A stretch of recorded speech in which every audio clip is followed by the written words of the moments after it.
Welcome, one and all, here to the Chinese region. We are going to be continuing some Division 2 action here today as we have another triple header. It is the weekend, so of course we have to bring you as much Dota as humanly possible to ensure that you are aware of who's in Div 2, which games are going on, and who's going to be starting the path towards getting into Div 1 and hopefully their path towards CI.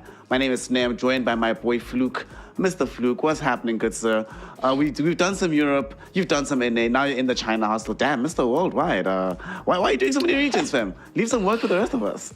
Yeah, I mean, I got to kind of spread my wings across as many regions as possible so I can bring all the knowledge back here to China. You know, we covered quite a lot of it last tour. Now we're coming back in towards China as well. We're going to be going back and forth between a lot of these different regions throughout the entirety of the tour. So I'm excited for us to get the knowledge across all of these regions because obviously China had that massive shake-up at the end of Tour 1 with a few things going on, with a lot of bans being handed out. And now we've got a lot of closed qualifier teams that are coming in towards Tour 2 here. So it's very, very exciting for this Chinese region to be able to kind of rebuild itself and get into a point where at the end of Division 2 we're able to give two more teams the chance to go up in towards Division 1 and have that all-important shot towards the final major of the year. Yep. One thing that I actually find very interesting here is that because we had this massive shakeup, during the closed qualifiers, a lot of the people that came back are sort of semi out of retirement because they were like, well, there's so many available slots in Div 2. And the fact that a lot of the teams that are here right now beat those teams. They beat teams that had burnings inside them, for example. So you know that they are the next generation. We'll see which one of them make the full climb up, who get themselves into the top. And I think one of the teams that we probably both agree is going to have a very good shot for going into Div 1. We'll be playing later on today, but we still have some business to take care of a lot sooner than that.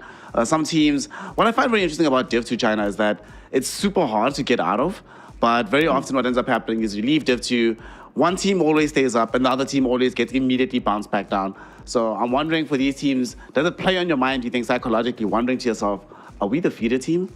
Are we the team that's just going to come right back? What the hell is this?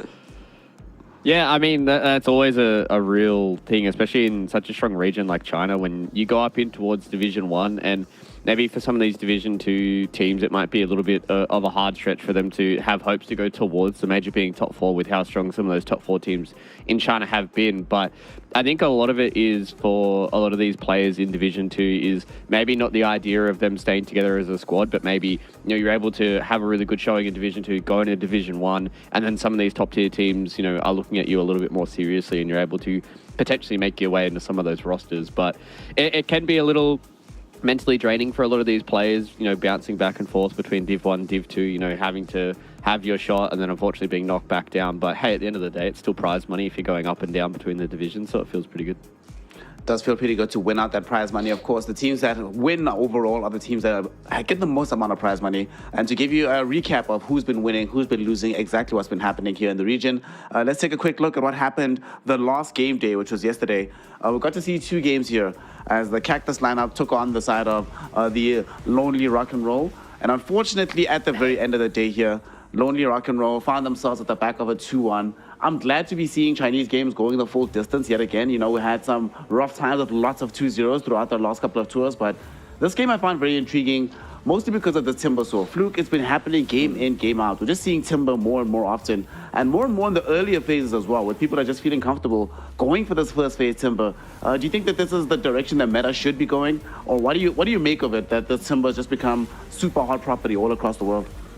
I think Timber is one of those heroes that can really kind of break open games for you. And we've been seeing a lot of these kind of semi-carries come into the mix as well. And I think if you just have a lot of these different lanes where you're able to scale and get to a point where you have multiple cores towards the mid to late game, Timber is one of those heroes that can really start to take over a game if he has a good game. And also, he's another one of those heroes that can play both of the sides of the coin, right? Like, he can go back and play one of these aura kind of builds. You can go to things like the Pipe and the Yules and Lotus Orb and just be this tanky, annoying hero that can just deal with a lot of strength heroes.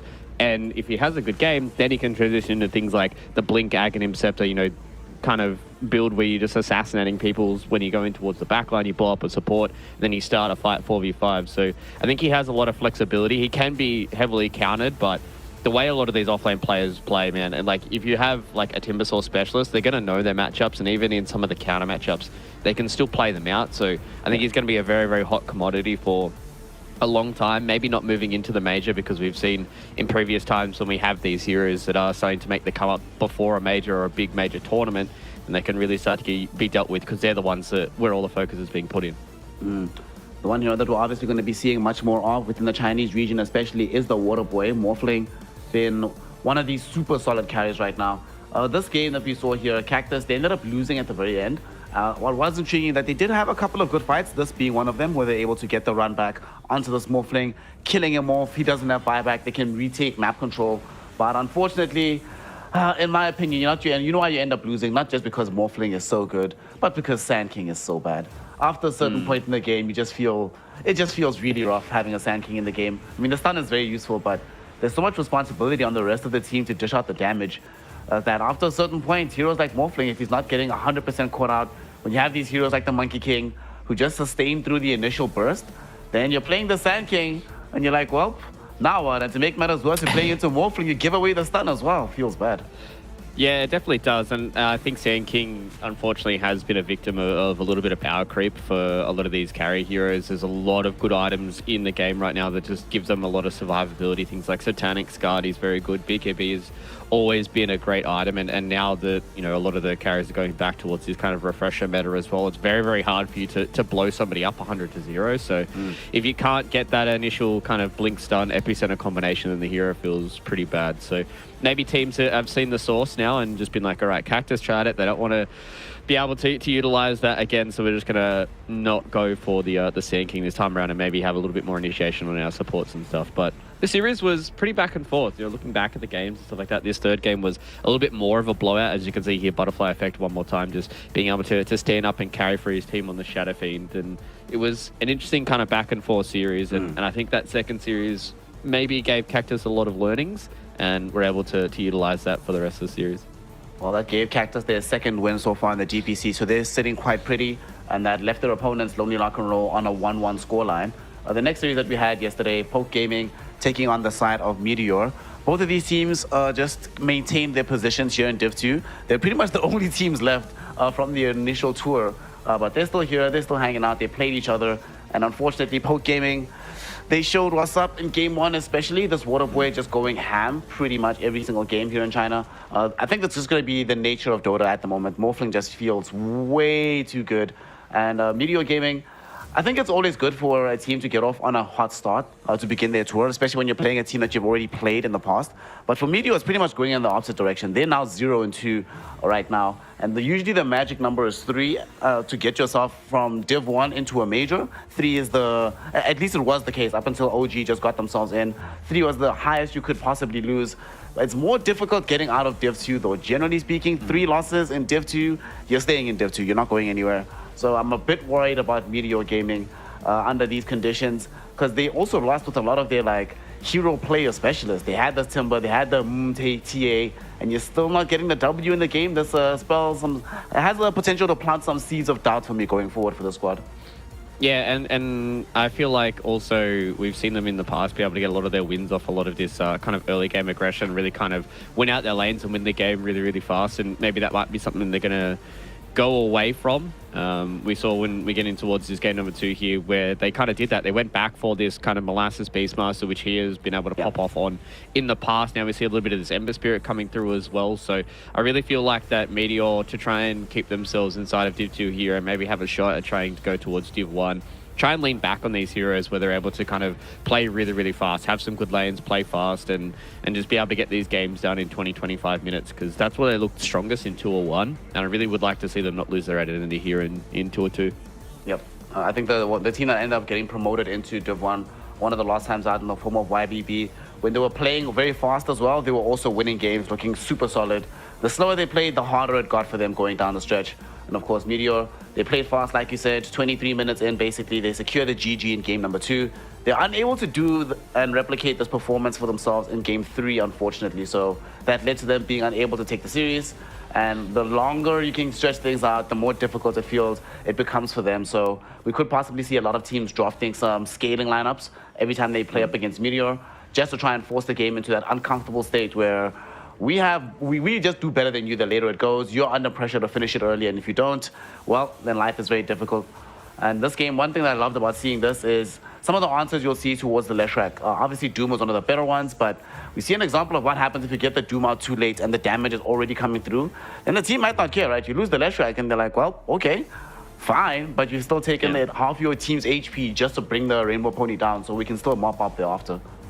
Yeah, and I think it's also a very kind of tumultuous counter for between the Doom and the Leshrac, because as you said, he can already get his damage out relatively early in a lot of these fights, and you can also, if you catch him out before, after he's already pressed the Pulse Nova, then he can still deal damage as well, and especially with things like the Bloodstone on top of it as well, he can still get that whole heap of regen to try and deal with the Doom. But this is a pretty long-standing game between both Poke as well as Meteor, and as you said, if you can kind of get this game to go as long as possible against Meteor, you're going to have a pretty good shot at winning the series. I think the biggest thing was Beastmaster is going to be highly contested between a lot of these teams here in Div 2, but I think for Meteor, that's a hero that they rely on a whole lot of. Molasses, I feel like it's probably one of his better heroes as well, and another one of those lane dominators where he's really able to just kind of group up with his team. They want to try and get a lot of their combinations with Echoes as well as to try and just get this early game rolling for them, take some early towers, and Beastmaster really enables that. So unfortunately for Meteor, starting 0-2 here in the tour, they kind of need to have almost a perfect record if they want to go towards the Division 1 this time around, but there's still plenty of games to go. Plenty of games to go, and of course, we're going to have plenty of games today. Rounding out the day with Team Bright versus Piggy Killer. That Piggy Killer squad looking like the strongest squad in the region so far. Second series of the day being Supernova versus IG Vitality. And of course, we start the day off with Lonely Rock and Roll taking on Poke Gaming. Poke Gaming are right now 1-1 in the leaderboard, as we saw a little bit earlier. So for them, it's just good times if they end up winning. However, for Lonely Rock and Roll also being 1-1, this does mean that whoever wins here, starting the tour of 2-1, you still have a chance to go to Div number 1, but starting off 1 and 2, you start to ask questions about exactly what's going to be happening. So we're going to be seeing how things shake out in this game between the two squads, Poke Gaming versus Lonely Rock and Roll. The draft is already underway, I believe. We're getting fairly deep into it. And it's going to be fun to see exactly what the hero composition is going to be like. And although the viewers at home cannot see it, the one hero that you should be aware of, since we are covering China, is you need to watch out for this Enchantress hero.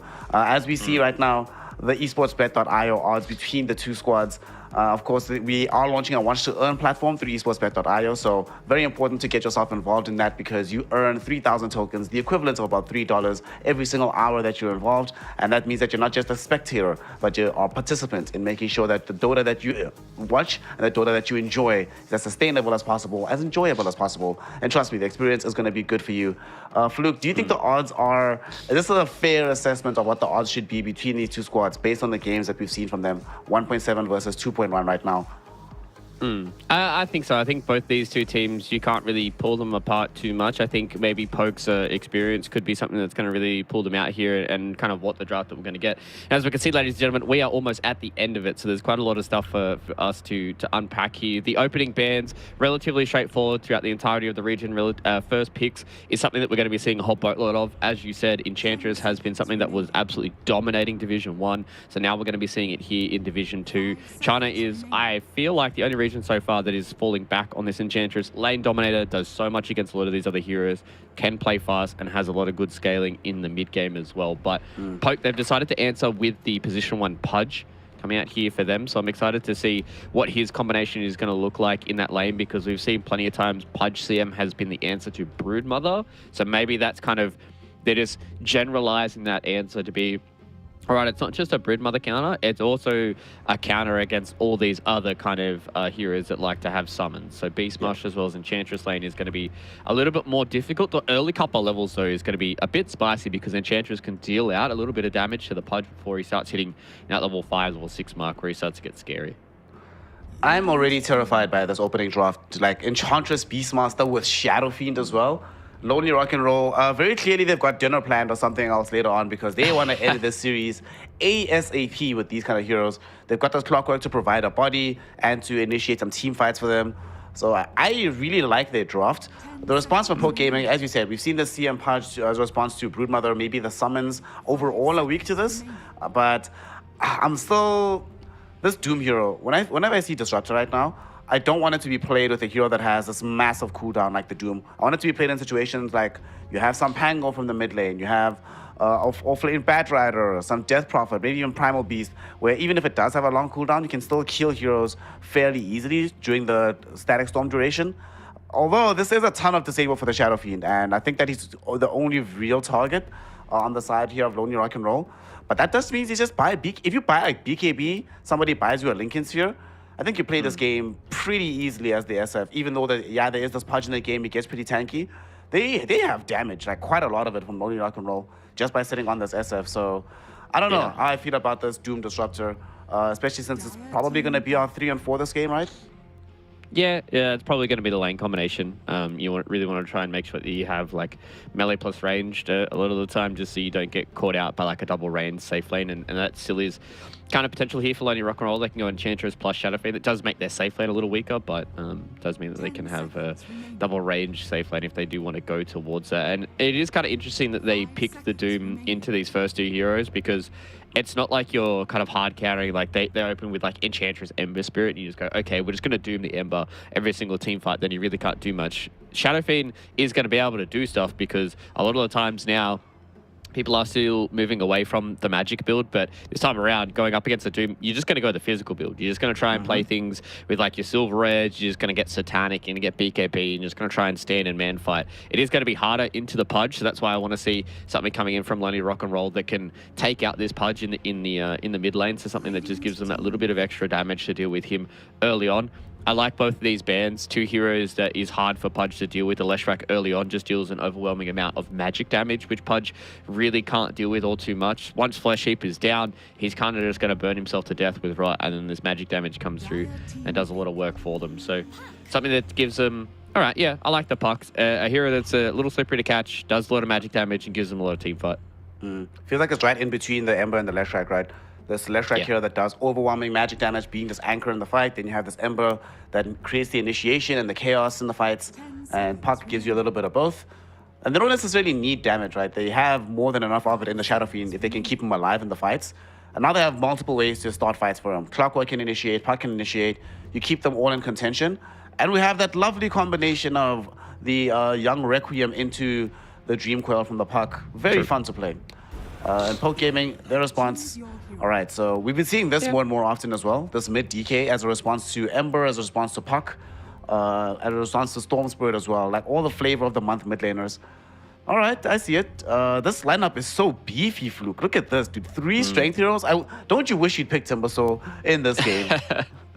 Yeah, 100%. I definitely feel like if Lonely Rock and Roll weren't lacking a little bit on some of that team fight control, they definitely could have picked up the Timbersaw as their final pick. But the way it worked out now is Poke Gaming, they've got some good answers here. I'm not sure how I feel about the Pudge this time around. I don't think he really has kind of an overwhelming game for him to just snowball off of one hero. He can have a pretty good lane into the Beastmaster, but I'm very, very scared here for Ramfu now. Like this puck is going to be able to get directly onto the Crystal Maiden's face. They've got Clockwork, Beastmaster, Enchantress, all heroes that is very, very hard for CM to deal with in these fights. She's going to have to try and get these ultis off early on. Maybe they might try and give Ramfu a little bit of time for a little bit of this gold and put Erin a little bit lower down on the net worth chart, so the CM can get to some of these items that allows her to keep herself alive in these team fights. But I mean, I'm liking both these drafts. I think neither of them have really kind of glaring issues. They're both able to take towers. They can post scale. They can take Roshan.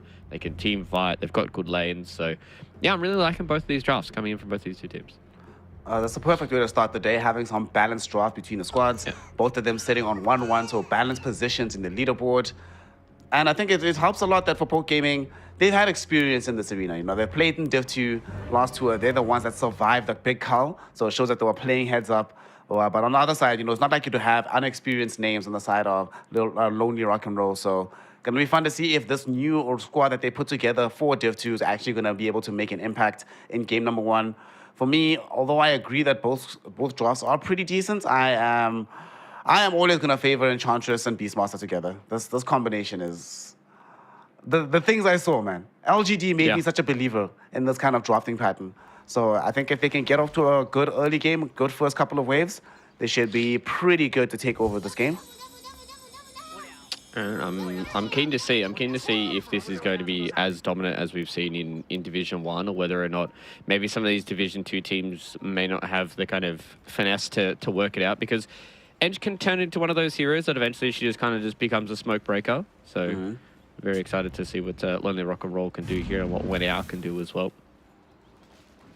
One thing that is going to be a problem for them is they're going to have to find some route of sustain, whether it be Ancient Enchantress buying it or this Beastmaster also getting on top of his normal stack of items. Hold on. You're going to see First Blood happening as Wenhao gives over First Blood to Lennifer. Well, that's not what they needed because this Ench needs to buy a mech, needs to buy Greaves. Because you're going to lose a sustain war. Because look at, like, these 3 heroes are so tanky as a course, but 2 of them also have easy sources of regen in the midst of the fight. Pudge obviously has massive amounts of tank ability.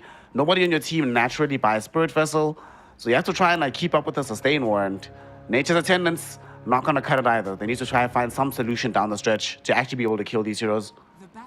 Yeah, so he's going to have to try and turn away his favors from the opening couple of minutes here. It was a nice invade coming in from Poke Gaming as well. They understand that a lot of their heroes are very, very strong. CM and Disruptor are 2 very, very strong heroes of a 1. Their spells do a lot of damage and have low cooldown. So getting Alon Fur off to a nice little start here on the Pudge is exactly what you need because he is one of those heroes that you can abuse his item timings, you know, before he's able to get like the Vanguard, before he's able to get towards, you know, maybe he might go like a Radiance this game or something.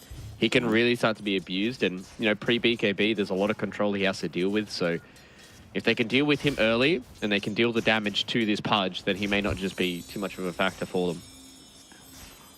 This early game, we're gonna see how things shake out. This mid lane is supposed to be, as far as I understand this lane, it's supposed to be DK favorite, but we'll see how things go. Level 1, small KK did go for the Breathe Fire over and above getting Dragon Tail. So we'll see if this ends up. By level 2, we should get the. Actually, level 2 doesn't get Dragon Tail at all. Goes for the Dragon's Blood. All right. Maybe just doing this for the first couple of waves so he's somewhat immune to the initial harass from the puck. But overall, it should be perfectly fine, yeah. Yeah, it should be fine with it. You know, usually sometimes you see these Dragonites, as you say, get the Dragon Tail early, you just Dragon Tail the puck, and because he already has 1 armor, like if you get a few free right clicks out off on the puck, then that's when he's about half HP and can't play around with things like the Waning Rift. So. This mid lane is probably going to be pretty straightforward until somebody gets a rotation. There is some pretty decent rotating heroes from Poke. They don't really want to leave their lanes all too early though, so it could be a little bit annoying. Whereas you can see Wenhao, if he's able to get a few levels, get a good creep, this could be a free kill. Oh, why? Oh, top lane, free kill. Speaking of, it's going to be happening in favor of this Pudge as Lennifer gets a second kill available for this game. Wenhao went a little bit too far to try and look for revenge. No. And unfortunately, the older dodge about digging 2 graves does apply, and they end up losing both heroes. Bottom lane, they're looking for some quick revenge onto the Clockwork, and they do manage to kill him.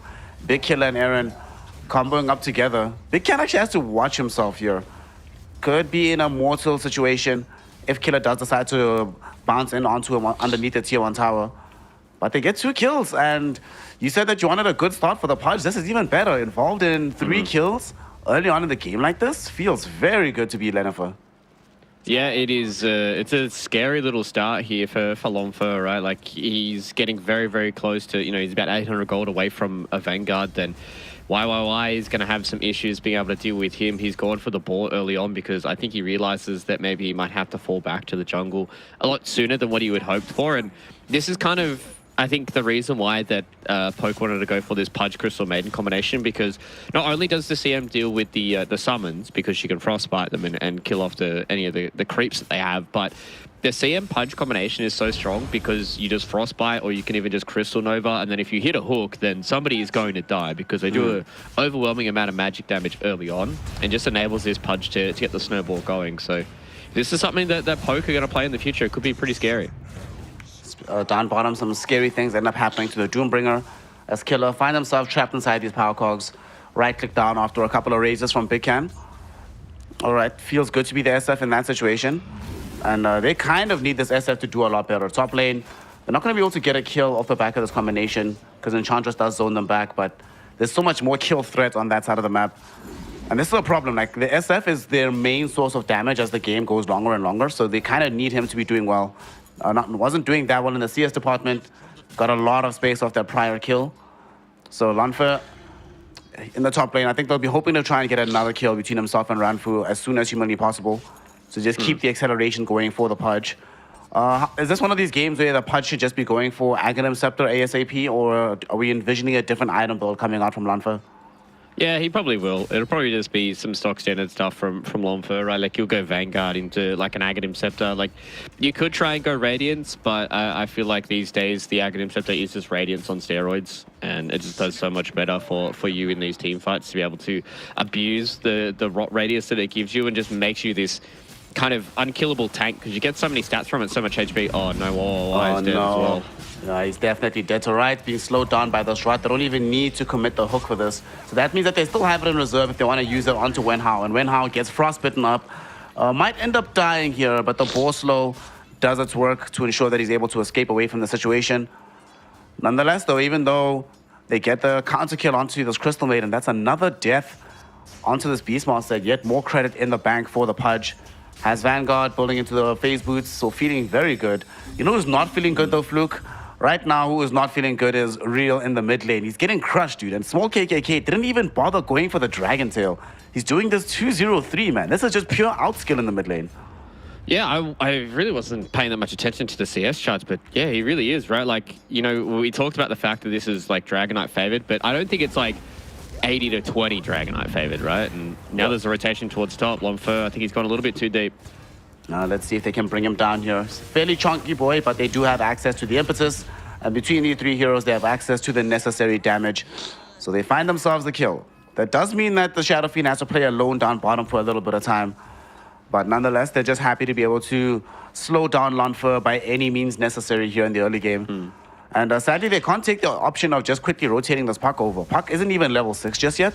And if he tries to leave right now, then DK gets to apply some damage for free onto the tier 1 tower. So really good job being done in this mid lane. Although sometimes the kills come to you and life just becomes a lot easier. And Real will be experiencing these joys of life. Getting a quick CM kill brought to you by Bocchi and the boys. Okay, that feels good. Yeah. Just being able to, they just constantly get the pressure on Renfu Dao, and he couldn't safely, you know, be able to circle back. But oh no, big can. Oh, no. Okay, Killer. He turns back around on the Killer. He went too far. He was hoping to try and get him down by just sheer right clicks. But if you look at the skill build he's gone for, he is 2 and 3. Doesn't have access to the Doom just yet. So a little bit optimistic down in that bottom lane about the prospects of killing a Shadow Fiend. Like, this hero, surprisingly enough, even in the early portion of the game, can just stand his ground and just outlay a ton of damage onto you. And that's something I was just about to talk about, right? I was questioning about what time that Bocchi was going to go towards the top lane to try and get that kill onto Longfur. He kind of had his hand played because Longfur was directly underneath the tier 1 tower, so it was too good to pass up. Because once Shadow Fiend gets towards this point where he has a couple of levels in the razors, like, the Disruptor can try and abuse him, but as long as he's not, like, walking too far away from his tower or walking too far close, then it's going to be too hard for them to glimpse. Okay, they're going to try and make a quick move onto this mid lane as Small KKK got caught in by the Dream Coil just as this Puck hit level 6. They glimpse back the Shadow Fiends, but he's actually going to prefer that. Get to participate in the kill, go right back into the jungle. Good times. I must say, though, that move was super sick from Real. What they were doing is they're farming this camp. He's underneath an Observer Ward, and he literally goes with the Illusory Orb just as he hits 6 to try and catch this DK underneath the tower. Really well done. Bocchi's been setting up so many kills. He's going to try to set up another in the top lane. Power Cogs come out. They're putting out this damage onto this Pudge. They do not have access to the Primal Roar, but we'll see if they have enough right-click damage between the Enchantress and a couple extra heroes. They bring in reinforcements from Real, and that's going to be his successful rotation. Ranfur Dao, I don't think you're going to be escaping this one, my friend. Try to get the Frostbite and potentially the kill onto Bocchi, but it's definitely going to cost his life. Gets brought down, giving a killing spree over towards this Puck. So the laning phase might not have been going well, but these last 90 seconds have been phenomenal for the Puck player.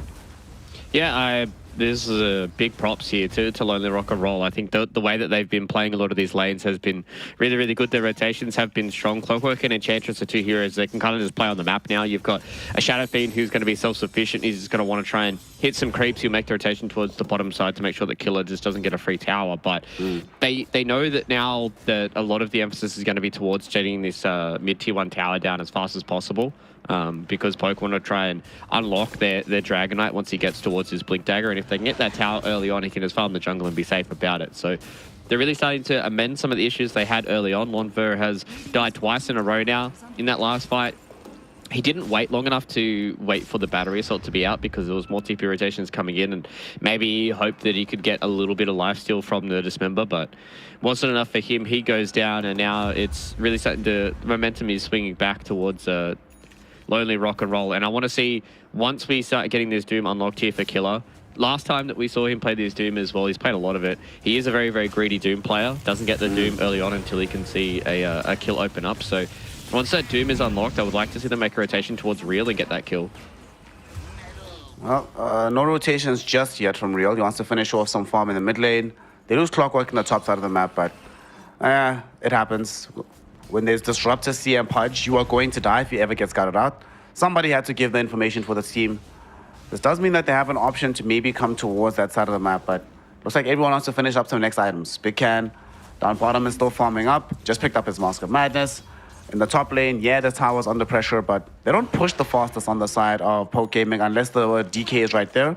So small KKK, if he's not around, he's just chilling, still in the mid lane. Speaking of the DK, actually, what are you an enjoyer of in terms of the builds? Because we see a lot of them, like some version of Blink into BKB. Sometimes they go for the Midas immediately, straight into the Aghanim Scepter, then the Manta style. What kind of game is this, do you think, for small KK?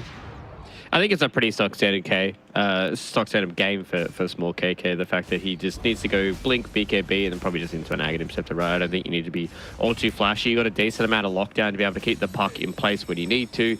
You need to just kind of be this tanky hero that can deal a bit of right click. So if you go in towards the Aghanim Scepter, you don't have to worry all too much about the Shadowfiend Magic build, and you can kind of just be tanky and deal with these heroes. Maybe we might see along the lines of like a Silver Edge for them, but I don't know. Top lane. They're trying to go onto this Pudge. Lunfa might actually die to the Warpine Raider and Wild Axes. He's gone, and they still have a rotation coming in. Several heroes are making their way here from the smoke gank. They're not going to find the Pudge that they were hoping to find, but he's already dead, so they feel good about this one. But Bocce still looking for more, trying to find the angle for a potential hook shot. They missed out on vision, but they might find an even better prize here as the DK goes into his ultimate. So not an easy target by any stretch of the imagination. They're going to go onto him. He's inside the power cogs. They still have access to the Dream Coil to hold him in position. They can, though. Is not nearby. There's a Static Storm catching out onto two heroes. Both supports are going to be in danger, but they're going to supply enough damage to bring down the DK. Both of them do die in the process, but the big prize is this Dragon Knight. Can they catch the puck? Oh, no, Killer. He gets access to the Tumbler's Toy. They're good forward. They catch the puck before he can jaunt away. So this should be a death onto the puck as well. Double kill for Killer as he shows up to help his team salvage the fight. So although they get the DK, it's so expensive, Luke. That was not worth it at the end of the day for Lonely Rock and Roll. Yeah, the fact that Killer's able to get a lot more gold into his pocket as well.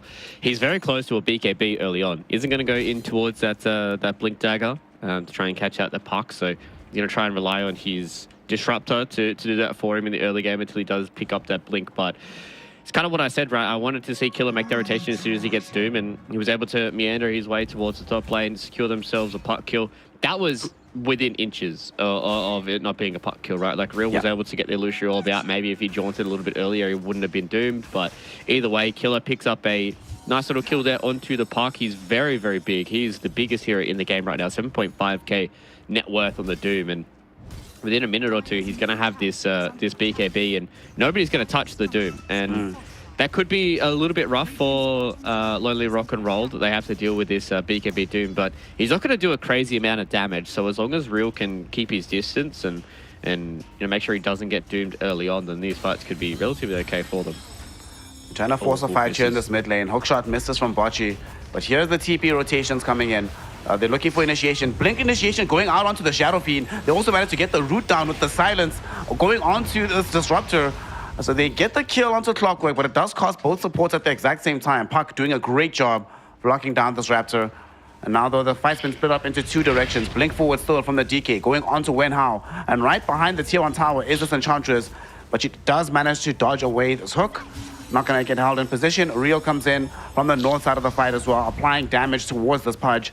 And with Big Can posturing in front of the tier 1 tower, they actually might re-engage here. Primal Roar onto the DK. They don't have the Requiem follow-up though. They already utilized it earlier in the fight. So they have to retreat back in front of the tier 1 tower. They get a glimpse back onto the Beastmaster. Here comes Lanfur. They get the kill.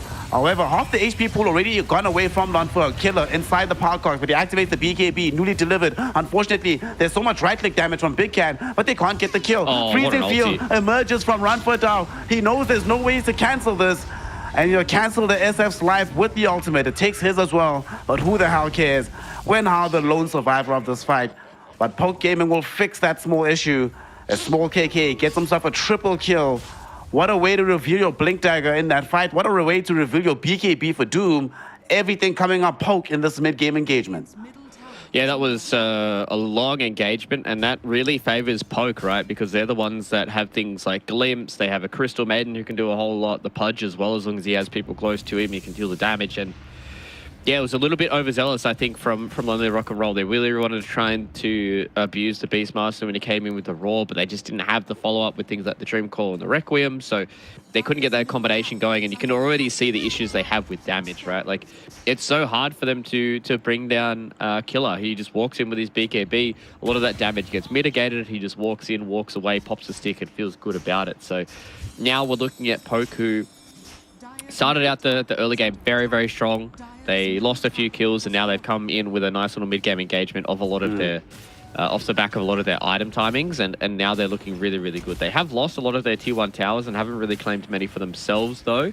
So I'd like to see them try and transition a lot of this into objectives. They're getting close to a big item spike for Lonfur. Once he picks up that Aghanim Scepter, he's going to be very, very scary, and I think that's when it's going to be go time for them.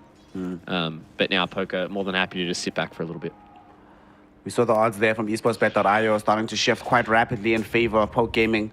6-1 odds. So they really are up against it right now on the side of Lonely Rock and Roll. But they can still make magic happen. We see this Clockwork realizing part of the problem. You were mentioning how good they are playing this long, drawn-out, sustained team fight on the side of Poke Gaming. And Bocce's like, well, we need Spirit Vessel, gang. We cannot play these fights without it.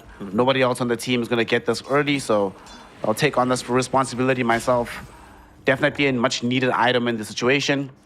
And Big Can also going for the BKB. It's not going to give him the damage, but at least it gives him more presence in the midst of these team fights.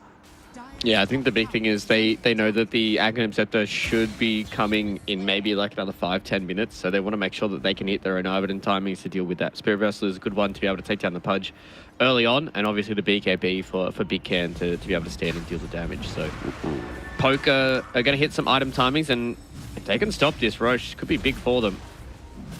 So they have fast, though, with the DD. DD Rune, Presence of the Dark Lord, as well as the Inner Beast Aura.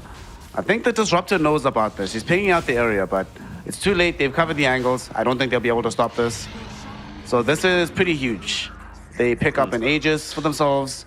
This helps them recover this portion of the game, right? Because now Poke can't play aggressively into this Aegis. They're just going to have to sit back, continue with their own farm, get their Aghanims on the Pudge. So that gives them time to pick up this Blink Dagger on Puck and the BKB for this young SF. I'm still surprised we haven't seen the Helm on the Dominator just yet, but why? It was a rough laning phase. We'll give him a pass on this one. Yeah, he's had a little bit of, a rough goal, but now he's had a little bit of time to play around. The Helm of the Overlord is coming out now, so they're going to have probably, some of these Ancients to be able to play with. I don't think Poker all too worried about the Aegis. They probably would have liked to have spent these next couple of minutes taking some tier 1 towers, probably that tier 1 tower top, so they can shut down this triangle, but they're kind of okay with farming, right? Like, because Killer's got a Midas, like Pudge still hasn't hit the Aghanim Scepter just yet. He's about, 1,400 gold away from that. Dragonite's getting close to his Manta style, so they're more than happy to kind of sit back for a little bit. This Aegis is more so, it allows Lonely Rock and Roll to kind of play like they are now, right? Like, if they get a few kills on some of these farming cores, then Poke are going to start to feel the sweat a little bit, especially if, somebody big like Killer goes down. It could be a lot of gold that goes into the hands of Lonely Rock and Roll. Speaking of Killer, they had a gank attempt lined up for him. 3 heroes were smoked in his direction. They had a Hawk that was outlining his position. But unfortunately, he has one of the silliest neutral items in the game of Dota, sitting with the Tumbler's Toy. Please get this out of my game. Like, these free... Dude, I actually can't stand these free movement neutral items. What is this? How many times have we seen us be value this game? Like, it got them out of trouble. It helped me kill a puck. No, please. This is too good. Very true. Are you a fan of neutral items in general, or do you just want them all gone? I'm ambivalent to a lot of the neutral items. Some of them are just Yeah. like way too busted. It's like, how is this allowed in the game of Dota? Like he has Yeah, Blink fair. Tumblers to it, and this is ridiculous. This shouldn't be allowed. Things like Philosopher's Stone probably shouldn't be allowed either. A lot of them are fine. I'm like, okay, I can see the value in this being in the game, but some of them are just way too good. Like, oh, a Philosopher's Stone, great. Thanks for demonstrating, PK. Wonderful. Just Dude, then they get have a them to yourself, disruptor on their forehead. team. Oh my god, disruptor with Philosopher's Stone. Do you know how many games I've lost playing up against this? Like our team has some CM, she has 0 net worth. They have a disruptor who gets like ags at 25 minutes, and you're just like, oh god, this game is so difficult now. Yeah, sometimes there are a lot of neutral items where you just go, yeah, this is the source. This is exactly what I wanted, and feels pretty good to be able to win that neutral item RNG. But right now they are winning out in the net worth as well. So these neutral items might not be any too much of a factor very, very soon, especially with Killer now having his own Blink Dagger. He's got the Wall Stomp available too. So that Blink stun initiation, it's very, very easy to hit the Dooms now that he has this the Wall Stomp. So blink in, catch the SF, doom him before he gets his BKB off. It's going to be scary. If he catches the puck, same deal. There's going to be no way for them to Dream Coil out. And with the Aghanim Scepter being picked up, this is a massive timing here for Poke, right? Like they've got Blink BKB on their Doom, they've got Blink Yasha on their Dragon Knight, so he does a lot of damage in these team fights, and now Aghanim Scepter being built up for Lonfer as well. The only issue is they are playing into an Aegis, so they need to make sure that they don't use everything on this Shadow Fiend for the first life, because he can come back, especially now that he's very, very close to the Blink. They're gonna quickly kill off this Crystal Maiden. She got caught out, hoping for a quick deny. Definitely not gonna happen. On the other side, though, they start a fight onto the Pudge. Primal roll with some right-click damage from the SF. There's gonna be some power cogs as well to hold him in position. But the Static Storm with the kinetic field, so good. It enables Killer to jump in with the Scorched Earth directly onto this SF. And that was just life number 1. He gets doomed up on life number 2, so there's no Requiem for you to follow up with. They've lost out the Pudge. They've lost the support Crystal Maiden. But they are getting the big prize here. Real, unfortunately, doesn't do enough damage to solo zone back these strength cores, but does do enough to threaten the life of the Disruptor. And Bocce, he reserved the hook shot, comes back in onto Small KK, and they manage to kill him off. All right, they start a fight in 2 separate parts of the map, and they manage to come away with some huge kills on the side here of the Lonely Rock and Roll. What a buyback from the Clockwork. He dies early in the fight, but Bocce comes back. He knows he still has the hook shot in reserve, so he can use that to set up for the kill onto the DK. Yeah, big to be able to clean up Small KK there. I thought maybe he might have been able to slink away, but this is kind of what I talked about, right? Like you can fight in towards the Aegis, but you still have to you have to utilize one of your big spells to be able to deal with him. And they utilized the Static Storm that time around, and then they had to utilize the Doom to be able to finish him off, and that just meant that Real had a free time. Didn't get caught in the static field, didn't get caught from the Doom, doesn't have to worry about the Frostbite, doesn't have to worry about being bitten either from the Dismember. So they were just able to give Real a really, really good team fight where this puck is untouchable. And this is where it starts to get scary when you're on the side of Poke, right? Like, you have these ways of dealing with the puck, but I've seen so many different times where people are like, oh, I can deal with a puck. And then he just outplays so many of these different heroes, right? Like the Doom, he has to blink Hoof Stomp, and now that he's getting close to a Lincoln Sphere, he's going to have some other way of popping the Lincolns. Like, Aaron's going to be very, very hard for him to catch a Static Storm Kinetic Field combo into the puck. And same thing with, like, the Pudge as well as the Crystal Maiden. They have these point target abilities that are very, very telegraphed, and I'm sure that Real has been very, very well versed in a lot of these animations, and it's going to be way too hard for them to catch. Maybe if they link up with like Small KK coming in, getting a Blink Dragon Tail, they Static Storm on top of him, then they blow him up. Could be a good way to kill the puck, but it's hard once again. You know, trying to fight these multi-cores, you need to try and figure out which one of these spells is going to be utilized for which one of these cores, and the kind of sequencing that you want in these team fights to take them down. Because if you take down the Shadow Fiend too early, Puck can still run rampant, and kind of vice versa for the Shadow Fiend, right? So Yep. hard task. They've just hit a nice little levels peak as well, as after that fight, we got the level 15 for Real, so a lot more magic damage coming out there as well. Let's see how Poke Gaming want to approach the next few minutes. For now, they've come across this Clockwork, they hook him back. However, this might not be the hook you're looking for. They realize this themselves as well. They're like, yeah, Lanfer, get the hell out, my friend. He's being slowed up right now. Real might want the smoke. He gets jumped on, though. There's going to be the Doom. There's no Lincoln Sphere to help prop this. What an initiation from Killer. Lanfer will be credited with the kill, but that was all the Doombringer And they're going to keep the chase going. They're going to have Blink Hoof Stomp available again in 3 seconds. They initiate with the Blink Dragon Tail stun onto the Clockwork. And Nachi going to find himself getting brought down here. They tried to zone them back with the Requiem, hoping the Fear would offer salvation, but Big Can a little bit too far away. So a double kill for Lonfer. Okay. That is, you were talking about how difficult it's going to be for them to dodge that initiation, and Killer demonstrates just how good the Blink Hoof Stop can be, especially pre-Lincoln Sphere for the puck. Yeah, that's a big thing, right? It's pre-Lincoln Sphere. You know, once the Lincoln Sphere is up for real, then that initiation is not going to happen. They're going to have to try and combine their spells to be able to get those kills. So maybe, you know, if Killer and Small KK are on the same page, then you can see that fight going their way. But there was just a little bit of over-aggression coming in from Lonely Rock and Roll. Like, they wanted to keep the pressure going. They saw that Lonfer was kind of getting a little bit caught out of position, but didn't know where the rest of Poke were, and they just stood up on the high ground, and Killer found his opportunity, and he jumped on top of it. And that's exactly what you want from your offlaner, to be able to jump on these opportunities to come in and catch any of these cores that are going to get caught out. And now that he's getting close towards his Octarine core as well, he's going to be a very, very hard hero to deal with, because Doom loves getting a lot of net worth, right? Like, he has a lot of good items, and once he gets his Octarine core, he's going to be tanky, he's going to relatively low cooldown on the Doom. And then he may even just, you know, set his attention on some of the supports, maybe even set some attention onto YYY, right? Where he just goes in the background. You don't roar anybody, because Lonfer has had a lot of issues with this Beastmaster in this game, and if you take out the Primal Roar, then maybe it just allows Lonfer to walk around these fights a little bit easier, a little bit freer, that he can start to deal damage on the Pudge, because from the start he's had a bit of a rough mid-game, right? Like, he really hasn't been able to take over the game. It's been off the back of Killer and Small KK. It's going to get a bit easier for him now, though. He is picking up the Shiva's Guard. That's going to supply him with the much-needed armor up against Big Can. I must say, Big Can has a difficult time this game, having to choose what itemization to go for. He's going for this Daedalus build over and above having Silver Edge, but it's rough. Like, Break feels very good for the game, but you also just need that out-and-out big punch of damage. We might see them supply this punch throughout the mid lane here as they go in. There's a hook shot onto this punch. Beautiful Requiem. It catches Killer before he can get off the Doom. Oh, no. Big Can with the big plays, but now here comes the jump. They get on top of the Beastmaster, but BKB immediately popped in by the Shadow Fiend, trying to make sure that they can kill the CM during the freezing field, and they will be able to do so. Dream Coil on the one only, but the Pudge won't be able to last long in this fight either. Will be a buyback from the Crystal Maiden. Run for it down with the Frostbite and more right-click damage from Small KK, able to bring down the Shadow Fiend. They also managed to take out the Clockwork as well, as this buyback seeming to come in clutch from the side of Poke Gaming. Only Real is left.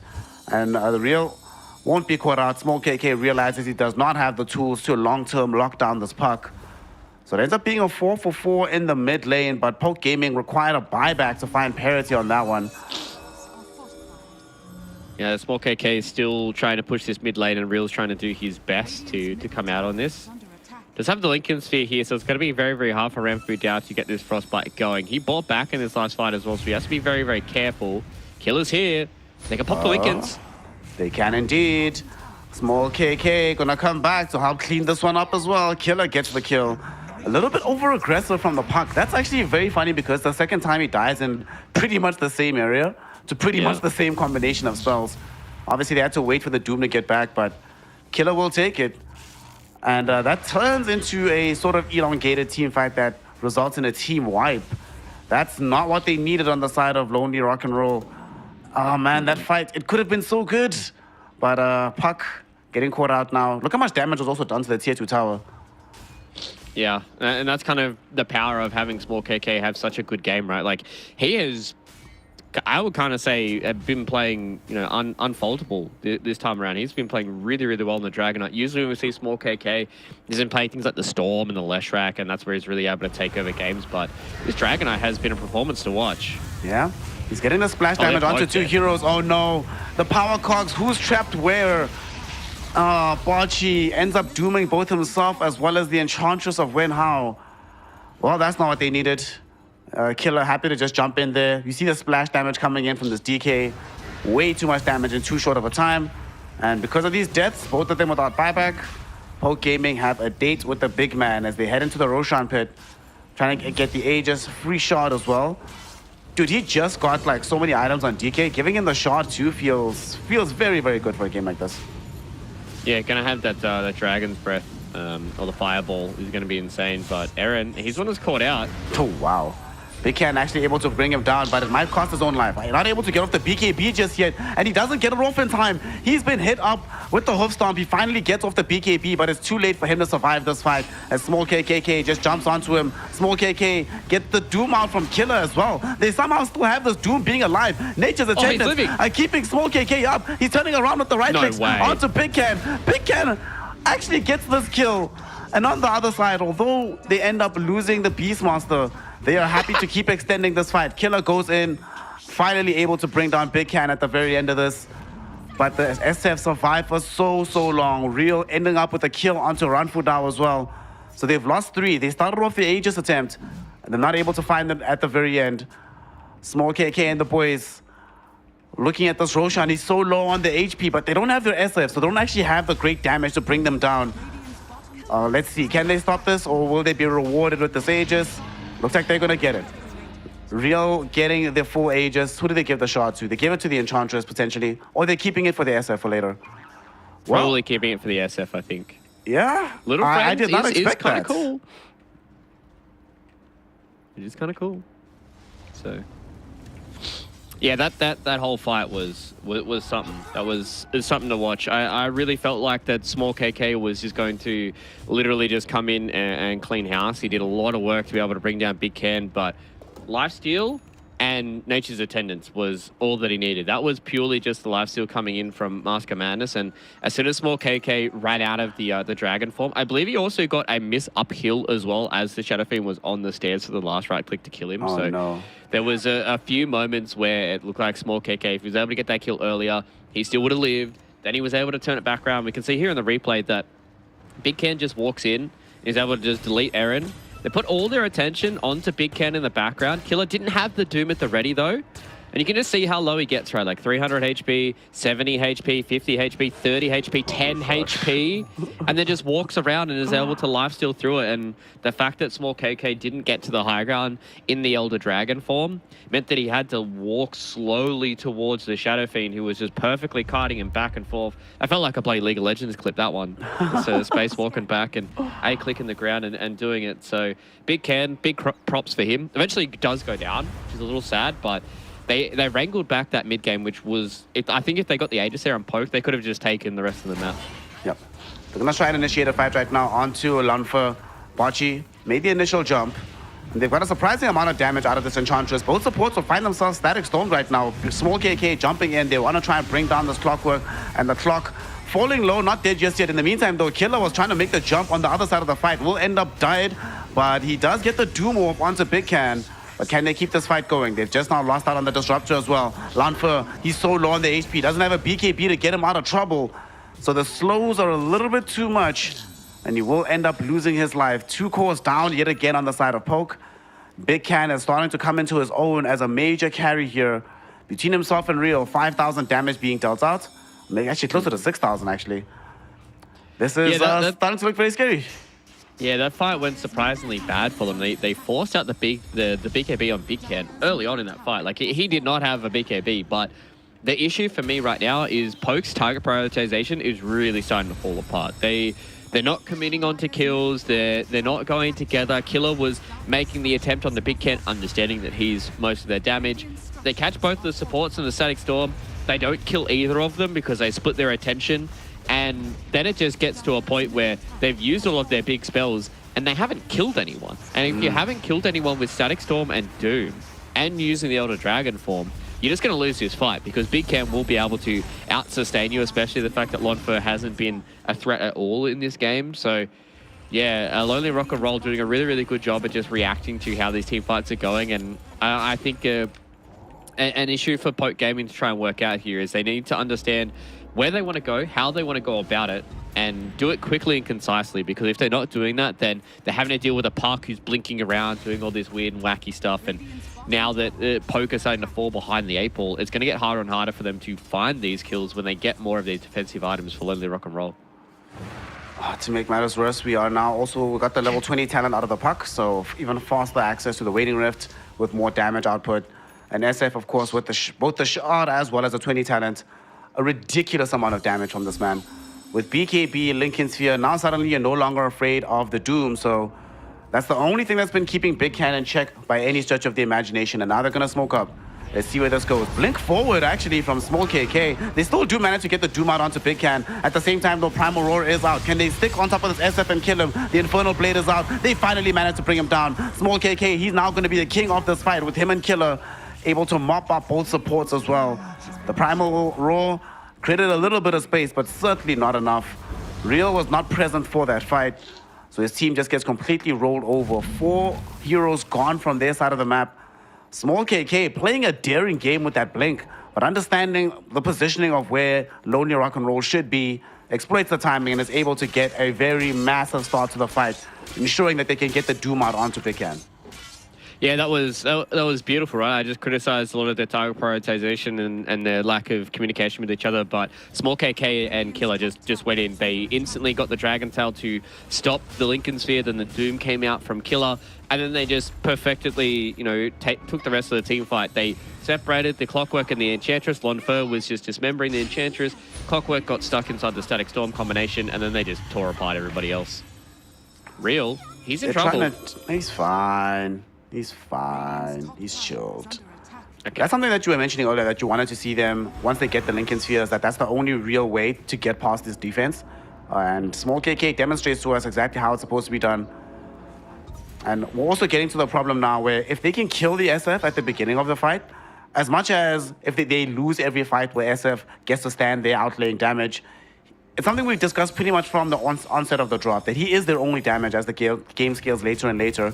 So at this stage of the game, if you lose Big Can, the fight's just over. Like, you have to get out of there. Real cannot solo carry these engagements. It's going to get more difficult now because we do have a full Bloodthorn on the Dragon Knight. There's still BKB Shivas into Aghanim Scepter coming for Killer. And of course, we do have a BKB for Lonfer. So they really are overly reliant on the impact of this Big Can SF. They have to protect them somehow on the side of Lonely Rock and Roll, but it's kind of hard to do. They only have 1 4-star available. Maybe Clockwork should build another one. Bocce does have it in the inventory. They need to do everything in their power to just zone the rest of Poke back. And now Lonfer can just stand pretty. Posture very far forward, 3.4k HP. He knows that they can't burst them anymore, so starting to feel a lot better about this game. Yeah, and that's something I was going to check in as well as the 4-star check for the side of London Rock and Roll. As you said, they've only got 1 4-star available to them, so it's hard for them to kite out the side of Poke and try and get themselves into a position where they can regress. The Puck does scale really, really well. Like, once you get like late game Puck, he's a very, very scary hero. But until these BKBs start getting lower, until it starts getting to a point where they can deal with the initial burst, I think if Real has at least 1 or 2 members left alive, maybe it's like the Beastmaster that's still left alive, he can really carry a lot of these team fights because it's going to be hard for them to kill him. But at the end of the day, as you said, like the physical damage coming from Big Can is going to be a big reason why they win a lot of these team fights and get through these BKBs. But if Poke are able to close the game out before we can get to a point where the Shadow Fiend's hard to deal with, before, you know, the Puck has things like overwhelming Blink plus Octarine Core plus like a full Revenant's Brooch, then that's when it's really going to start getting pretty scary. Right now, Aaron, just making the trek towards having Aghanim Scepter, 800 gold away from picking up that item. As if Big Can's life is not difficult enough as it is. But it is now 37 minutes into the game. We're getting some tier 4 neutrals. Some pretty decent ones being picked up for both teams. A Spell Prism for Diaside, so I can imagine that going towards this Crystal Maiden, giving it to her. But on Radiant side, Timeless Relic for Puck, man. You know, we were talking about neutral items and how some of them are really, really good. Dude, this is nuts. You already had a quickening. How do you go from Quickening Charm to Timeless Relic? Everything is just coming up too good for Real. Yeah, feels good, especially now with the full Octarine Core being completed. So he's going to be a menace in these team fights. It already has been a menace in this entire game as well. So a lot of these tier 4 neutral items are coming through and starting to alleviate a bit of the pressure and even starting to put the pressure back on. I'm interested to see if Small KK has done this on previous Dragonets, but the Octarine Core and the Spell Prism. So he has a very, very small cooldown on his Elder Dragon form. I'm not sure if he has almost 100% uptime on it. He'd be very, very close to it to be able to have it. So he's about like, what, 50%, probably more uptime with the Octarine Core and the Spell Prism. So I thought maybe he might go for something along the lines of like an AC and they just kind of run around where small KK is literally just all their physical damage, and he just carries the game from there. But looks like he wanted to try and get a little bit more of the Octarine core action, and I don't hate it. I see the idea behind it, but you know, maybe the goal was better spelled elsewhere. He might literally have just 6-second downtime. We see a jump in. Oh no, Killer. He's inside the meat grinder here. He got Primal rolled up and eating the right clicks from the SF. That's going to be an immediate kill. Buyback comes in as well. Lanfer coming as far forward as humanly possible to try and bring down this Beastmaster. Big Can can't get off the Requiem as Killer jumps directly on top of him, but they also jump directly on top of the puck. Requiem comes in to try and save Real, but it's not going to come out in time as Poke surround him with 3 heroes. We see the influence of Small KK yet again. I think he got the Bloodthorn out earlier on. There's going to be a jump forward looking for this Enchantress. The Ench, she is suffering a lot of damage, and Killer now has found Big Can. Big Can is the big prize, and he should end up losing his life here. Triple kill for Small KK. Somebody stop this DK. He's still jumping forward right now, looking for more. Bocce gets him inside these power cogs, but who's trapped with who right now? Does choose to make the wise decision and flap away from this Enchantress, waiting for reinforcements as Bocce gets hooked back. He goes in with the hook shot onto 2 heroes, interrupting them with the battery assault, but will die without buyback. At the same time, north of the fight, we end up losing Real as well. Got doomed up, got brought down. Big Can brought back, hoping to try and help out as he sees his Enchantress dying in front of his face, and now he's going to be joining her inside the grave as well. The Roar will come up onto the DK, onto the Doom rather, try to provide some space and time, but that space and time will be denied to them. As Small KK is still a little bit too strong in these engagements, he ends up turning it all around. GG well played is called. Some 10,000 damage being dealt out by the DK in that last fight. It ends up going well for the side of Poke Gaming as they take game number 1. Yeah, Small KK, that's a big carry performance on the Dragonite, and you know, I was kind of questioning the Octarine call, but looking back at it now, he actually had a 6-second downtime on the Elder Dragon form. So something that was doing a lot of damage for them in the fights and meant that they were able to constantly fight was always up. So I think Small KK, big props to him this game. He played extremely well. Lonfer, after the start that he had, he really kind of, I don't want to say he turned into a non-factor, but it was really the Small KK and Killer show this time around. I think the way that those two cores played around their ultimates, played around the catch that they needed to provide for their team was really, really good. And they kind of just abused the fact that this puck kind of had a lot to do and a lot on his shoulders, and they really just couldn't work out. I thought maybe that last team fight was going to go a little bit away from Poke because Killer went in and almost got completely blown up. But, you know, buybacks galore from both those two teams, and Poke were able to come out off the back of a long, sustained team fight. And we talked about it in the draft.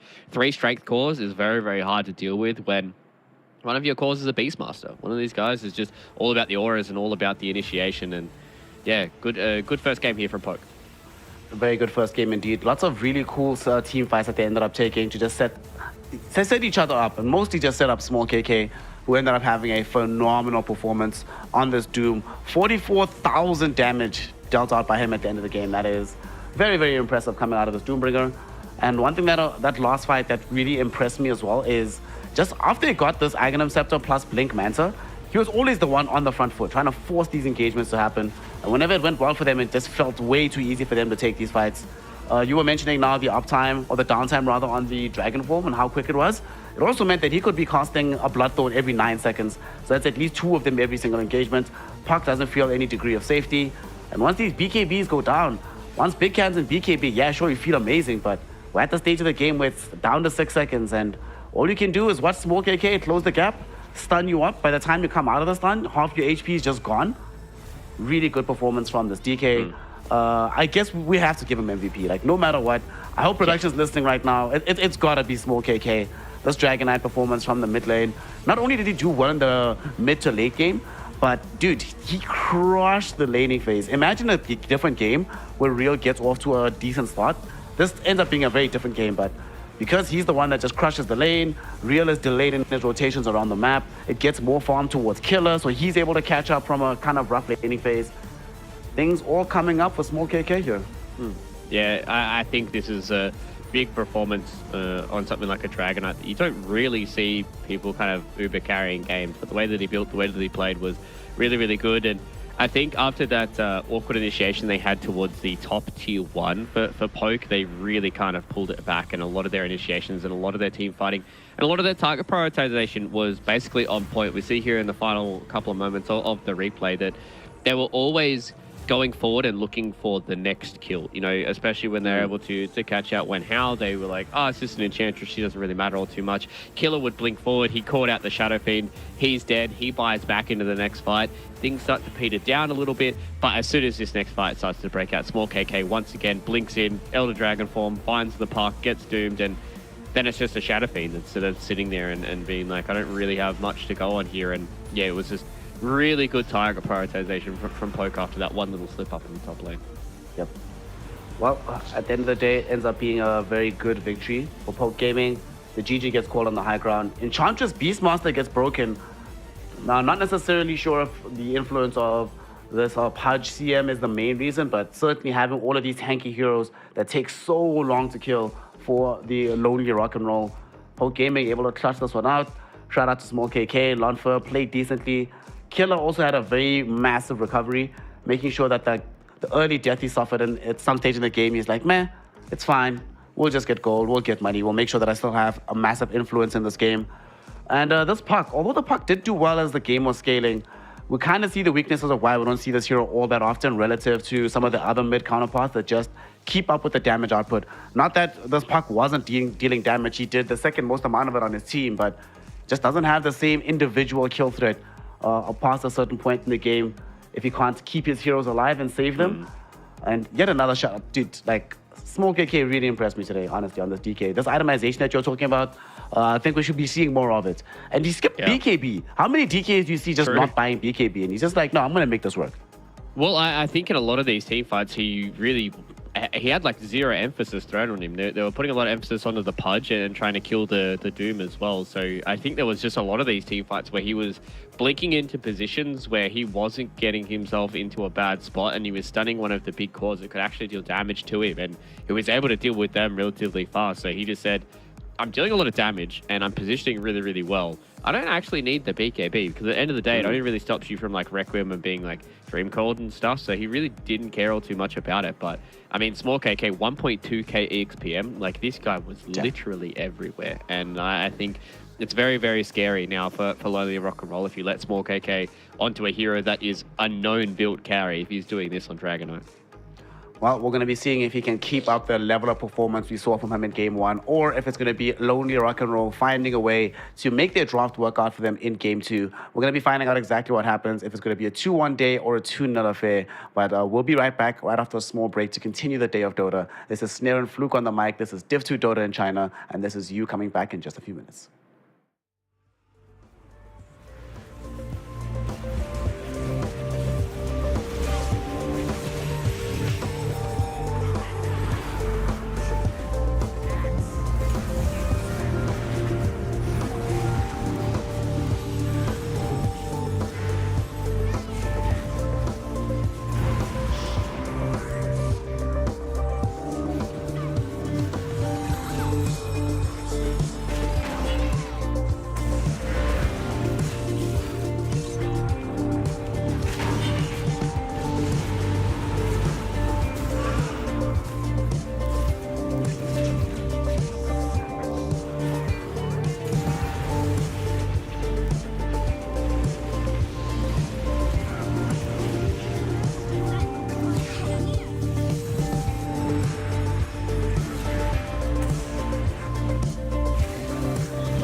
welcome one and all. We have returned here for some more Division 2 Dota in the Chinese region.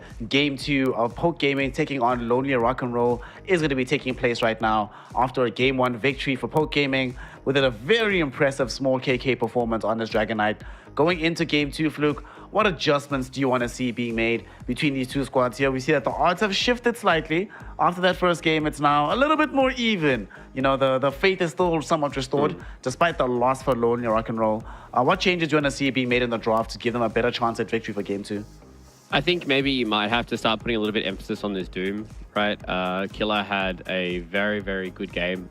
He was left in a 1v1. There was a few moments where he kind of overextended a little bit in that safe lane, but he kind of just had a game where he was able to take over. He got an early Hanamitis, built in towards a very, very early BKB as well. So maybe you might start put a little bit more emphasis. I'm not saying like you have to kind of band it out because we've already seen that Poke want to try and first phase it. So maybe you just try and have a 1-2 punch to be able to deal with the Doom and not have to worry about him. Some carries that might be along the lines that can deal with the Doom, you know, things like the Wraith King that we've seen in the past before. All these heroes that are more than happy to just stand and right click, but you can just do this as well. You can just pick it up yourself and say, we're not going to ban it, we're going to pick it for ourselves and see if you guys know how to deal with it. And Poke responds with the Monkey King, one of his harder lane counters as well. This Monkey King hero, when played in the correct conditions, can really make Doom's life impossible in the earlier portions of the game. For me, another thing that I find interesting is Poke continuing to look towards this Disruptor. Even before this hero got really, really popular, Aaron's been playing this hero quite a lot and for quite a while. So the fact that he's sticking with it, he's like, nah, guys, trust, this hero is actually really, really good, no matter what. So good to see it, that they stick to this. And Marana gets picked up right now for Lonely Rock and Roll. Gonna help them with some team fighting as well. This does mean that they have much higher likelihood towards getting like still Clockwork as a support, potentially some Primal Beast, any kind of hero that can set up for this arrow stun to come through. I think they probably realized as well after game 1 that we need as many different sources of damage as humanly possible. We can't be uber reliant on our safe laner. So now we have the Doom, we have some damage as well. But like you say, this Monkey King feels like he'll be difficult to fight into at pretty much all stages of the game for them.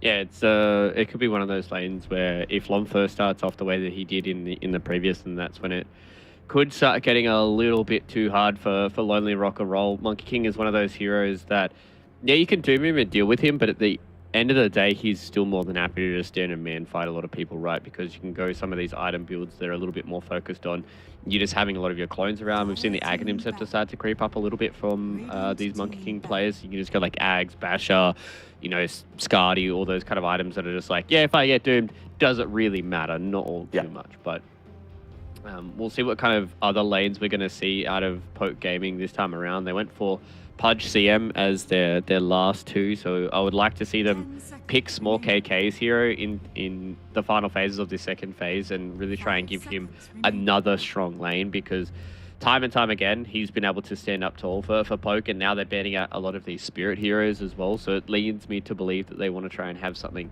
in the mid lane for small KK along the lines of like a Leshrac that he can really carry on. We'll see here. They've taken out the Storm, no Ember Spirit as well. All these mid heroes that Miranda loves rotating into. Tiny's a good ban too. We've seen this hero. It was a bit topsy-turvy in Division 1. It started off every other game. There was a Tiny in the mix, especially for the mid lane. But as time went on, people were like, yeah, sort of souring on the hero. But he still has so much value. So good to see them get rid of it. What other heroes should be removed that haven't been touched just yet? We haven't seen either team really address this Enchantress, but maybe they feel like on the side of Lonely Rock and Roll, we already have Doom. We saw how good Killer's Doom can be into the edge. We already have the Mirana. We've seen how Mirana is a sort of pseudo-answer in the early game, so they don't need to ban it themselves. And I doubt Poke Gaming want to go Disruptor plus Edge, right?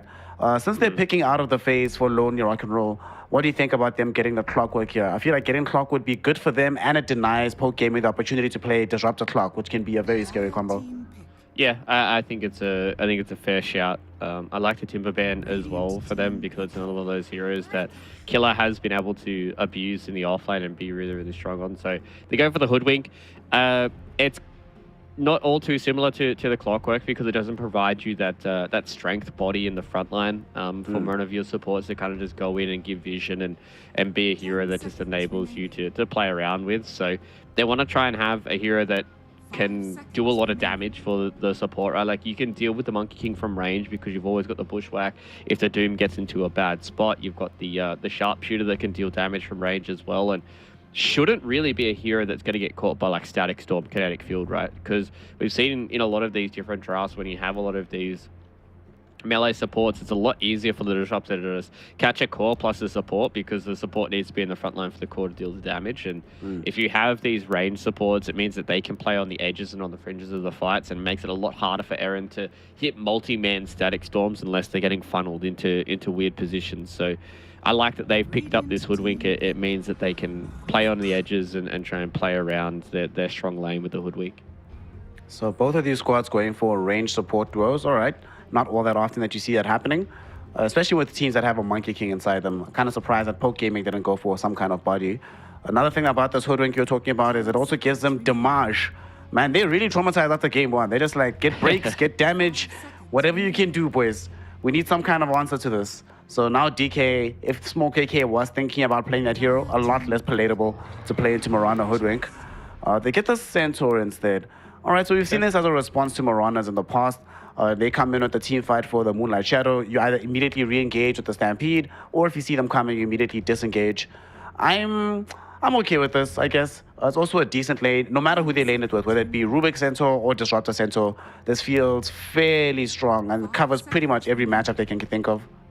Yeah, I think it's pretty decent for them. He doesn't have too many lanes that he loses, and should be in a good spot most of the time. I think with this Rubik pick, it probably means that now that we're going to be seeing Ramfu Dao pick up the Disruptor, and Eren's going to be able to pick up the Rubik. He has had a pretty good showing on his Rubiks in the past. It's a pretty decent lane with the Centaur versus Rubik. Like, you're not going to be too scared because you know it's going to be like Potom +1 for Lonely Rock and Roll. So the main issue that you had would have been against something like a Monkey King. Maybe you're looking at like a Lifestealer now for Lonely Rock and Roll to try and have this hero that can deal with the Centaur early on. You could have issues trying to stick on top of targets, and it's not really the carry matchup into the Monkey King, because he can kind of just drop Wukongs, and then the Lifestealer has to run out as soon as his rage is starting to get low. So it's going to be hard for them to find a hero that deals with the Centaur as well as dealing with the Monkey King, and that's why I think Poker put themselves in a really good spot here with both of their supports being, both of their cores,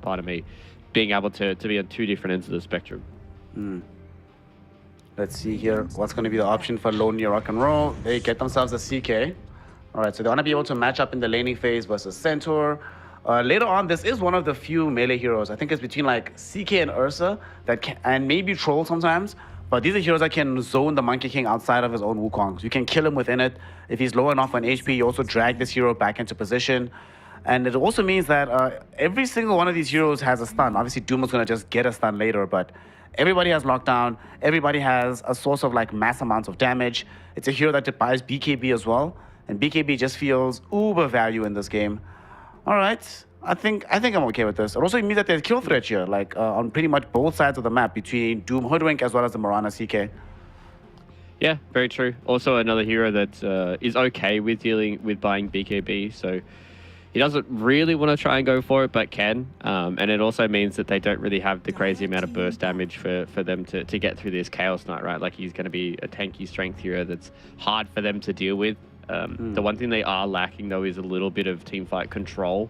They've got, like, Bushwhack, and that's basically about it. A lot of their other stuns are kind of just single targets, so these BKBs are going to be very, very good for poke. So you're going to be looking to see them ban out some more of these AoE control heroes. Maybe even something along the lines of, like, an Invoker. Could see a ban coming in from poke, just to give them that little bit of extra control to try and play a lot of these fights. And the one issue that we're seeing right now for poke is the fact that Rubik kind of doesn't really have anything amazing to steal. Like, Chaos Bolt is good, it's not crazy on the Rubik. Bushwhack is okay for the Rubik.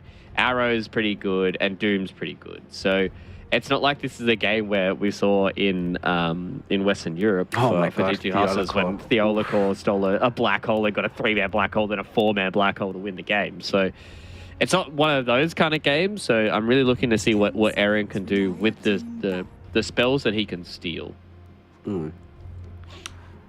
It's going to have to work overtime here to get the really good ones. We see some of these mid-heroes banned. Poke Gaming do indeed ban out the Invoker. They're like, nope, nope, nope, nope, nope. We see the potential. They see it too. They're on the same wavelength as you, Fluke. and Pango Leshrak removed in the opposite direction. So for Poke Gaming, we need a hero that's going to be able to join the fights. Death Prophet's gone. Lesher's gone. What other of these anchor type engine heroes are left in the game? I've seen Visage occupy that role every now and then, but I'm not always the biggest fan.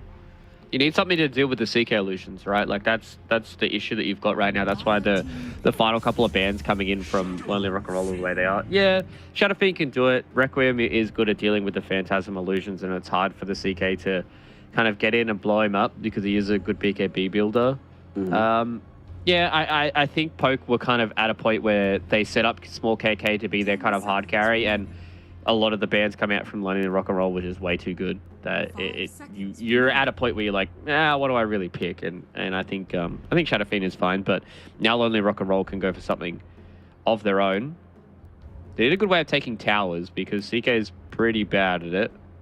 And their push potential's kind of naff right now. I think you can, with the heroes left, you can only do one or the other, right? I'm not sure you'll be able to accomplish both. Let's see what the option is. Control or some building damage. Well, the answer is going to be some team good fighting. Lane. All right, that's good lane against SF. You win this lane. They had some burst damage beforehand, like physically, but they wanted to make sure that they still have more. All of these heroes dish out a ton of damage now. They don't have that many hard disables on Poke. Like if you're playing Queen here and you buy BKB, you're pretty much immortal in these fights. Okay. Do you like this though? Yeah, I think it's kind of another one of those things where the bans for Poke were too good. The Puck and the Invoker gave them exactly what they needed with a little bit of team fight control. I think this time around, Real is going to have a lot on his shoulders to be able to make this mid-game work for him. I've seen Queen of Pains come out of laning phase, look okay, but not really be able to get that transition in towards that mid to late game Queen of Pain that we've seen a lot before. So maybe moving towards like an early BKB into like an Orchid build for him, try and catch out Lonfur a lot and kill some of these supports in the background. So I don't hate it, but after what I've seen from Poke, I think they've got heroes that they're comfortable with and heroes that they're going to look good with. And my issue for Lonely Rock and Roll is they just don't have the kind of team fight that we're seeing coming in from Poke with, Wukong's, Requiem, Stampede, Static Storm, Kinetic Field. So, yeah, I think Lonely Rock and Roll may have some issues in the mid-game. Yeah, it does feel like a very one-target type of lineup. We kill this one person, move on to the next target, kill that guy, move on to the next target. And there's a lot of missable spells. I think that's what worries me the most. You can miss Sonic Wave, you can miss this arrow, you can miss Hoodwink spells as well. So they have to play at a very high level. Execution has to be pitch perfect. And because you're also playing this more single target style, that does mean that Killer Centaur has even more value. You just press R, just press Stampede, and then suddenly much more difficult for them to reliably take team fights. Controlling space is going to be hard for Lonely Rock and Roll. But if they can do it, then they can take Poke Gaming to task and deny Poke Gaming getting their second win so far here in the DPC. Both teams are 1-1 in the leaderboard. So far, Poke Gaming is 1-0 in the series. So Lonely Rock and Roll, they got to show us what they've got, show us that they're worth messing around with as we go into game number 2. Gonna be fun as well to see how this pans out, because on the bright side, even as this game scales, both teams have many, many options for fighting. We're not just going to run into this issue of, well, I doom SF and then suddenly the entire fight is over. Yeah, 100%. They've got a decent amount of damage coming in from the Monkey King as well. So I think for Poke, they've put themselves in a good spot where the threat of the doom, I don't want to say has been neutralized, but it's definitely been neutered a little bit. Like it's not like we saw in the previous game where you just go, okay, SF's doomed. How much damage do you really have left? And now it's a one-on-one fight. Huge fight that happens here. Boundless Strike catches onto multiple heroes, both Hoodwinked and the CK. End up getting brought down, and Aaron finding a double kill. You were mentioning that he is very good on this Rubik. Going to be even better starting off the game with this huge injection of gold in his pocket. Oh, no. He's almost got boots. Yeah. Pre-bounty runes. So, I mean, I think Aaron's going to be more than happy with that. And I don't think you can ever walk up that high ground without any vision, right? Like they placed vision after they died, but they kind of just walked into a two-man Who Stomp, and then they just got kind of blown to pieces by triple rays. And yeah, maybe Lonely Rock and Roll were trying to start on the right foot, but yeah, walking up high ground with no vision and into a level 1 team like this, where you're going into a Shadow Fiend, it's a risk, man, and unfortunately for them, it kind of blew up in their face. Uh-oh. Not only do they get this double kill to start with, they just got triple bounty runes. So this game already looking like a very successful affair for the side of Poke Gaming. Aaron plops down a sentry ward on the top lane. They already have a defensive ward middle for small KK. This is not what you want to see if you're a fan right now of Lonely Rock and Roll. But No. Poke Gaming, they're showing up and they're showing why they still stayed in the division last time around. Like, it wasn't an elimination situation. They earned their spots. They're just chilling. And the team showing that they still have ambitions of getting themselves to the top. Exactly, and they're doing a good job. I believe they were also one of the teams that avoided the messy tiebreakers towards the end, right? Yeah, I think that was like Meteor Cloud and all that kind of stuff. So they were well safe in the division, and now they're coming in and really trying to make a stamp here on 2-2. Man, this top lane, they are just going back and forth. Bocce. All right, Gonna be fine. Gonna be fine. It'll be chilled. Oh wait, no. Poke was in the tiebreakers. They were in the tiebreakers. Were they? Yeah, Oh, yeah. okay. They went. It was them, Meteor, and Cloud, I believe. Yeah, I think it was Cloud, because I think Cloud Yeah. got that win towards the end, right, where we were like, oh my god, they did it. Yep. Yeah. Bottom lane. Yep. We might see a kill onto this young Hoodwink. Boundless Strike will be there. Lanfa really wants this kill, but Wenhao did have access to magic stick charges. Won't end up getting brought down. And why? We're putting out a little bit too much damage with the Scorched Earth, so they don't want to keep the pursuit going. But they are showing us the kill threat that can happen from these two heroes. As time goes on, they need to be very, very careful. Right now, they were lucky that they didn't have to deal with additional levels into the Jingle Mastery, but eventually that will end. And now they're coming in again for the attempt on the life of this Doombringer. We'll drag him back here. Very nice bushwhack coming in from the Hoodwink. Zoning back Lanfa. Why almost dies as well. So lots of action happening in this bottom lane despite no kills occurring just yet. Yeah, both side lanes have a lot of kill threat for, both the Radiant and the Dire. So I'd imagine this is going to be a whole lot of contention between both these two teams. And it looks like YYY goes down to Ramfu Diao, chase him down with the Glimpse. In fact, the Glimpse does damage now. Why does Glimpse do get damage? the free kill. What the hell is I don't this? know, man. I think it's just to stop people blinking away, but it does too much damage now. I think is the issue. Iceprog was like, I need to upgrade Disruptor, and then he went, oh shit, we're gonna go back. It does too much damage now. I very rarely even see Disruptors bothering with Thunderstrike in the laning phase, and they're outputting more damage than they used to. What the hell is this? Yep. It's a little broken, but rest easy, son. There is going to be a massive patch coming very, very soon. I will believe it when I see it. I have trust issues now with Valve. We just have to believe. We have to sit here. We have to suck the copium. We have to make sure that we're okay before... I don't know if it's going to happen before or after the major. Obviously, with some other tournaments going on right now, it'd be a little rough for those teams competing. But hey, Yep. I'm not a competitor, so I don't mind. Lanfa, Yeah. Wenhao will definitely mind losing his life towards this Monkey King. As yet again, we see the influence of this Glimpse damage. They drag back this Hoodwink. This feels like it can keep happening. This lane combination is pretty powerful. We haven't seen this top side of the map be able to get any kills just yet, but that might change as they are going in, getting in some damage onto the Rubik.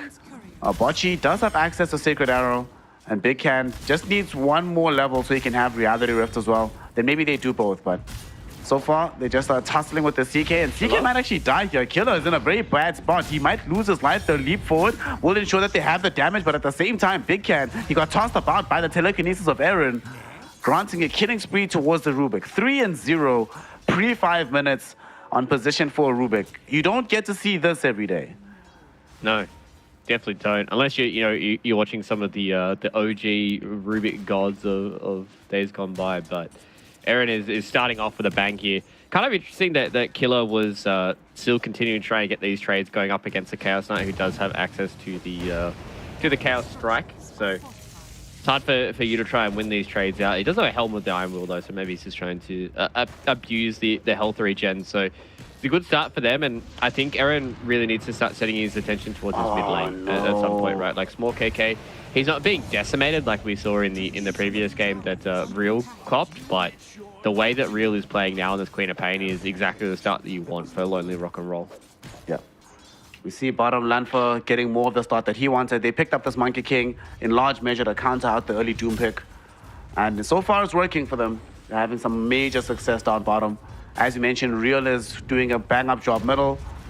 doubling up the CS practically and having the same amount of denies as there are CS for this SF and top lane. Big Can in danger, but Killer might be in further danger here. They really want to chase the CK down, but they're not going to take the risk of going in behind the tier 1 tower.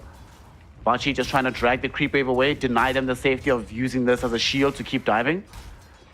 And Killer, oh, they really want this kill onto Bachi, but Bachi has leap charges as well, so shouldn't really be in massive danger in this top lane.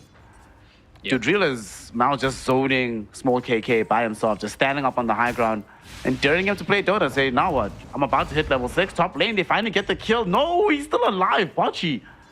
He gets saved because Killer got stunned up by Big Can. And down bottom though, I don't think that YYYY has the same luxury as he gets run down by Lanfer. Quick right click from the Monkey King. Man, this Deep Doom is not having a good time in this early game.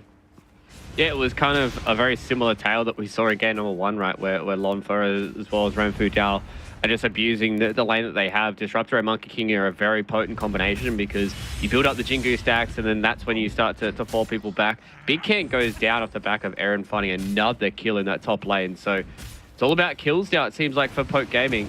And Wen Hao, he's dead too. Another kill, just kills everywhere. It's 9-1 right now. Ranfu Dao has access to the glimpse in 10 seconds. And he, despite having maybe enough damage to run down the Disruptor, has had a couple of negative experiences in this bottom lane. So we'll decide to just hang back. He's only level 3 right now. Monkey King is level 6, Luke. Are you kidding me? I was just about to bring this up. I was like, oh, you know, YYY is having, not the worst time. He could be okay. He's a Doom. He can fall back on stuff, but he is 2 whole levels behind YYYY, and he's about to get almost going worse. to go down again. Getting to jumped on right now. Ranfu Dao doesn't want to glimpse just yet. He might just glimpse back the Queen of Pain, and indeed he does, but the Sonic Wave with the dagger will come out. Gonna be good enough to find the kill. And that actually ends up benefiting the co-op. She gets the kill, immediately comes back to harass Small KK in the mid lane, and Small KK might die from this. Wen Hao making access to the stuns, but they do not have access yet to the ultimate, so not enough damage to find the kill. Bachi playing Ring Around the Rosies with Aaron, and Aaron trying to go for the kill. Telekinesis back, the leap will be out, and Aaron now realizing the folly of his ways, gonna try to get denied by Roshan, but that's not gonna happen. Wen Hao able to find the kill, and that's gonna be a dominating streak ended, a ton of gold in the pockets of this Hoodwink, but more importantly, more involvement for real. Oh no. And Lanfer, although he is not done just yet, as soon as they realize that, wait a second, there's no Murana, there's no Hoodwink, that means Doom is all alone, and that means we can kill him yet again. Yeah, this is crazy. This is a crazy start to the game that both these two teams are really pushing their side lanes and their mid lanes to the absolute limit. And you can see now the fact that Real had a good start to his early game, that they're really going to be able to play off the back of the Queen of Pain. And this is exactly what happens when you see these supports make these rotations, and you can see that these teams are understanding what these kind of win conditions are like. Unfortunately for YYY right now, he has to go somewhere. And I think he's going to have to try and go to the jungle, because if he goes anywhere near Lanfer, even if he doesn't have a support around, Lanfer will kill him. And if you just keep feeding this Monkey King all this farm and all these kills, that he's going to have like a very early Echo Saber, and then he makes a rotation towards the top side, you kick out Big Can, you take that tier 1 tower as well, then you just make this map so small for Lonely Rock and Roll to play around with, and you really need a decent sized map for Real to play in, because he's the one that needs to make this space on the map for you so Big can start to get his farm. I feel really bad for YYYY. His own team is just sacking him. Look where the supports are playing. They do manage to find the Bushwhack arrow combination onto this Rubik. Sonic Wave comes out, misses everybody, but Lanfer finds the 2-hero Boundless Strike into the 2-hero Hoof Stomp, and they get the cleanup. So no matter where you are on the map, you are just not safe from this Monkey King. He makes the TP rotation, they initiate the Stampede. So despite them being able to get that kill, that was also a questionable Sonic Wave coming in from Real. He thought it was going to connect onto this Disruptor as well, but whiffs entirely after the Rubik death. So he wasn't able to connect on both the supports, and luckily enough for him, he had the haste rune, because I'd imagine if he didn't have the haste rune, he's dead, right? Because he only has 1 level in the blink, and he had no mana. So if Real gets caught out and then Lanfer is able to take him down as well, then you're really starting to question what Lonely Rock and Roll are going to have to fall back on, because Real is kind of their only hero that can link up with both their supports, right? Like YYY can't do it. Oh, Speaking There's a of, static storm, but the salvation will be there thanks to this bushwhack on the 2. They glimpse back the Queen of Pain, but here comes the CK as well. First Phantasm of the game gets committed. They really want to bring down small KK, and they succeed in doing so.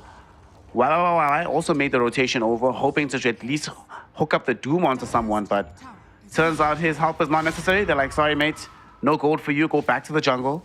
That's your home now. Still, very good kill onto this SF, because this SF is being further and further depressed middle. If Doom is having a rough game, at least Doom has like easier recovery tools. This SF is really having a rough time.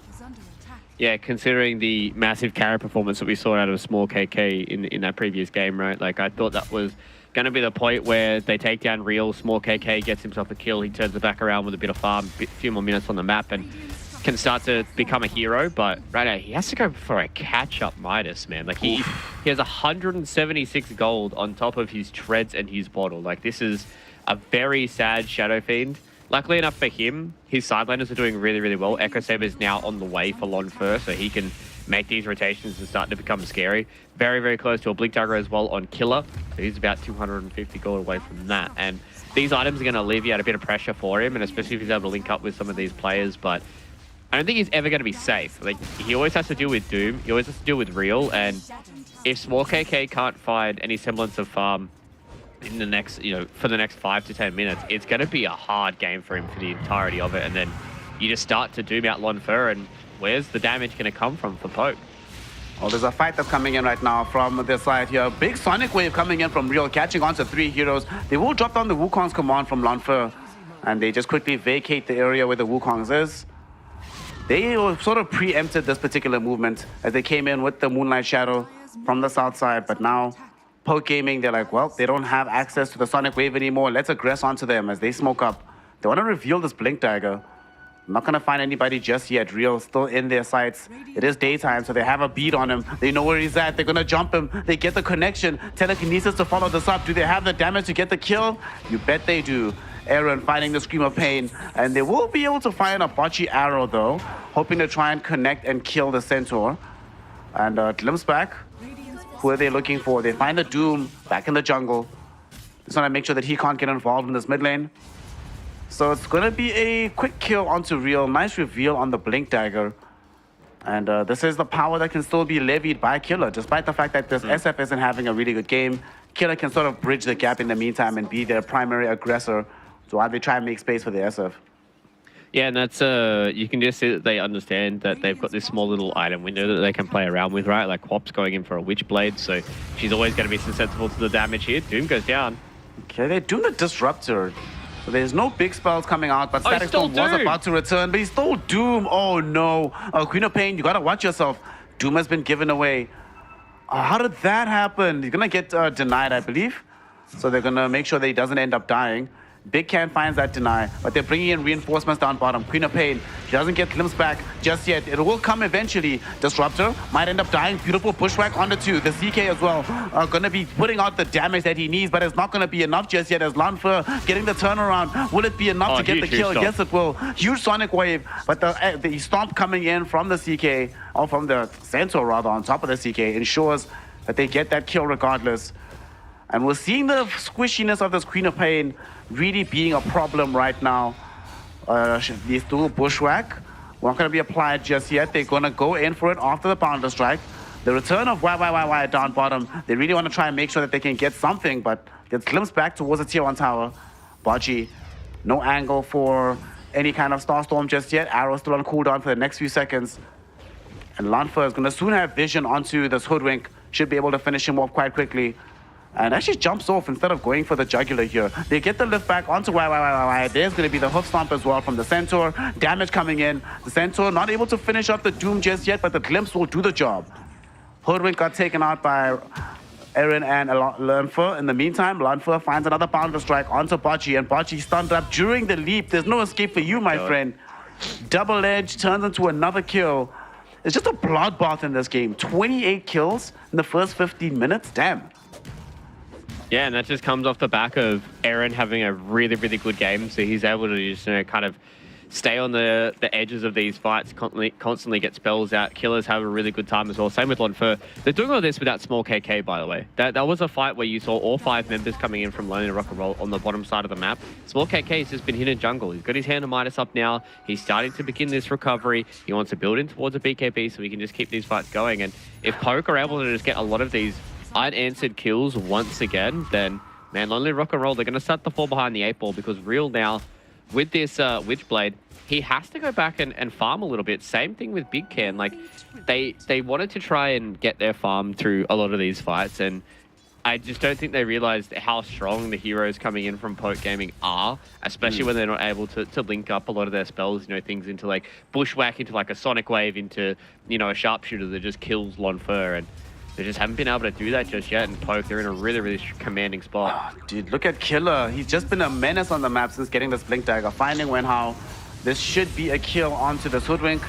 Aaron is the one that picks that one up. In the meantime, though, Lonfer is on the far side of the fight. Gets doomed up inside the Wukong's command. Should end up dying here. Real, though, gets hoof stomped alongside this Doom. Stolen Doom into the Static Storm combination.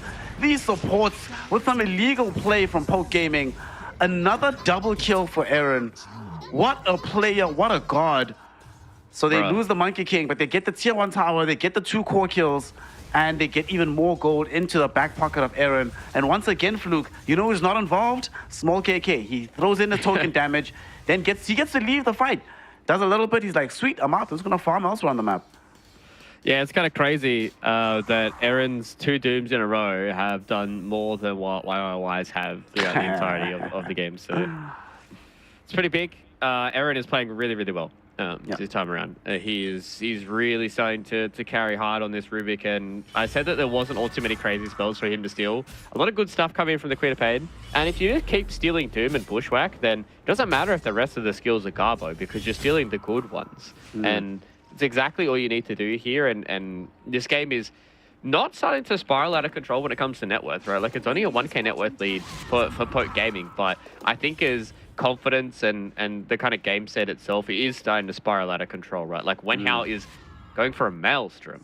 So, like, he's looking to try and get a little bit of the damage going, and I think if he ever gets caught out by, like, a Thunderstrike, he just dies, because he's always going to have vision on them. So they've got a little bit they need to pull back here, do Lonely Rock and Roll, but they definitely have the heroes to do it. You know, Quap is one of those heroes that can kind of pull around a fight. Same with Chaos Knight, but there's some big boys going on. Oh, that's an illusion, guys. Close. Also, bonus props to my boy Aaron for having Ponlo as the sticker. Good job. Good lad. Yep. One thing that really also concerns me about this game is look at the change in the fortunes of these heroes. It used to be that the SF was well below par in terms of his overall net worth. He's about to get the BKB now, so he's going to be fully caught up. We're still further away. Queen of Pain is going to get BKB after the Shadow Fiend, despite the fact that he had to come back for a catch-up Midas. And I believe his catch-up Midas was the slowest one this patch that we've seen. It might have been slower overall, like, relative to prior patches, but certainly in this patch, we have not had one that took longer to accrue. So really insane that he's still finding this much success in the game overall. Yeah, and then Poke have just done a good game at a good time at just understanding how they wanted to play this game. Lonfer doesn't get hit by the arrow combination, so again, not being able to commit on the Monkey King is Lonely Rock and Roll. They've got a lot of heroes here in the area, so they do want to try and have a fight. They've hit a nice little 2-item spike here for Chaos Knight. He's going to be pretty scary to deal with, but again, just having Doom at the ready for Aaron means that he can just try and find anybody he wants. Yeah. All right, Doom gets expended right now. Just a stolen one, though, and unfortunately, gets expended on an illusion just at the very end of the duration of the steal. Down bottom. Oh, Big Can gets caught just as he was about to TP away. No. Worst case scenario. And Aaron, of course, steals an ultimate, so he's going to get himself the Phantasm. So scary. Yeah, that's probably not the best one for him to pull out, but hey, you know, stealing ultimates is a stat, and it feels pretty good for Aaron right now. He's in a good spot. So, I mean, Lonely Rock and Roll, I thought they were going to try and put pressure on this tier 2 tower bottom. They were trying to get everybody coming together, because I'm still not sure if Small KK wants to fight even with a BKB, but they're just so far across the map, and this is what I talked about, where the net worth isn't starting to tear people apart, but it's more so like the feeling of the game, right? Like, if you're if you're Lonely Rock and Roll right now, you're like, you just feel behind. And it's only 3,000 net worth, but you feel much further than that. And the morale is really starting to run low. Yep. And because they are going for these BKBs next, the build that they're going for on Lanfer with this Desolator in combination with this Shadow Fiend scaling in levels means that they still have many damage answers even through the BKBs. I mean, we saw in the last game the influence that all this damage can do when they are BKBs, you're glowing yellow and you're still just getting right-clicked down by an SF. There is still time though. Right now, because of how well the early game went in the mid lane, them pushing towers on poke is very difficult to do outside of this SF helping to harm the charge, so you still have a fair amount of real estate to play the map with. And with heroes like Doom, you can still catch up net worth-wise, but unfortunately they have two fighting heroes, so at some point this has to end, right? They have to get their BKBs and try and make something happen on the map. You're not trying to go into the late game with Queen of Pain and CK by just farming. So now they're going to go in for the Moonlight Shadow. I don't know if they realistically think they're going to find a target because they're all going in different directions. Maybe they just want some map presence back at this point.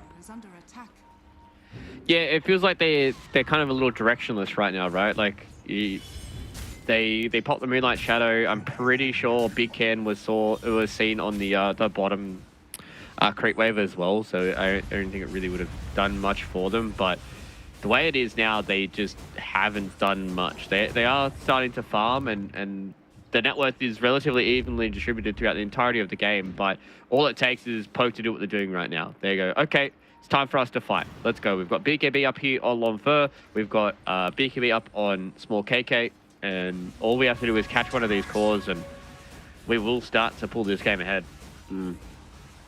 Unfortunately, Lonely Rock and Roll have the same feeling as all their cores will just back up.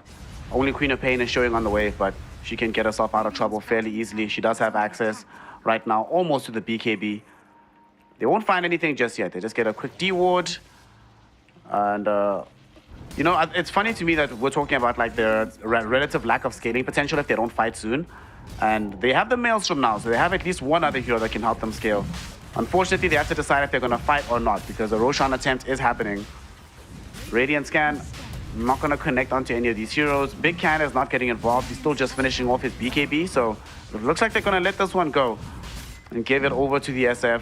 Arrow will scout this one up, or maybe not. Why is coming in? They actually want to try and force this fight. Beautiful bushwhack happening here. Sonic Wave catching onto so many heroes. Another stolen Doom. They do manage to snatch the Aegis because the kill goes the way of Lonely Rock and Roll, but the chase is on. They want this Queen of Pain. There's going to be Wukong's command triggered out onto the high ground. Big Can though, after popping Phantasm and some right clicks, they force them away from the fight. They're not going to keep this pursuit up. At the same time, on the far side of the fight, Killer catches out the Mirana, able to bring her down as well. And the Doom, yet again, given away to the Rubik just before he dies.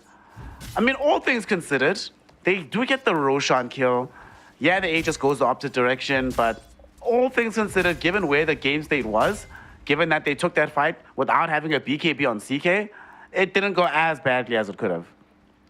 Yeah, I think if they'd lost Big Can or Real, you're really starting to beat Doom and Gloom. But yeah, I mean, net worth-wise, it hasn't been that crazy of a swing. So, I mean, the way that we're looking at this game, it's relatively even Stevens and Poke.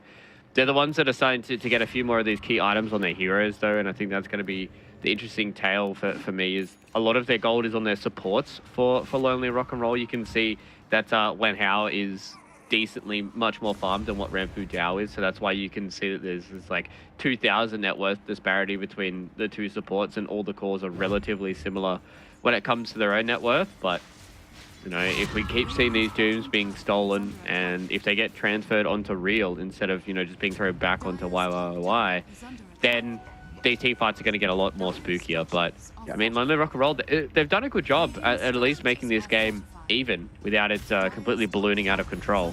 I mean, they still somehow maintain a slight net worth lead at the moment. Just trying to spread themselves out on the map. They know they can't fight right now. They don't have access to this Doom, and they are playing into an Aegis. Killer and Small KK will end up just rinsing out the tier 1 or tier 2 tower on the top side of the map. And they're thinking about keeping this pressure up. They're gonna just try and force them back. And Lonely Rock and Roll, they're coming in for the pincer maneuver. They've got Wen Hao still inside the base. There's the Moonlight Shadow as well. They're coming in to try force us on the back end, and Poke Gaming seem to be aware that this Oh, it's move gonna is be a sick coming. angle. Oh no, do they find anybody? There's gonna be the whole Pulse Stomp onto 2. Coming in from this Doom. Sonic Wave as well, catches 3 heroes. The Phantasm coming out from the CK, but there's a BKB available for the Monkey King. The Doom comes out onto the MK. CK able to bring down Centaur, but the right click damage from Small KK will bring him down as well.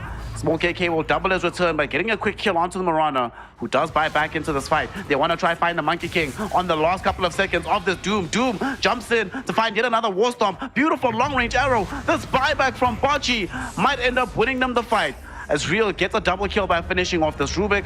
Suddenly, we have a very isolated Shadow Fiend, who does still have BKB for the second life. So he'll pop it, return home. But unfortunately for them, it is going to be a full team wipe practically. Poke Gaming, they lose out in this engagement. What an angle, what a way to start the fight. The War Stomp from Doom, catching Monkey King on the high ground before he can pop the Wukong's BKB. Yeah, sure, he still gets both spells off, but that little bit of extra time that the rest of the team gets to come in allows them to eventually take the team fight. Yeah, that was big. It was a really sick angle coming in there from Lonely Rock and Roll. Being able to fight outside of their base as well means that even if they did lose that fight, yeah, they probably would have lost Elena Rax, but at least they're able to make it costly for the side of Poke Gaming. But they still want to fight again. Small KK, no BKB though. Yeah, no BKB available. But that goes both ways, because the BKBs are still down in the opposite direction as well, as Bocce and Wenhao will find themselves getting blown up. The cores are like, yeah, we actually do not want this smoke. It looked good on paper, right? Like, they're like, oh, we can get to the Shadow Fiend. Small KK, he's got no BKB. And then they walk up high ground, they're like, his whole team's here, and we also don't have BKBs. So probably not the best spot. Sorry, Wenhao, you will cop the L this time around. Biggest thing for me, though, is Real starting to get to some of these items that are going to make him a menace in this team fight. BKB up almost at the Orchid as well, so he can jump into the backline, take down Red Gal. Speaking of jumps, look middle. Small KK gets jumped here. There's a double damage rune available for this Queen of Pain, as well as the Sonic Wave coming in. They tried their best on Renfu Hadao to throw down the Static Storm, but dual BKBs make sure that that's not going to be a consideration. Dude, I must also say, Real, you know, we're giving him a little bit of stick for missing that first Sonic Wave that he tried inside Radiant Triangle. Since then, the Sonic Waves have been hitting multiple heroes and or the priority target every single time. What a glow up from him. Yeah, I think he played pretty well in game number 1. This time around, he's really having to put a lot of work into this game. Like, the fact that we're starting to see these Lonely Rock and Roll heroes streak up when it comes to the net worth. Like, Doom is one of those heroes that has a little bit of an inflated net worth, but the fact that Big Can as well as Real are keeping parity with their counterparts, and even in some case, in Big Can's case, being able to beat out the Monkey King, right? Like, he's going to get to a point where it's going to be hard for them to deal with these Phantasm illusions. He's going to have the heart built up, BKB as well. He'll get into this fight. He can get on top of one of the supports, blow them up. And then it's going to be harder and harder for Longfer to get these Jingu stacks going, because the Doom really doesn't want to be in his face. The Quap's going to be hard for him to deal with. The Hoodwink as well as the Marana are so slippery. And then if he's standing there trying to deal with a CK, he's got, you know, a few other bros to try and deal with. You know, these Phantasm illusions are going to be relatively hard to deal with for Longfer. I'm also Longfer getting onto the 30-minute mark in the game, and he still hasn't finished his Desolator. So it feels like by the time this comes out, it's not going to have that major punch of impact, because they're itemizing against this. YYYY already has access to the plate mail, building Shiva's God for the team. Queen of Pain was thinking about Shiva's, but she opts for the AC instead. But either way, they're going to get mass amounts of armor. They can now fight through the Wukong's command, just try to get onto the SF. And they believe they can fight right now, in fact, as they smoke up on 4 heroes. Big Can is all the way down bottom. He's by himself. He's underneath an observer ward. I'm not sure he knows about this, but he is a target. He's TPing back, though. Can they cancel this in time? No, they cannot. So he's going to join his team. Let's see if they want to force a fight somewhere. So the fight is coming middle. Smoke versus smoke. Who's going to pop it here, Fluke? Who's going to start the fight? Doesn't seem like anybody wants to.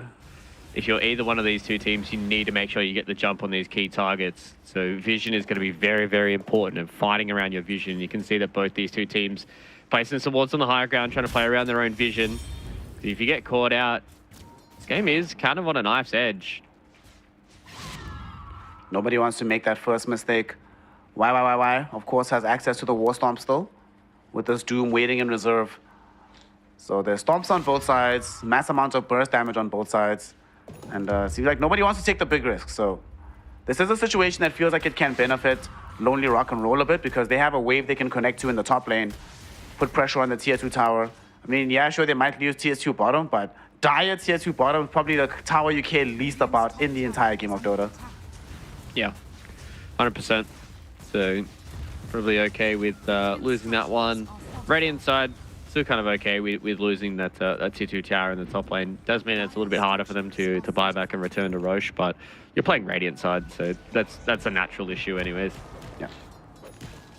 Speaking of Roche, the big man might be up in about 10 seconds. Let us see if it's going to be a nice long one or very quick and short. In the meantime, we do get more magical damage out of this Queen of Pain as she picks up the level 20 talent for the Scream of Pain damage. And Roche, oof, that's a nice long one there. 2 minutes, 20 seconds. Damn.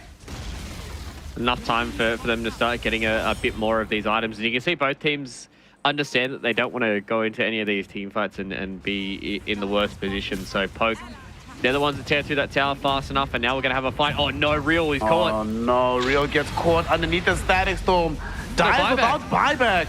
And why does find the Doom onto the Centaur. So it's not going to be a stampede for this fight, but they still have the Wukong's command to be able to trigger out. Bushwhack connect onto 3 heroes, but can they somehow take this fight? Acorn shot going to be flying through. Phantasm goes forward. BKB tricked up as well. They really want to try blow up one of these targets. The physical damage is going to be out here, but the Requiem zoning back Big Cannon these illusions. As soon as the BKB ends, Killer jumps onto him with the War Stomp. That is going to be 3 heroes dead, none of them having buyback. All of this started with Real getting caught first. And now without him, he's going to lose a lane of racks.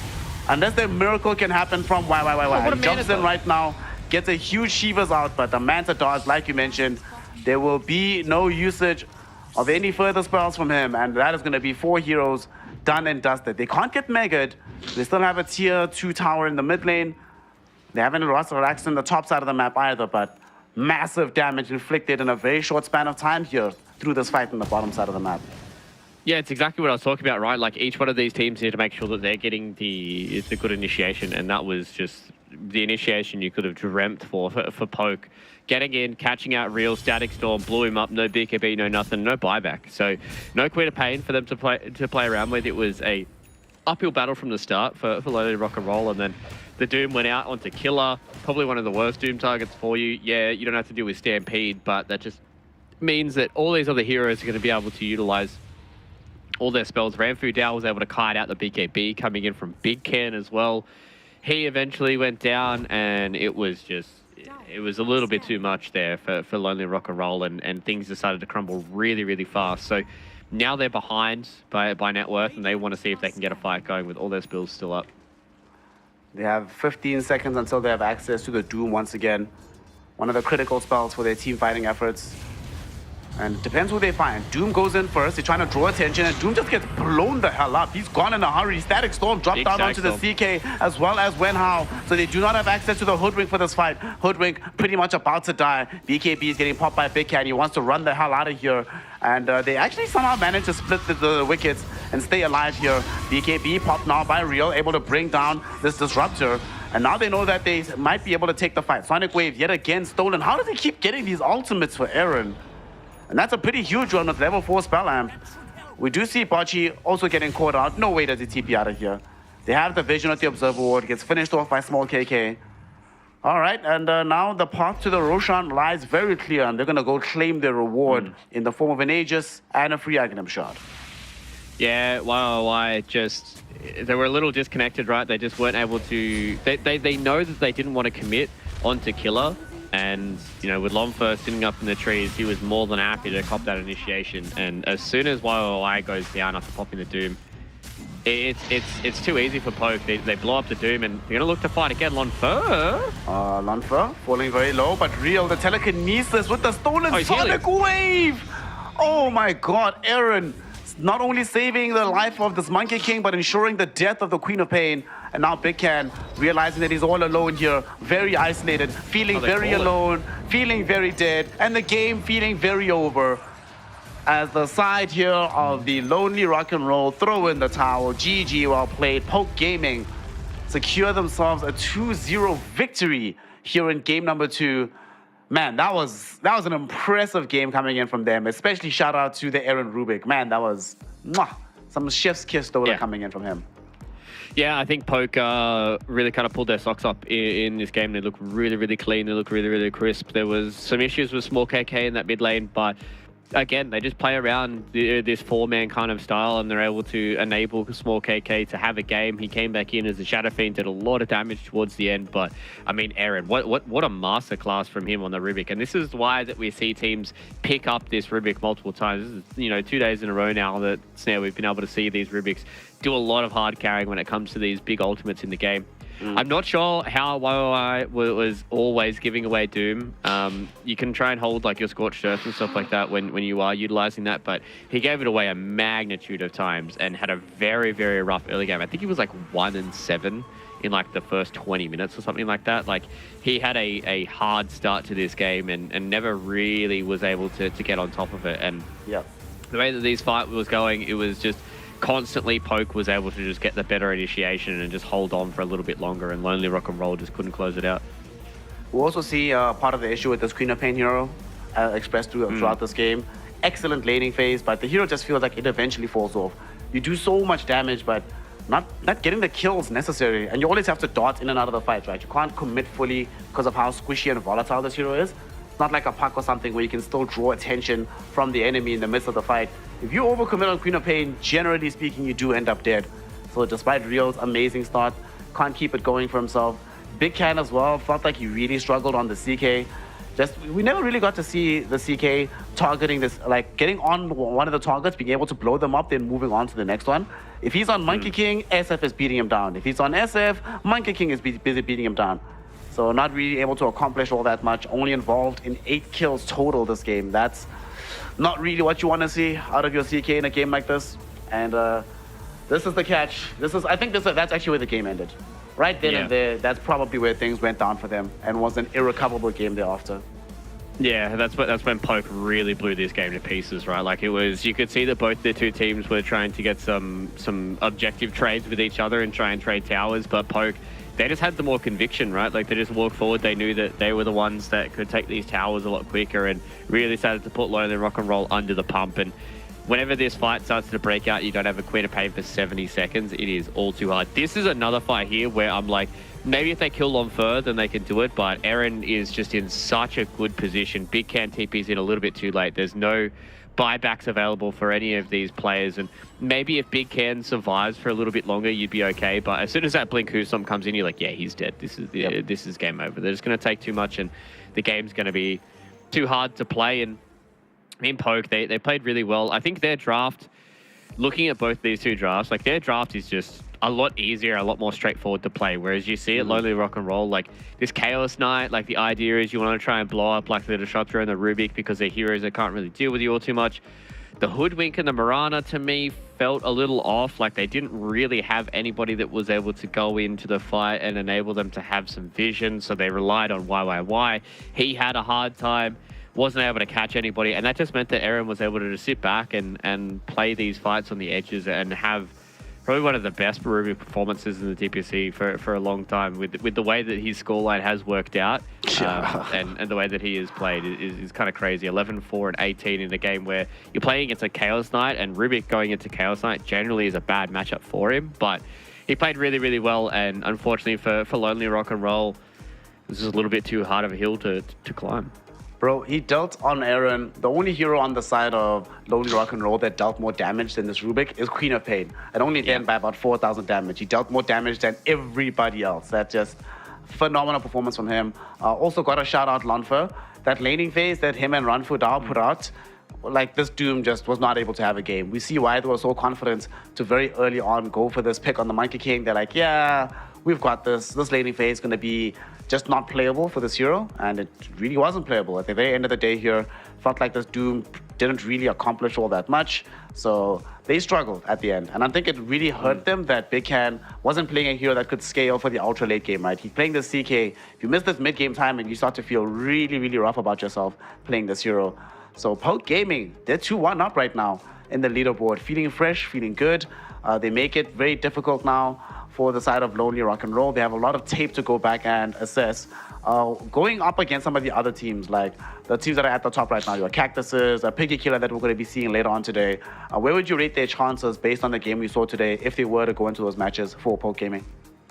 I think their laning phase has looked really good, but you can see when they went up against Cactus that sometimes it was just moments where they got kind of outclassed, and I think that can kind of come back to bite them a little bit. Small KK had a very, very rough start this time around, and if you do have scenarios where some of these other teams, you know, obviously like Piggy Killer, if they come in with their massive amount of experience that they have and be able to blow a lane like that apart, I don't think they're going to allow Poke Gaming to come back into that. But I mean, they've looked good. I think they're definitely a top 4 squad with the way that their lanes have been looking. They did go down to Cactus, but they've been able to take down now Lonely Rock and Roll as well as Meteor. So they're at least in a good spot going 2-1 that maybe they might be able to stay in Div 2 and not get relegated. And they're looking good, man. I like how, you know, we get to see the improvement from 2-1 to 2-2.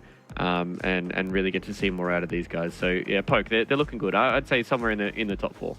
All right. Some of the other teams that we currently have in the top 4, they're in there right now, as we saw. But Piggy Killer and Team Bright, those two playing up against each other. In retrospect, well, at the very end of the season, we'll probably look at that series in retrospect and say this determined a slot of going into Div 1. And then, of course, the next series that we have, Invictus Gaming Vitality taking on the side of Supernova. IG Vitality, it's going to be interesting for me to watch this team because they are 3/5 of a former Shenzhen squad that were okay, you know. The last DPC tour that they didn't end up relegated, but they didn't end up that highly placed. They were 4th, I think, and they were okay, you know, a solid Div 2 squad. So seeing them up against a Supernova team that is a lot of new faces, a lot of new names, people that are trying to be on the come up, they definitely have the natural advantage there, but we've seen many times in the past, Luke, that natural advantage erodes very quickly in a game of Dota. If you're outdrafted, you're outpaced, if you just find yourself out-executed, then suddenly the game is much more difficult than you envisioned it being. Before we go to a break, what do you think is going to happen in that series? Are we going 2-1 the distance, or is IG Vitality going to be able to just like tighten it down and make it a quick 2-0 affair? Yeah, I think IGV definitely have a little bit more tape to look at. You can see that when they went up against Piggy Killer for Supernova, they kind of got dismantled a little bit. To be fair, that is going up against Piggy Killer, so you know, maybe it might be a little bit of a tight affair, but I'm expecting IGV to be able to come out on top on that one. IG Vitality versus Supernova is going to be the series next on the table. So that's going to be a little bit of time from now because of how quickly Poke Gaming was able to secure the victory in this 2-0 affair. So you have enough time to go get a couple of drinks, water mostly, hydration. Get some water in your system, go get some fresh air, and join us in about an hour to continue the day of Dota 2. This is Snare and Fluke, this is Chinese Division 2, and we'll see you soon to continue the action. So go breathe, and we'll come back here for some more Dota.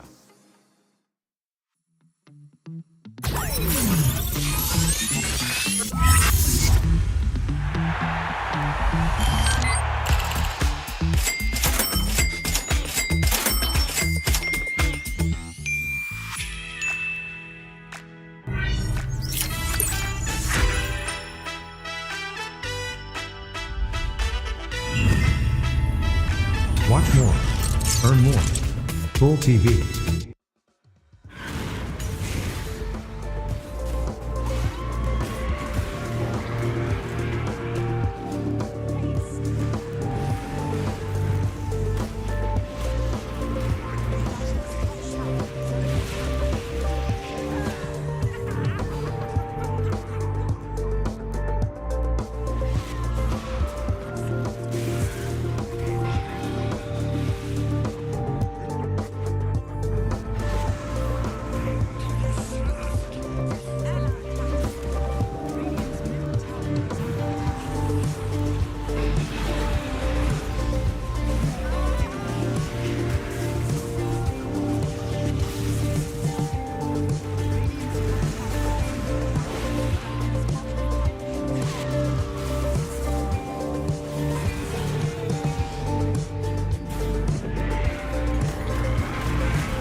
Welcome, one and all. We are back again here in the Chinese region for some more Division 2 action. And we are going to be witnessing right now Invictus Gaming Vitality taking on the side of Supernova in a BO3 that could have some major ramifications for the fate of these squads going down the stretch. Of course, Supernova found themselves in a losing position in their first matchup, so they're kind of in the need for a win. IG Vitality in the same boat. So no matter what, one of these squads will be collecting their first win. The other will be doubling up on their losses, which is something that they definitely do not want to see. My name is Sneh. I'm joined yet again by Fluke.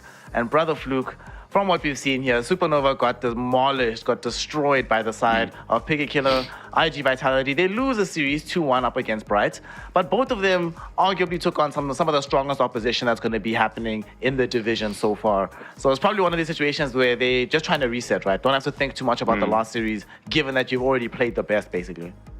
Yeah, exactly. And, going up against, Bright as well as Piggy Killer, they're going to be two teams that most of these teams here in Div 2 are going to be expecting to take the loss against. So I think the biggest thing for me is the fact that Vitality were actually able to get a map against them. It was an almost 70-minute banger for them to be able to grind out that victory, but then they got smashed in 28 minutes in the next two games. So it's going to be an upward battle for both of these two teams. But I think coming into this, IGV will just have a little bit more. Obviously, the odds were favouring them as well going into this series. So I feel like there's going to be a little bit more backing here for IGV to come out on top, but I don't think Supernova are too blown out of the water just yet, but they definitely need to try and put their best foot forward today to try and take down IGV, because if you go down to Piggy Killer and then you go down to IGV today, then Supernova, it's not like any of these teams are going to get easier from here on out. Like, you're still going to have to go up against Bright. Poke's looking pretty good. Cactus is floating around as well, so it's going to be hard for you to try and get those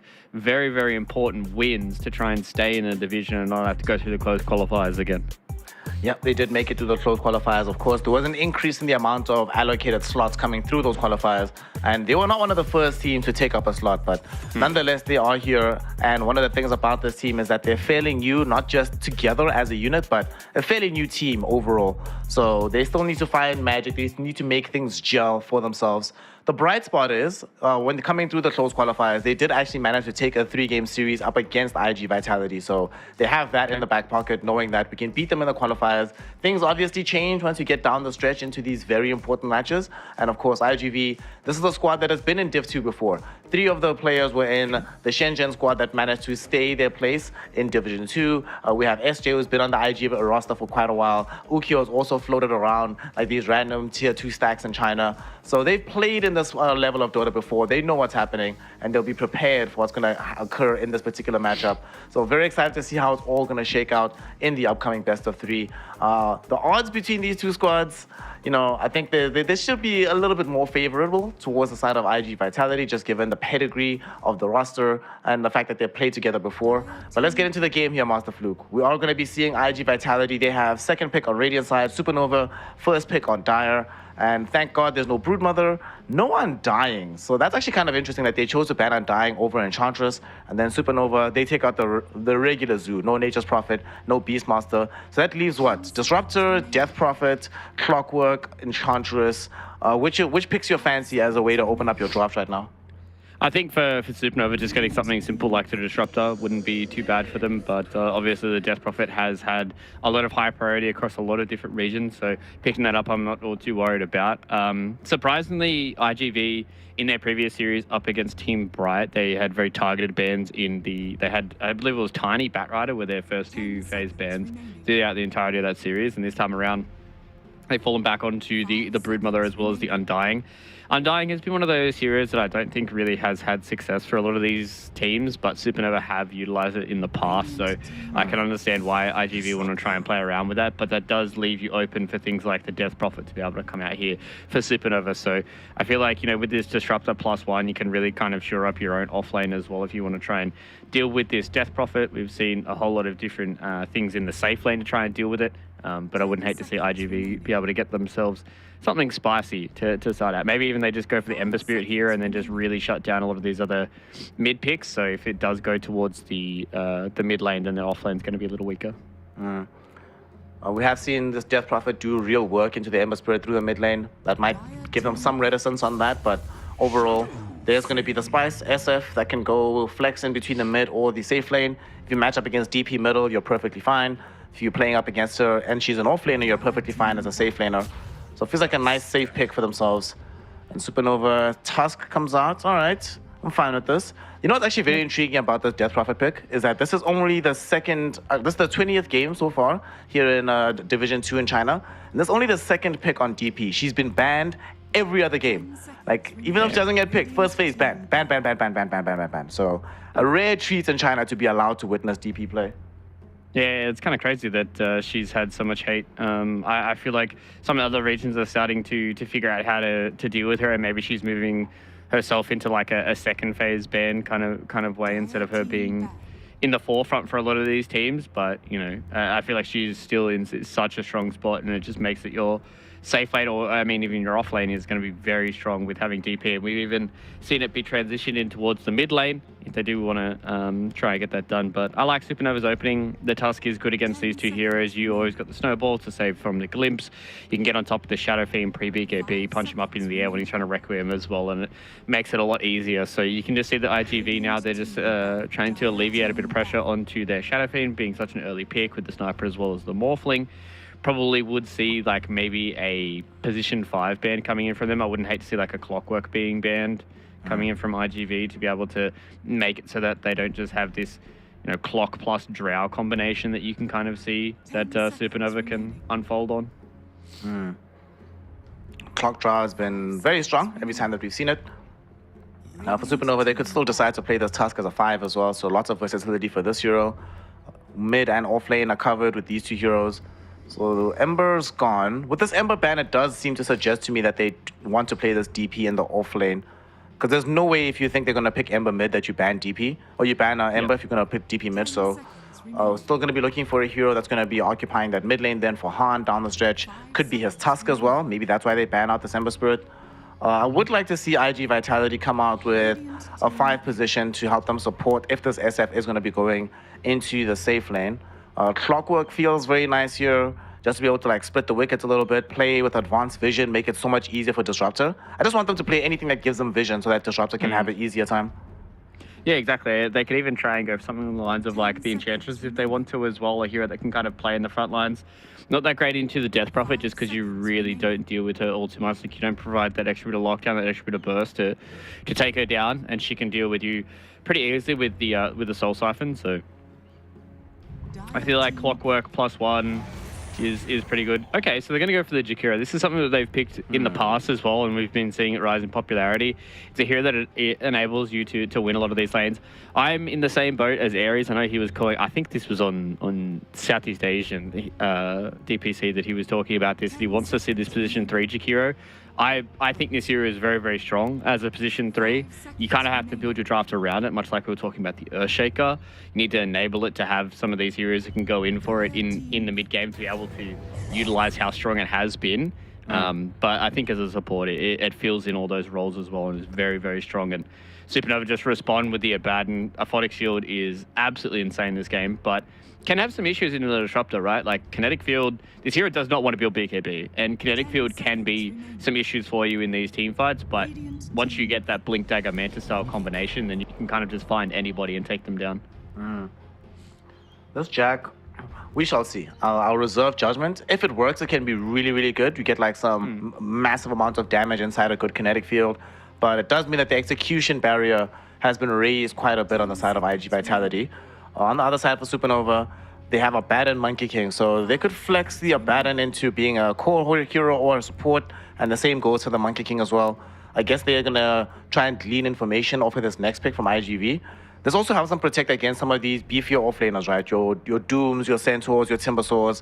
If they pick those, any of those heroes, then you just put the Monkey King into the safe lane. And then if they pick something else in the offlane, that'll give a bit more space for the Abaddon, then Abaddon can go carry here. All right. The Supernova draft still fairly open right now. They could also potentially run this Monkey King in the mid lane. We've been seeing more and more of that lately again. I love how ideas in Dota cycle all around, and we get back to this mid MK. Yeah. I've even seen a little bit of support Monkey King as well start to creep up, obviously with the inclusion of Meteor Hammer on a lot of these different heroes. Now you can utilize that if you want to. So see what IGV... They need to try and have a little bit more flex for themselves as well right now. So they need to try and find something that gives them half-decent lane in something like the Abaddon, maybe a good carry matchup for them. They can still throw the Shadow Fiend in the safe lane and then go for a mid hero that can kind of deal with some of these peskier heroes. Wouldn't hate to see something along the lines of like a Viper. I think for them, they're just going to go for the Venge. This has been a hero that we've seen creep up a little bit more. I can't remember what region it was. Maybe it was North America. Maybe it was one of the European regions. But seeing this come as a core when you enable it with something along the lines of like a Shadow Fiend, where you're able to max out the Vengeance Aura and then just go for this Ags build. And then once you start getting to the latter stages of the game, you can start to really snowball as a core, because once she gets items, she can deal a lot of damage and basically has 2 lives all the time. So I don't hate it. I think IGV are putting themselves on a clock and making themselves have this very niche kind of lineup to execute. But if they come out of laning phase ahead and, you know, this Venge gets early Ags and Shadow Fiend is unkillable with like BKB, then Supernova can really get run over.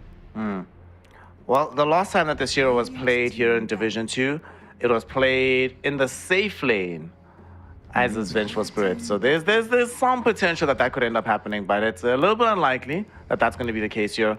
It does also mean that there's still some flexibility. That you were talking about this Jakiro potentially being a core off lane. That could still happen now. Then you have like some Jakiro disruptor lane with Vengeful Spirit protecting the safe lane. I don't know, but they're doing some weird and wonderful things on IG Vitality. It does mean that they are very similar to the game we saw earlier. There's a lot of eggs in this Shadow Fiend basket right now. Like, they need this guy to pop the hell off if they have any hope of winning this game. Because you'll get to a certain point where there's like triple BKB, DP Monkey King +1, or DP Abaddon +1. If it's Abaddon, doesn't even have to buy BKB. And then you're like, well, no one is doing damage. Shadow Fiend, what you got, fam? So really hoping that wherever this SF goes, they're planning to enable him to the max. To be fair, though, in the early game, especially pre-BKB, you can die in a hurry just from a couple of right clicks between the presence of the Dark Lord as well as the Wave of Terror. So a lot of physical damage that can come out of this team. Yeah, which is kind of a good way of dealing with the Abaddon as well, right? Like, he really tries to abuse borrowed time, but they've got a lot of ways of kiting him around and not really having to deal all too much damage to him either. And he doesn't naturally build armor either. So when he talks about the presence of the Dark Lord and Wave of Terror, like, this Abaddon could just melt in a team fight, right? So if he goes to core, then he's going to have issues where he has to build some of this early armor and is going to be squishy. And then if you go Monkey King core, you always have to worry about the fact that you're just going to get swapped out of Wukong. So I think this is a good pick, but it's still very volatile as a hero for me to be like, wow, this is an amazing Vengeful Spirit pick. But at the end of the day, we were interested to see what IGV can do here with their final couple of picks. I like the carry bands coming in from Supernova. Again, they don't really know where all these cores are going, so they want to make sure they don't get caught out by some of these super hard carries that can kind of just have a free game. But still, at the end of the day, IGV, I would love to see them just pick up this tanky frontliner for them that can just start a fight. They can just kite people around, something along the lines of like a Mars or a Centaur or something like that. Because if you have these heroes the way that you are and you don't have a frontliner for them, then you're really not being able to lay a good platform for the Shadow Fiend and the Vengeful Spirit to deal damage. Mars, personally, I'll be honest, bro. Every time I see Mars, a part of me, bro, just dies inside because I know what's going to happen. He's going to have a decent time. Like, he'll have an okay lane at best. Like, he'll never win the laning phase, but he'll be okay. And then he'll buy, like, Blink Dagger / BKB, the first item. And then they'll miss, like, they'll get the first 2 connections on arenas. The third one doesn't go well, and the hero just falls off completely. Sucks so much. You wanted this in the earlier series. How do you feel about it being deployed here for the side of Supernova? I think it's kind of the same idea up against the Shadow Fiend, right? Like, he's going to build BKB, but Invoker is one of those heroes that can really screw up a lot of other heroes while the cores have popped their BKBs. Like, Tornado EMP combo is going to be really, really annoying for them because they want to try and utilize all of their mana as they possibly can. I don't hate it. I want to know where all these cores are going before I really make a decision. They are lacking a little bit on initiation for them. It is all really on the task. Okay, so they go Pango. So a hero that isn't kind of in the same vein as like a Mars or a Centaur, but still allows you to start a fight and get this game going. So I'm excited to see what IGV do look like with this Pangolier. Going into Han in that mid lane, it's going to be interesting. especially when we're seeing a few of these things floating around. So, hey, who really knows what it's going to look like? I'm excited. It's going to be an off-lane Vengeful Spirit that we get here. And then the mid Pangolier rounding things out for Ashe. Okay. Does mean that the mid lane matchup is going to be entertaining to watch between this Pangolier and the Invoker. They also have made the decision now of exactly where these heroes are going on the other side. So it's going to be a 5 Abaddon and a core Monkey King in this game, occupying the safe lane. So a lot of protection being afforded towards this Monkey King. He's going to be playing into the Disruptor. So it's the Disruptor Vengeful Spirit lane. There is a stun that can be dispelled by Aphotic Shield. Aphotic Shield also makes it hard to die from these heroes in a kill combo. I kind of like what I'm seeing from Supernova. They do really lack initiation. You were mentioning it just now. They have very hard ways of jumping, a lot of responsibility on the Tusk. So he has to have a phenomenal game if he's going to succeed in this one.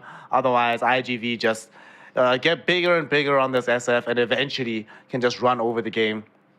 Nonetheless, one thing I do like about this is that both teams have a very clear game plan of what's supposed to happen. One side is playing up around this SF. The other side will be playing around the timings of the Wukong's command and the exorcism. So it's going to be fun, no matter what. Clashing styles of Dota. Let's see how it all breaks down here, Fluke. And which team do you think is going to get the first blood out of this one? Who has more aggression in the earlier part of the game? I definitely think IGV have the easier way of finding kills early on. You know, Jakiro, Vengeful Spirit, and Disruptor, they all have amazing spells from level 1s all through to 6. So it's going to be a lot easier for them to find the kills as well. I just don't know if they've got the tank ability. Like, Tax playing this Vengeful Spirit, I'm going to be scared if he doesn't have a decent start and he has to, you know, kind of fall back and spend like 5-10 minutes where he has to sit back and farm this Ags or farm his like first aura item. But I've seen Venges kind of pop off before, especially against some of these much more passive lanes. I really don't like Abaddon as a 5. I think currently in the meta, he can be abused pretty hardcore, especially up against Disruptor Vengeful Spirit. Like, all they have to do is you know, misposition the Invoker, the Death Prophet, or the Monkey King away from the Abaddon, and what's he going to do? Like, unless he builds a Blink Dagger, his positioning is going to be super, super important here on Chola, and I feel like even if his positioning is perfect, he still has to deal with things like glimpse and swaps that are going to put his cores in bad positions. The annoying spells as they were. Let's see how things end up going here as we go into game number 1. Supernova 2-2 trade is going to be fine. IGV get 2-2 as well. Really interested to see how this mid lane is also going to pan out. The Pangolier versus the Invoker. I imagine that normally you get like poked a lot by Pango, but I imagine that with this Invoker, once he starts getting the quad swaps, he doesn't really care too much. It'll just be taking life quite easy in this mid lane. Yeah, also Ashe is able to make the rotations early with the Pangolier, so I don't think it's going to be too bad. It's going to be one of those kind of tradey lanes, but there definitely is kill threat in that mid lane coming in from Han, so have to be careful on the Pango not to overuse your Swashbuckle and your Shield Crash, because if you get caught out without any movement abilities, he can kind of just run you down with like Forge Spirits and a Cold Snap. For now, they're still just chilling. Got the first level in Wex on this Invoker. And the first couple of waves should be fine for both of them. We'll see how things shape out a little bit later. And down bottom, we do see one of the reasons why they pick up this Jakiro. SJ just getting constant harass out onto Sheep. And Jakiro harasses kind of something else. It's kind of spectacular. And the hero is so tanky, like, you can actually go face check into heroes like the Death Prophet, especially if she wastes a Spirit Siphon on you, you're like, oh, it's sweet, awesome. But if she's not Spirit Siphoning, you can just do this stuff all day and make so much space for this SF to farm very safely behind this T1 tower. Yeah, and this is the reason why I was, you know, maybe hoping we could see a little bit more of this offlane Jakiro just because his stats are so good.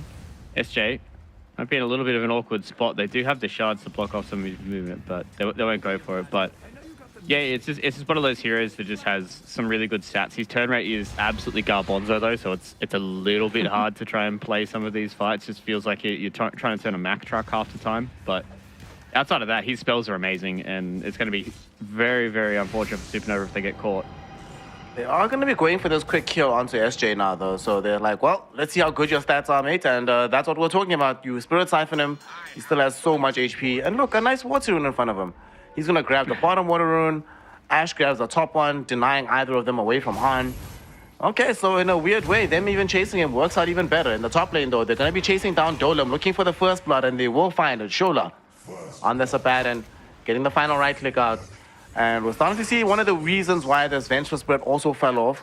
Not only does she remain squishy in the mid game, but her laning phase prowess is not particularly strong. And the off lane right now feels like one of those sides of the map that you need to get off to a positive start every single game. Yeah, and that's why it's always scary when you have this Vengeful Spirit who's not been able to win the lane. But Chola might get a return kill here, so Tax or Dolem's able to pick that one up. So that's a nice little start here for the Venge. She does have really, really good stats and really, really good stat gain. So once these levels start to come in for Tax, he's going to be okay here on the Vengeful Spirit. The biggest thing for me is this Aghanim Scepter timing, because you want to make sure that you get this at a good timing, because otherwise this hero feels really, really bad. And if you're walking into these fights where you're trying to walk into a Monkey King and all these other heroes, then if you don't have that second life, you're just going to feed. Yep. Well, the top mid side of the map is going to be much easier for the Venge because they managed to glimpse back the Abaddon as you're TPing in. So it's going to be a 1v2 for at least 2 waves here. That's going to be nice. Down bottom, the CSJ just continuing to do normal Jakiro things. With the dual breath out though, they might try to go for a kill. Nice dodge on the raises. There's only going to be 2 of them. And now with this ice shards, will they try to make the positive progression onto Ukyo? They will not. They're just happy to zone him back. But that snowball definitely keeps Sheep alive there. If you get hit with the triple raise, you're definitely dead. But only the double ends up being able to walk away safely. Yeah, triple raise is pretty nasty, especially at level 2. So them being able to play around with that. So Sheep so far has been doing a good job at trying to make this lane playable for his Death Prophet, but it's still a lot on the shoulders of this Tusk to be able to get a lot of these team fights going their way. Like, you basically have Boundless Strike and Snowball. Maybe Han can have this crazy big game where he's going this, Quaswex Invoker, and he's just built all this control and he just runs in, tornadoes literally everybody, and everything feels all cool and it's like a highlight video. But just having all of these simple heroes for IGV just makes their game plan simpler, and it makes it so easy for them to punish any mistakes because almost everybody has some way of stun or slow. Yeah. There's a lot of control available on their roster. So if they can utilize these spells in tandem with one another, it does feel like the team fights become very difficult for Supernova to take, even with the Vardic Shield behind them as backup. So right now the lanes just go and chill. Bottom lane, not the best time in the world so far for Shen, as this Death Prophet hasn't been enjoying her time too much. But you're playing from the off lane, you're not expecting to get off to a roaring start on this hero anymore.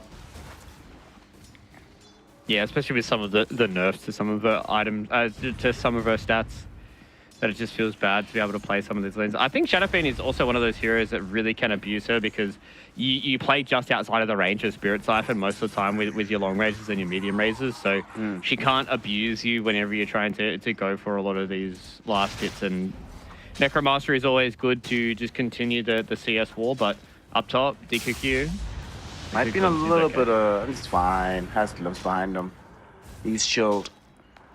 Mid, I must say Ashe is doing a pretty good job here on this Pangolier, despite never having availability of mana, not being outstripped in the CS department by any stretch of the imagination. So doing a pretty decent job keeping up with this Invoker. Will be ready with Rolling Thunder in the event that a rotation is needed, and he might have to go bottom right now as Ukyo is being dove upon. They do have access to this tag team with the Spirit Siphon. Do they have the damage? One more right click will do it, and indeed they do. Sheep will go down in the opposite direction from SJ, but that's a trade they'll take any day of the week. Slowing down this SF, who was top CS leader just before he died, always feels very good, especially if the kill itself does end up going the way of the Death Prophet, and indeed it did. Yeah, and especially with the experience going the way of the Death Prophet as well, so she's going to be able to get to Exorcism in no time. So talking about some of the rotations, I was hoping to see a rotation from Ashe in the mid lane with the Power Rune, but did just have to go back to base there and deal with the Power Rune as well. So not going to be able to make that early rotation. Woo. It did rotate those Tusk to the top lane though. Sheep opting to leave the Death Prophet a little bit alone. Ice Park catches 2 heroes. Look at this Pangolier go in right now. That was good initiation from SJ, followed up by this Rolling Thunder.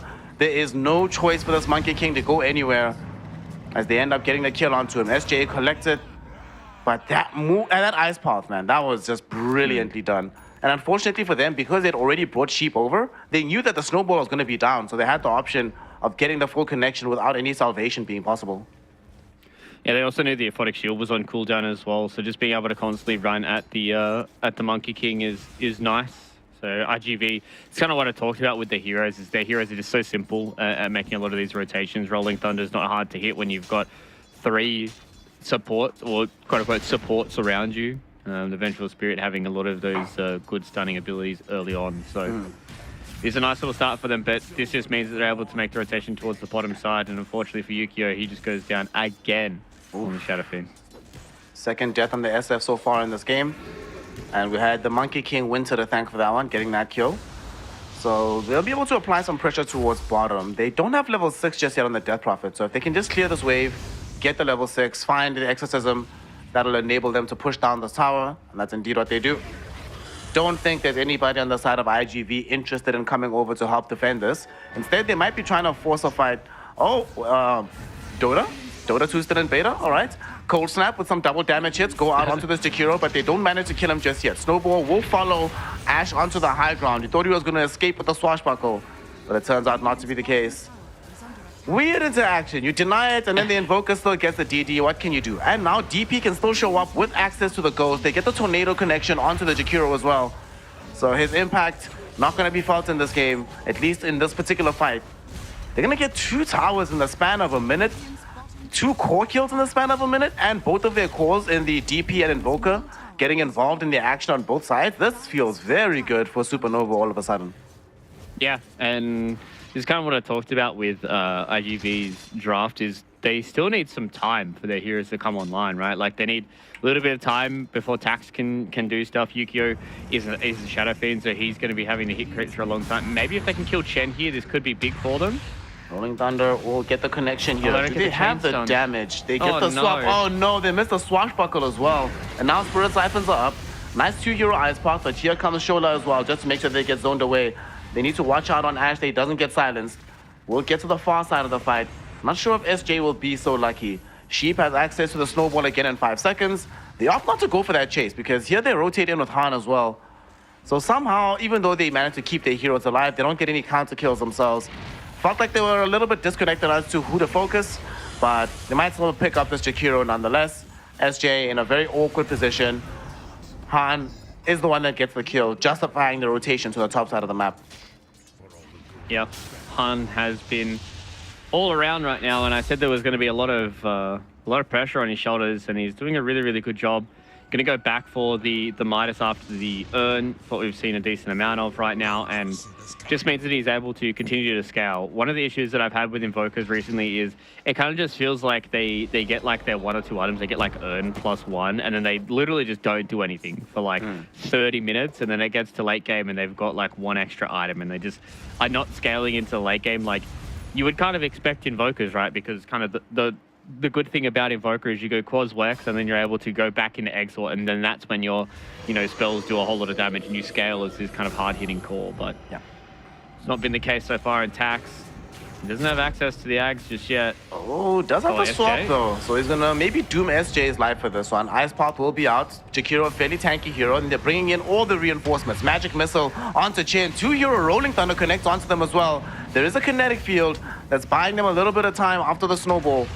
And let's see, will they get themselves out of this? Glimpse back onto this Ghost Death Prophet. The Ghost will not heal her up in time, so she will end up going down. Unfortunately, though, the reinforcements from Supernova ensure that they get 2 in the opposite direction. Will they be able to get more? Shola, he's on the forward-facing part of this fight because he has access to borrow time. Han doesn't want to dive too deeply. So that's a 2-for-1 exchange in the top lane. Offlaner plus support for 1 offlaner. Spirit Siphon, what a spell. Spirit Siphon plus Snowball, even better. Yeah, it's really hard for them to commit onto the DP without having to deal with the Tusk first. And the biggest thing for me is Tax goes down again. Like, Venge going down is not what you want. He is ahead on net worth of the Death Prophet, so Chen's not kind of snowballing out of control. But the biggest thing for me is they need to hit this item timing for the Ags +1. If they're able to utilize Ash with the Pangolier as soon as that Ag Scepter's up, they can just keep going. And I think that's going to be something that they can really abuse in a lot of these fights. And if they hit it early enough on the Vengeful Spirit, then that means that there's going to be no BKBs coming out for Winter. There's going to be no BKB for Han. So they can just constantly abuse these, Wave of Terrors and the Magic Missiles and allowing the SF to do damage. So maybe just take the foot off the pedal for a little bit here for IGV. Oh, check this out. Speaking of Winter, on this Monkey King, he's building into a Radiance. So not going to be one of those Battle Fury games, not an Echo Saber Deso game. Going all in on the Rads play. I suppose when you know that the SF is going to be the primary right clicker and a huge source of their damage, if you can get on top of him and you have Rads, then he's not necessarily able to force you out of Wukongs. And it's going to take a while before he gets MKB, but still a somewhat interesting choice for this Monkey King. Not going to make any tank here either, so this hero can still die. Yeah, I thought maybe if you wanted to try and go for a little bit of a farming item, you just go like Battle Fury on Monkey, considering he's had a pretty good start, but maybe Radiance Ags is the way to go here for Winter. They do have a lot of tanky heroes to play around with. DQQ, they're going to try and kill Chen at the top lane. I don't know about this one. He has access to the mech, so we'll end up popping it. They go in with the Rolling Thunder, and this is the thing. Damage is not really their forte until a little bit later. And Pango, trying to get himself away from this Invoker, won't be able to do so. Winter rotates in as well. And this Monkey King drops down the Wukongs just to ensure they get the kill. That's 2 heroes removed from play. They still defend their tier 1 tower in the top lane. In fact, we are now 13 minutes in. They haven't lost a single tower just yet on the side of Supernova. And it looks like they're about to claim the tier 1 tower top as well, as they do have access to Exorcism Ghosts. Chen will pop them. Shola will tank up the tier 1 tower. So that's more map control right now for the side of Supernova. Yeah, and I thought seeing them in front of a tier 2 meant they'd had secured that top tier 1 tower, but they dove so deep for that, and diving deep onto a Death Prophet as well. Maybe if Ash was closer with the Pangolier, you could have tried and got some of the chains done, but they missed out on the Ice Path. They didn't have the damage between their 2 supports, and the Pango just wasn't there in time, and by the time that Ash had rolled through, you already saw the reinforcements coming in from Supernova. So a little bit of overextension from IGV, but they still have their 2 main cores farming. They still have Yukio as well as Tax, just hitting away at creeps, getting to a point where they can start to scale and look good.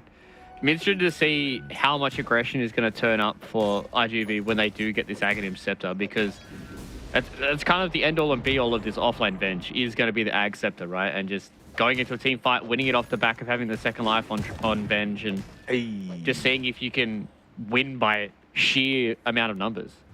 Speaking of numbers, we've got a new record here today, Fluke.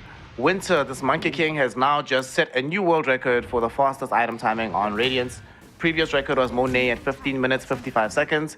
He got his at about 14:47. So some good stuff that we're seeing out of this MK.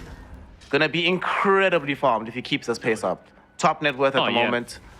Only hero that's even close is the Invoker. This SF that we see farming away in the top lane is quite far off the pace on Ukyo.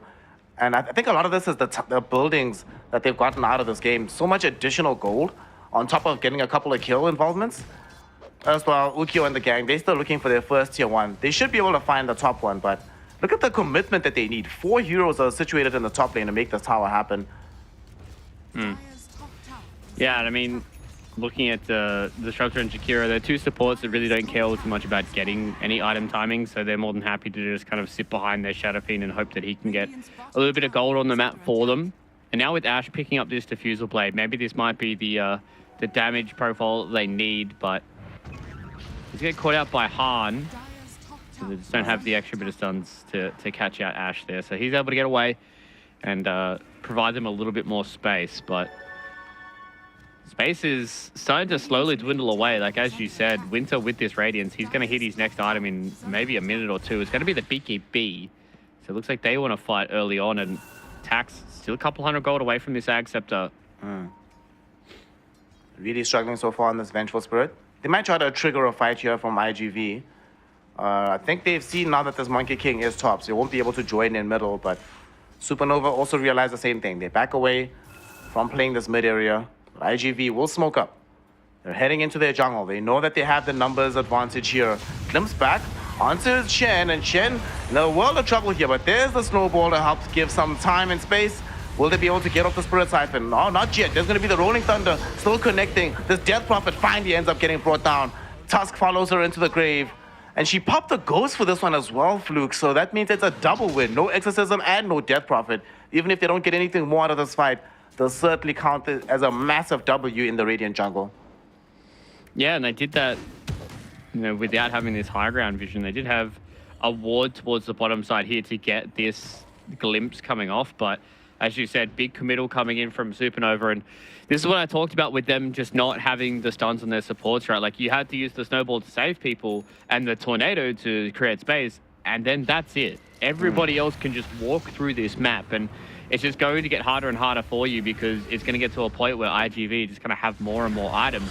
Now they've hit the Ag Scepter on the Venge, they can just keep doing that. And if Supernova have to constantly keep using this snowball to save out on Chen, then they just don't have any way of stunning any of these heroes and catching them out, and then you're just going to have free reign on a Pango, you can have free reign on a Shadow Fiend, and if they're able to just keep these stuns rolling for SF, then Yukio is just going to stand there and just blow people to pieces. They very desperately need this Blink Dagger on Sheep. They also need BKB on Chen, and I'm actually kind of shocked that he's building into the Pipe of Insight instead. I feel like if he has BKB that last fight, they don't even need to use the snowball to save him. Just pop BKB, Ghost, siphon a hero or two, but going for the bit more of the outskill play here. If they can elongate the fight long enough with this Pipe of Insight, then it'll seem quite genius, but we shall see, because BKB could have some really high value in this game.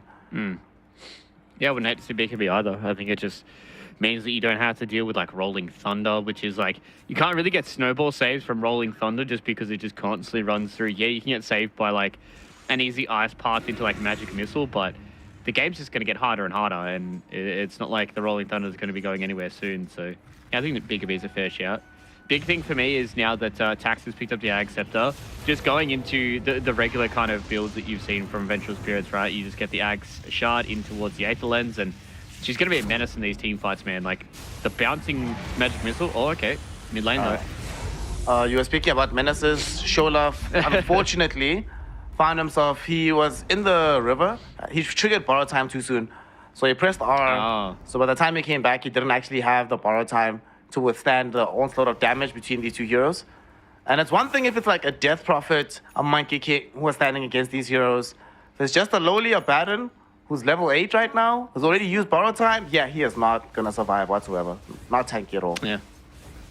It's not going to be a fun time, but circling back to what I was saying with the Ag Shard, like the bouncing Magic Missile, these heroes don't have BKBs, then you can't utilize the spells that you need to, the limited amount of spells that you need to get on top of these heroes to get these kills. So I like the way that Tax is building down, understanding that it's all about just keeping this Vengeance Aura up for the Shadow Fiend, as well as just kind of throwing out as many Magic Missiles as possible. And I like that he's gone for the Magic Missile talents as well. I'd imagine he's probably going to go to the cooldown here.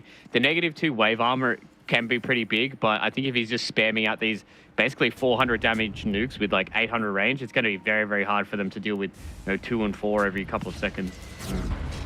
They're trying to force a fight right now. They're going in onto this young Sheep Tusk. They're going to snowball forward onto where the Jakiro is. Gets followed up by Nova. As they come in, Monkey King pops the Wukong's command. Will they be able to at least bring down Dolem here? Tax trying to run himself away. He does have Ag, so he's still going to be useful in the fight here often. There's going to be the Magic Missile. It bounces between the Death Prophet and the Monkey King. They swap the DP back. She did get out the Ghost, but the Requiem Static Storm combination right on top of her face will end up bringing her down. She is dead, 40 seconds in the grave, and yet again, Ghosts were popped. And now they have a clear path towards taking the Tier 1 tower middle. And more than that, Fluke, afterwards, they could make a quick trip into the Roshan pit, knowing they don't have to worry about neither Wukong's nor the Exorcism. Let's see how Supernova approach this. They jump in, Sheep going for the Disruptor, trying to make sure that they get the quick kill. Not going to be able to do so in time. They do have the Urn down on them. There's the Sunstrike. It does connect. Han on a dominating streak. And he popped the BKB to avoid dying or getting himself into an awkward position against this Venge. But there's going to be Ash from the low ground. Huge swashbuckle to bring down this Abaddon. They will not be denied. They want this Tier 1 tower come hell or high water, and they are going to get it. Yeah, just not being able to get too much out of the BKBs, right? You know, we saw Winter pop his BKB, Han popped his BKB. They get the kill onto the Disruptor, but that's about it, right? And that's not what you really want when you're constantly getting these cores run in towards your face. And we're just seeing the issues that they're having with their team comp, that the fact that they just don't have good ways of starting these fights. They're able to roll in onto DQQ in the start of that fight from Sheep, but that's all it is. You just have to try and hope that you're tanky enough to run through these engagements. And that's why, you know, when I saw the Abaddon plus Monkey King combination, I knew that one of them had to be a support, and they were going to run lacking on a bit of this lockdown. And Fortunately for Supernova, they just had too many issues they had to try and figure out with their draft, and now they are starting to feel the pain when it comes to not being able to start a fight or continue a fight. Everybody's been in that situation at home where it feels so annoying. It feels so demoralizing just watching people walk away and you not be able to commit and get these kills. They're gonna commit right now onto Shola, swapping him back here. There's gonna be the borrow time, but Wukong's command triggered out here by Winter. Winter closing in onto Yukio, who's gonna get hit out by the Sunstrike. Ice Shot sets him up. Han finishes off the kill. It is a quick 1-for-1 as they've only lost a Tusk in exchange for this. Glimpse back. We see Winter is in a bad position. Rolling Thunder not going to connect onto him. Instead, they may be going on to Chen, but he's already gotten off some of these Spirit Siphons, so he's a very poor target. Jump in from Winter. Bounder Strike catches both supports. They get the damage enough to kill SJ. Tornado lifts Disruptor into the air, and they're looking to try to bring him down. Sunstrike, will it connect? Not this time. But he's being chased, being stalked like a piece of prey, and here's the Predator. It is the Winter Monkey King who's just gotten himself a double kill. Ash, who just got himself BKB, might be forced to die regardless of having this item. Dolem getting the swap back to try and buy him space and time. And they do have the Ghost out yet again. Unfortunately, the damage is going to be there because BKB goes down. Cold Snap cancels out the TP. That is yet another death. Dolem's illusion is going to die too. And Supernova, they come onto the scene like a supernova, bursting onto IG Vitality, finding themselves a team fight win, and they're the ones now threatening the Roshan instead. Yeah, Tax needs to relax on the swaps, I think. I think some of those swaps definitely have not been it. Swapping an Abaddon and forcing out borrowed time is hard for you, because if you're not able to keep Yukio into a good position with the Nether swap, then this team fight goes bad for you, and that's exactly what happened there for IGB. Is they got over aggressive with the swap. They didn't have it to save out Yukio. He gets stuck by the R shards, blown up, doesn't have a way of getting back into the fight. So it's a little hard for them to play around with their Shadow Fiend's life if he's the one that's about half HP. So maybe try and hold on towards that Nether swap a little bit longer here, unless you do see something along the lines of like a Death Prophet who's completely out of reach from their teammates, and that might be the play to go. But as soon as you hit that Nether swap, that just forces Supernova to continue this fight, to start the fight. And when you're just running at them like that, you don't really need all too many stuns for that one. Oh, the Guys, illusion. your smoke didn't break.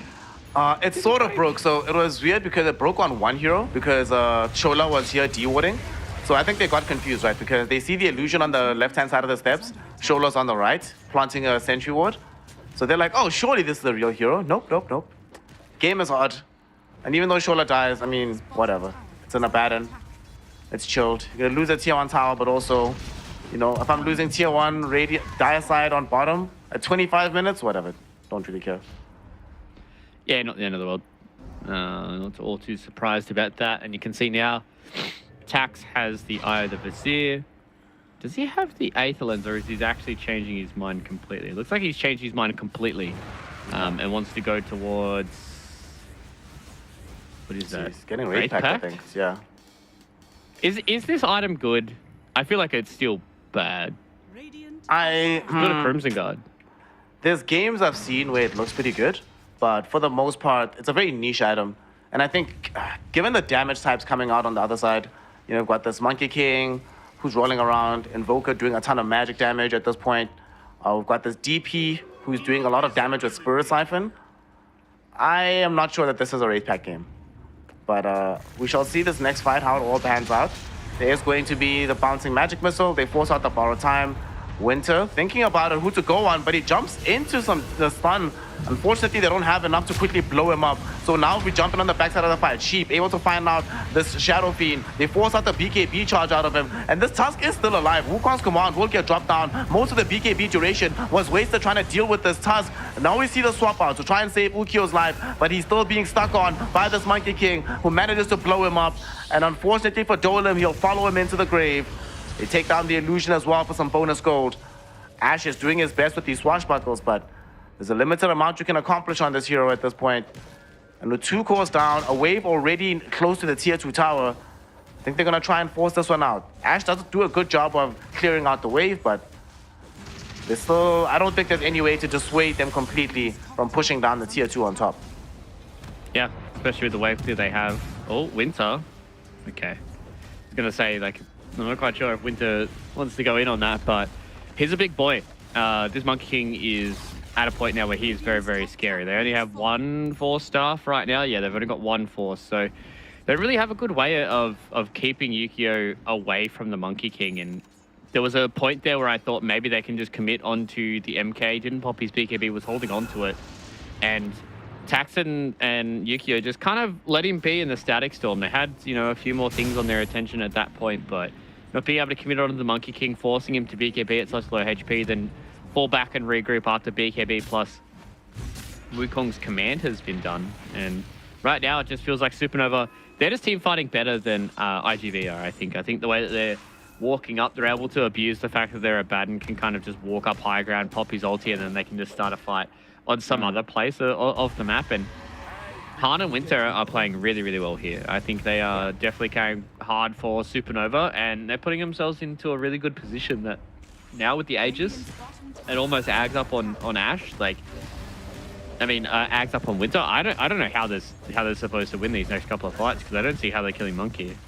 Yep. MK is gonna be picking up this Aghanims fairly shortly. His farm was also out of this world. Like 19,000 net worth. He's 5k up basically on the next, or 4k up on the Shadow Fiend, 7k up on this Pangolier, and just clearly the strongest hero on the map. He's getting the Alacrity. Oh, Sheep just jumps in. They force out this Static Storm. They glimpse back the Monkey King. Okay, maybe a little bit aggressive there from the Tusk. He doesn't have the Aghanim Scepter, so can't even get the kickback. Not entirely sure what that one was about, but they'll be grateful on the side of IGV. Not only do they get to kill the Tusk, but they get to protect their tier 2 tower as a result of this. So they at least hold on to some part of the map. Tax has gone back for the Aetherlands now. I mean, I don't hate it. I would have liked it a little earlier. 29 minutes just with an Aetherlands Axe on your offlane Vengeful Spirit. That feels pretty bad, not gonna lie. It feels pretty rough. Like usually when you see this Vengeful Spirit come in as a core, you wanted to have like 2 or 3 items at this point, right? Like you're sitting there and you're like, am I just a glorified position 5? Kind of. Until she starts building small auras. And at that point, maybe it might be a little bit of a bridge too far gone, because you're kind of just expecting Yukio to do all the damage. Ash is doing a good job with the Rolling Thunder, but if your Venge isn't able to, you know, abuse Swap and abuse Magic Missile, then Yukio is just going to be the full attention of Winter. And right now, nobody wants the attention of Winter. You'd rather hope you pretend you don't exist. Just fight literally elsewhere. Just be like, Mr. Monkey King, I left you alone for the first 2 minutes of the game. You can leave me alone for the last. Exactly. Come on, man. Let's have a deal. Trade offer. One thing that makes this game even more difficult is DQQ, this disruptor, not going to have access to the Aghanim Scepter for quite some time. And Jakiro, at some point, just stop scaling in terms of your progression as that hero. So no Philly Stone either. Ha! Got to do it the old-fashioned way, fam. They might smoke up, though, and try and force a fight now that he has 4 stuff.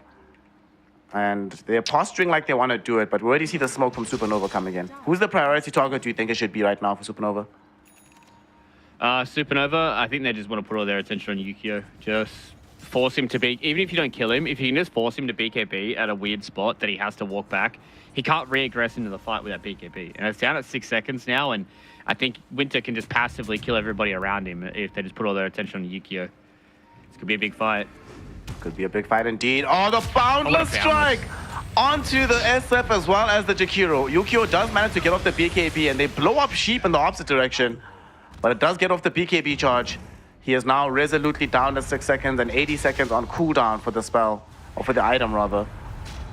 That boundless was huge, but they couldn't. That's one of the drawbacks of their drop that you've been mentioning. Yeah. Their lack of follow-up. They can't quickly get to the fight. So even if Sheep finds a very good catch, until he gets the Aghanim Scepter and can reposition them himself, they always going to be reliant on hoping that they can blow them up in a second or two. Otherwise, there is still some turnaround potential. Yeah, Han was just a little bit too far behind to be able to follow up as well. He has a sheep stick as well for him, so the lack of control is starting to slowly be alleviated for them.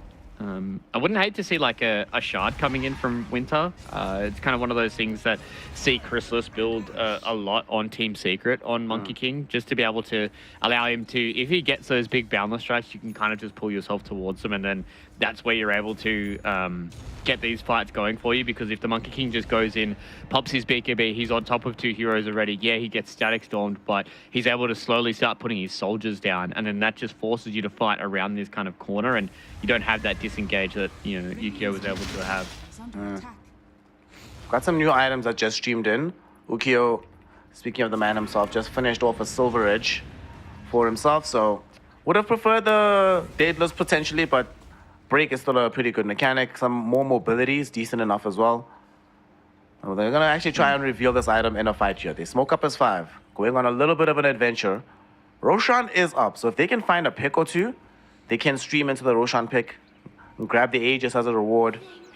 But they don't have any progressive vision on the other side of the map here, Fluke, so I don't think they're going to find anything off the back of this one. Yeah, they are just trying to sniff out Han, but I think Han kind of understands what's going on right now. There has been vision towards the Radiant base as well for Supernova, and they can just see that nobody's on the map. So they're very, very cautious, understanding that if they get caught out, then it's going to be hard for them to fight as well. But good game sense there from Supernova. They understand that they're ahead right now, and all they need to avoid is getting caught out from a big team fight, because IGV, if they're the ones that are on the front foot, they've got a lot of initiation, they've got a lot of stuns to try and play around with. And if Supernova start these fights, 4v5 early on, like lose Han, lose Winter, then these fights get very scary for them. Supernova right now, they're going to smoke themselves, see if they can find anything. So both squads end up just trying to scout out if the opponent is inside the Roshan pit.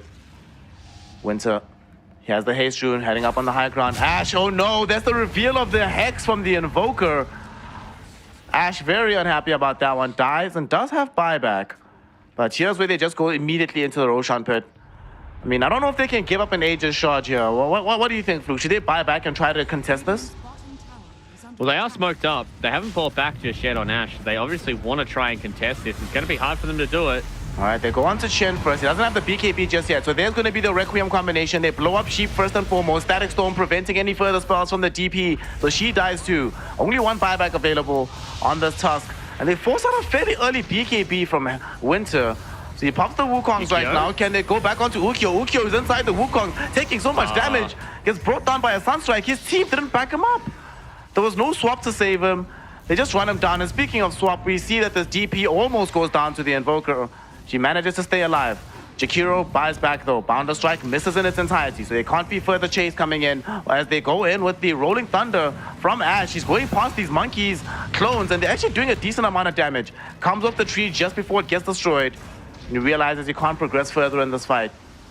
So they back off right now on IGV. Supernova, they're about to get the Death Prophet back online.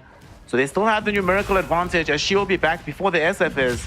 And there's no more ultimates to fight the Roshan pit with.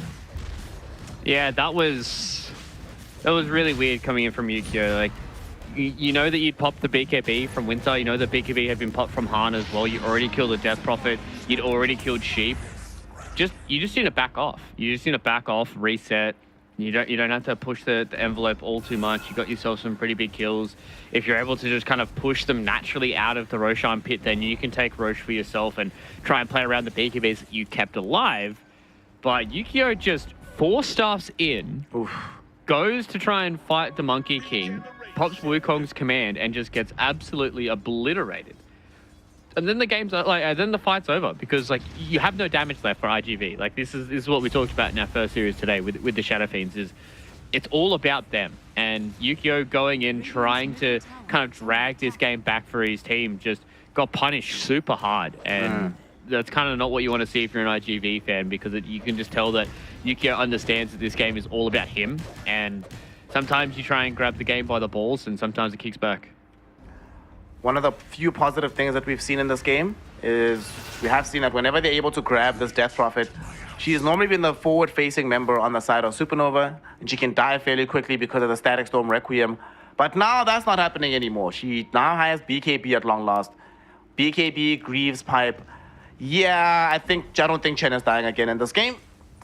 I think he's had enough of it. Like, he got tired of being in the fountain. Oh, and a big swap back middle. Hell, can they actually kill Winter in time? They're going for the full combination, but they get off the BKB. It's not enough damage here, Fluke. They've already gotten 2 kills. SF on the high ground inside of the BKB gets forced out past the ice shards as Chen is just solo zoning back this Disruptor. And they will get broken, but there's the BKB charge coming out of Chen just to make sure he can escape outside the base. Wait for these ghosts to finish. They'll replenish their HP. In the meantime, use the remainder of their duration to start threatening this high ground. Tier 3 towers looking like they might fall soon. And they didn't even pop the Aegis. Ukyo thought he had enough damage with the Requiem combo and some right clicks, but turns out not to be enough. Yeah, it was cute. It was actually a really cute play. I thought it was sick, the way they were able to utilize the ice path in the swap. But I mean, you're doing all that for an Aegis, and even if you do use Requiem and all that kind of stuff, and you're able to eventually kill the Monkey King, you just can't really do anything else. You know, like the fight's kind of over at that point, and there's not really much that you can do. So, it's what it is. At the end of the day, you had to try and pull something out of the bag, and now they're losing 2 lanes of rack. Probably going to lose a 3rd as well. Tax. They'll try something. He's not able to get it done. The thing that also sucks is that the way that this game has been going for Venge can't really have an influence on this fight. The Sheep jumps in directly onto the Shadow Fiend. They're forcing him back here. Because Supernova, they just want the Megas, and then they'll try to get the hell out of dodge. Sheep does get glimpsed back into a swap play, so that should be a dead Tusk. They do come in for some revenge, though. Boundless Strike catches on the 2. There's the BKB coming in from Winter with the Wukong's command out, and they call it GG, well played. They throw in the towel. They recognize that this game has no more playability as Supernova take game number 1. The draft was supposed to be a little bit slow. It required a lot of moving pieces to fit together, but by God, Fluke, when it fit together, they really looked so hot on the side of Supernova. Yeah, and it's also one of those weird games where I looked at it and I just didn't get much out of this Venge plus Disruptor lane, right? Like, it really did feel like that they couldn't do all too much. Tax was almost always behind. Their draft was simpler to execute. Understand, you know, we just kind of need to get our SF to a spot where we can win this, but I just don't think the lanes went all too well for IGV. They're almost always behind the 8 ball. Winter had a fantastic game with the Monkey King, real quiet one, just kind of toiling away, doing his own stuff, and he just came out with some big items. And as soon as those items came out, it's like, how do you kill Monkey King properly? And it's really hard for the Venge when she wants to try and be the counter to the Wukong's command, wants to try and set up some kills with some quick swaps into like a magic missile, but then you go, oh crap, Yukio's been caught out, we don't have the swap to save him. Never really been able to be in a good position to get those swap saves out, and then your 2 supports are kind of just going to be food for the Invoker and the Death Prophet. So the draft was easier and relatively straightforward for IGV, but they just didn't execute this game in 1. They really weren't able to connect on all too much. They did a good job at shutting down Chen on this Death Prophet, so maybe in some other scenarios you might not be looking towards the DP, but Han as well as Winter played really, really well this game for Supernova, and they outperformed and they looked good going into the 2nd game of the series. Han was just a god, a demon. Obviously, we spoke about the fastest Radiance ever on this Monkey King being done by Winter, but the plays that we saw coming in from Han, in the period of the game where Monkey King doesn't want to always be the first one in the fight, Han's like, it's cool, bro, jump in. I got you, I'll cover your back. I've got these radial deafening blasts, I've got these hexes. Just made life so much easier for the squad. Also, many of these fights was Han as well as Winter popping BKB simultaneously in the fights just to make sure that they have the simultaneous progression going forward. Looked very good. 1 death between the 2 of them. Winter, why are you feeding, fam? That 1 entire death. What the hell is this? We hate to see it.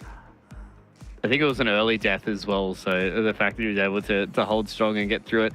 I did have some criticisms for the support ABBA. I felt like I don't know if I really felt its kind of emphasis this game, especially just kind of because he got outshone by Han as well as Winter on their 2 heroes. But I understand the idea behind it. You know, you can kind of just like walk up these high grounds. You don't really care because you can just pop the borrowed time, and then they've committed all these spells onto you. And then these heroes like the Invoker and the Monkey King can kind of have all the vision they need to. So I think now it's decent, but I definitely feel like maybe in the future you're kind of just using it as a flex pick to try and be like, we can play the Pods 1 ABBA, we can also play the support ABBA, so you have to be careful about it. But I mean, when you have players like Han and Winter who play like this and have stellar standout games, then I mean, I don't think it really matters the draft if you have them on heroes like this that can carry so hard.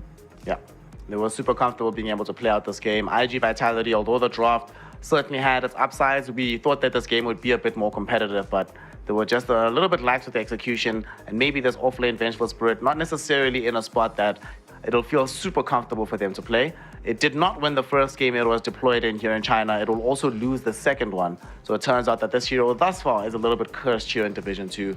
Of course, they still have an opportunity to try and bring this game back to parity and still be in search of their first win here in Division 2, because if they lose, they are 0-2, Supernova will be 1-1, making the leaderboard a much more interesting affair than it would have been otherwise. And you love to see it when it's nice and unpredictable in this fashion. So far so good for Supernova. We'll see if they can carry this performance into the next game, or if it's going to be IGV able to mount a comeback and take us to our first best of 3 finale for the day. Let's see how it all shakes out in game number 2. Snare and Fluke back in a second for some more Dota 2 action.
Welcome back, one and all, here to the DPC in the Chinese region. Division 2 action continues as we are witnessing Supernova taking on the side of IG Vitality. And so far, it is looking like a run back of the close qualifiers where Supernova was able to take the victory. And they've sort of managed to drag back the odds as well. And of course, those odds provided to us by our partner, esportsbet.io. If you want to be involved in making sure that you get yourself in the Dota environment, join the Watch to Earn platform. You earn yourself $3 per hour, basically 3,000 tokens on the esportsbet.io platform. And it's an additional way that you can make sure that you're supporting your favorite game, not just as a spectator and viewer, but getting involved in the sustainability of our scene.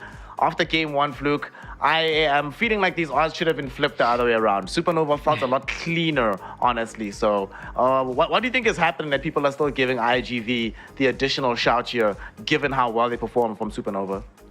Yeah, I think it could just be like a lot of the names that are floating around and stuff like that. Maybe some of these recent results aren't really being given all too much stock. But I mean, at the end of the day, I think we have to agree with you, right? I think Supernova, their two cores, the 1 and 2, definitely played a whole lot better than what Vitality did. I mean, it's good to see what it's going to look like when Tax is actually on a hero that he can have some purchase in the game and have some agency and play around with. So these drafts are going to be all important for IGV, especially now that they've picked up the Shadow Fiend once again. The bans are exactly the same, so it means that the Death Prophet is going to go in the hands of Supernova. So I really want to see IGV, if they want to play this buff up strat for the Shadow Fiend, they need to have another hero that at least gives them a little bit of a damage profile in the game, right? Like you need to have something that can scale up for you. Maybe you try and go for the Invoker yourself. We've seen that in the past where, you know, teams like OG used to do it at TI and stuff. They just go for this buff up strat where, you know, the Invoker would just go for this like max alacrity build and just kind of play around with that. So IGV, I like that they decided to not change all too much. They at least get the Tusk this time around instead of the Disruptor, which has been completely untouched between both these two teams. So they really want to try and have these position 4s that gives them a little bit of go forward and gives them a little bit of initiation.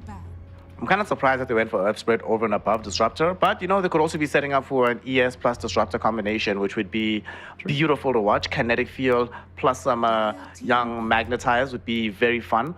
This hero hasn't necessarily been the most successful lately, but in games where it's good, this Earthquake can always look super, super good. There's some small potential. This is China, so there's small potential of this Earth Spirit actually being the mid hero. Unlikely, but certainly still possible. And we see IGV literally just running back the same draft, almost in the exact same order. Tusk, Shadow Fiend, the Jakiro comes out for them right now as well. Let's hope that this is not followed up by the Vengeful Spirit once more. We definitely need something a bit more heavy, like you're mentioning, something that can allow Dolem to actually play Dota. One thing that will frustrate you to hear, though, Mr. Fluke, is that when he played on Shenzhen, every other game he was playing Vengeful Spirit, so he might just feel a lot more comfortable on the hero, even if it's not necessarily the game for it. Okay, so we'll have to wait and see whether or not they're going to pick that back up or whether or not they're going to leave it to the wayside this time around. Supernova, again, they've just gone for a very, very similar draft. Maybe they want to try and have something that can get in the face of the Shadow Fiend. I think Slark wouldn't be too bad of a shout for them. You can Dark Pact almost everything off for the Chikiro. He has really no kind of purchase in the game. You do have to worry about Macropire, but that's kind of really it for the Slark if he wants to play around it. He's got the Abaddon that can help him in lane as well with the Aphotic Shield if he ever does get caught out by like a stun or anything like that. You don't have to worry about shards. You can fight the Shadow Fiend relatively easily. You can deal with the Requiem as well. So could just give you a pretty melee-focused lineup if you do go that way around. But last game they played Tusk and Abaddon as their two supports anyways with the Monkey King. So I don't think it worries Supernova all too much. But I think this is definitely where you want to try and have your carry that can fight up against the Shadow Fiend. And you just need something that can get on his head. Man, Monkey King would have been so nice again, but it is banned out. Of course, they're like, that kind of sucked playing into that, so let's remove that from the pool. So no MK on the other side. Supernova, they have access to Slark. They could also try to go the range route, pick up some draw ranger or something in this game, but they banned it themselves, so they can't necessarily go for that direction. Ursa maybe could be decent here, because Ursa can eat up a Shadow Fiend. They go Batrider. All right, so they're still leaving the option open for later. This hero can sort of be flexed between the 2 and the 3, although Batrider 2 does feel like that's where the hero shines the most. That also means that in game number 1, they saw that once they started enabling Han and having him move around the map, that thing has just felt way easier to play for Supernova. In this game, he's going to start moving around the map. If he goes to the side of the map that has Earth Spirit, you've got Earth Spirit plus Bat Rider. That's a very annoying place to be. If he goes to the other side, whatever carry hero they get, I'm sure will pack a punch so they can always get kills. And this IGV team right now, not necessarily set up to deal with the Bat Rider. Tusk, you fly over his Ice Shards. The Jakiro, you don't really care about this hero for the most part. And Shadow Fiend hates heroes that just quickly close the gap onto him and can interrupt the Requiem play. So I feel like this is a very good game to be playing Bat. Yeah, they do go for lane counter in the Queen of Pain though for Totoro, so he's going to have another core in this game that they can actually play around with. Not going to be the greatest of Queen of Pain games. You do have the burst damage to deal with the DP though in combination with a lot of your stuns, so they will have ways of getting rid of her, and she's not just going to be this unkillable beast. But you know, Baden can always get rid of the daggers early on. You've got the Earth Spirit that you're going to have to be constantly worried about. If he rolls on top of you, gets a silence, the Bat Rider can kill you. So like it's a free Queen of Pain game this time around. But I do like the changes that IGV have made this time around. They have the Tusker that allows them to start these fights. They're going to have the Queen of Pain that again is just going to allow them to win these fights a little bit more, and they're going to have to be a little bit more emphasis on both of these two cores here for IGV. So I like the small little audibles that they've made. I don't think they had too many glaring issues in the previous. So this time around, it's going to look pretty good here for IGV, whereas Supernova, it's going to be hard for them to figure out the last hero that they want to try and go for. I still think Slark is absolutely great here. Like, you don't really have to worry about all too much. Like, the only issue could be if you don't ban out something like a Doom now, you could have some issues. Okay, so they just ban the Visage, a hero that's going to be able to lane really well into whatever core you pick up. Yeah, Slark actually feels even better now that they've seen this Queen of Pain as well. So Slark. If IGV don't ban it, they have to really be worried about playing into it. And we need to also think about what other carry heroes could emerge here. Okay, they banned the Troll. That's what's the other options. Like Troll, Ursa, Slark feels like the top three at the moment. Maybe there's an outside shot for a CK, but I think they want a hero that's a little bit higher speed. So it's going to be the other one. So it was one of those three. It had to be one. It's going to be the Ursa. Can play well into the Shadow Fiend. If you ever stun Queen of Pain, you can easily kill her just during the duration of Overpower with this Ursa. So it makes sense. Oh no. I told you, bro. This is how we roll. I'm sorry. I had to break it to you. I was sitting here hoping and praying. I was hoping, but I picked it up. All right, let me try and break this down. Let me try and think about this. So this lane is still gonna suck because you have a lot of heroes that can deal with everything that's going on. Like Chola's just going to be able to sit there with the Aphotic Shield, so you're never going to really be able to get too much hurt onto the Ursa. And early game when you play up against an Ursa, when he's trying to get these kills on you, he's trying to play as low health as possible, right? Because he always wants to trade his HP for getting an extra Fury Swipe stack on you. But he has an Abaddon now, who's just going to be able to provide him all this HP with a Mistcoil. It can provide him with the extra EHP from the Aphotic Shield that can take off things like the dual breath, slow, and all that kind of stuff. So IGV, this lane is still as weak as what it was in game number one, and I think Supernova really haven't changed their formula all too much. Strong melee laner with an Abaddon who's going to be able to get rid of a lot of the stuff. The big shining light for IGV, though, is they have changed their tact with Totoro being able to pick up the Queen of Pain, but he's not going to have the freest of lane up against the Bat Rider. So from what I saw from game number one, both these two games, I don't want to call them the same draft, but they're very, very similar drafts. And I don't think that IGV have been able to get that much more of an advantage out of the heroes that they've picked up over the side of Supernova, who are going to be able to play the same kind of video game as what they did. And if, Winter once again has another, item timing record, then it could just be the same tale as game number one. Absolutely. Let's see if the tale is indeed going to be repeated or if we're getting a different story for game number two. Also, for those of you who don't know, everybody at home, I share a birthday with my sister, so please say happy birthday to my sister. Shout out, lol, she's the best. Anyway, we're going to have an early fight, it seems. Hey, B-Day times. We almost had a birthday fight here as several heroes found themselves in the same area. 9 heroes all connecting. But they get the quick D-ward on the side of IGV. And Supernova, they don't really want the smoke either. It's like, It's not like we have, what do we see the other game? Like Boundless Strike after a Hoofstomp to really set us up. So yeah, it was like they kind of just like walked into or was it like a couple of dual breaths and a few stuns and stuff like that? And it was definitely it. It was a bit rough. So let's talk about this Earth Spirit hero for a little bit, because this is a hero that we don't get to see all that often.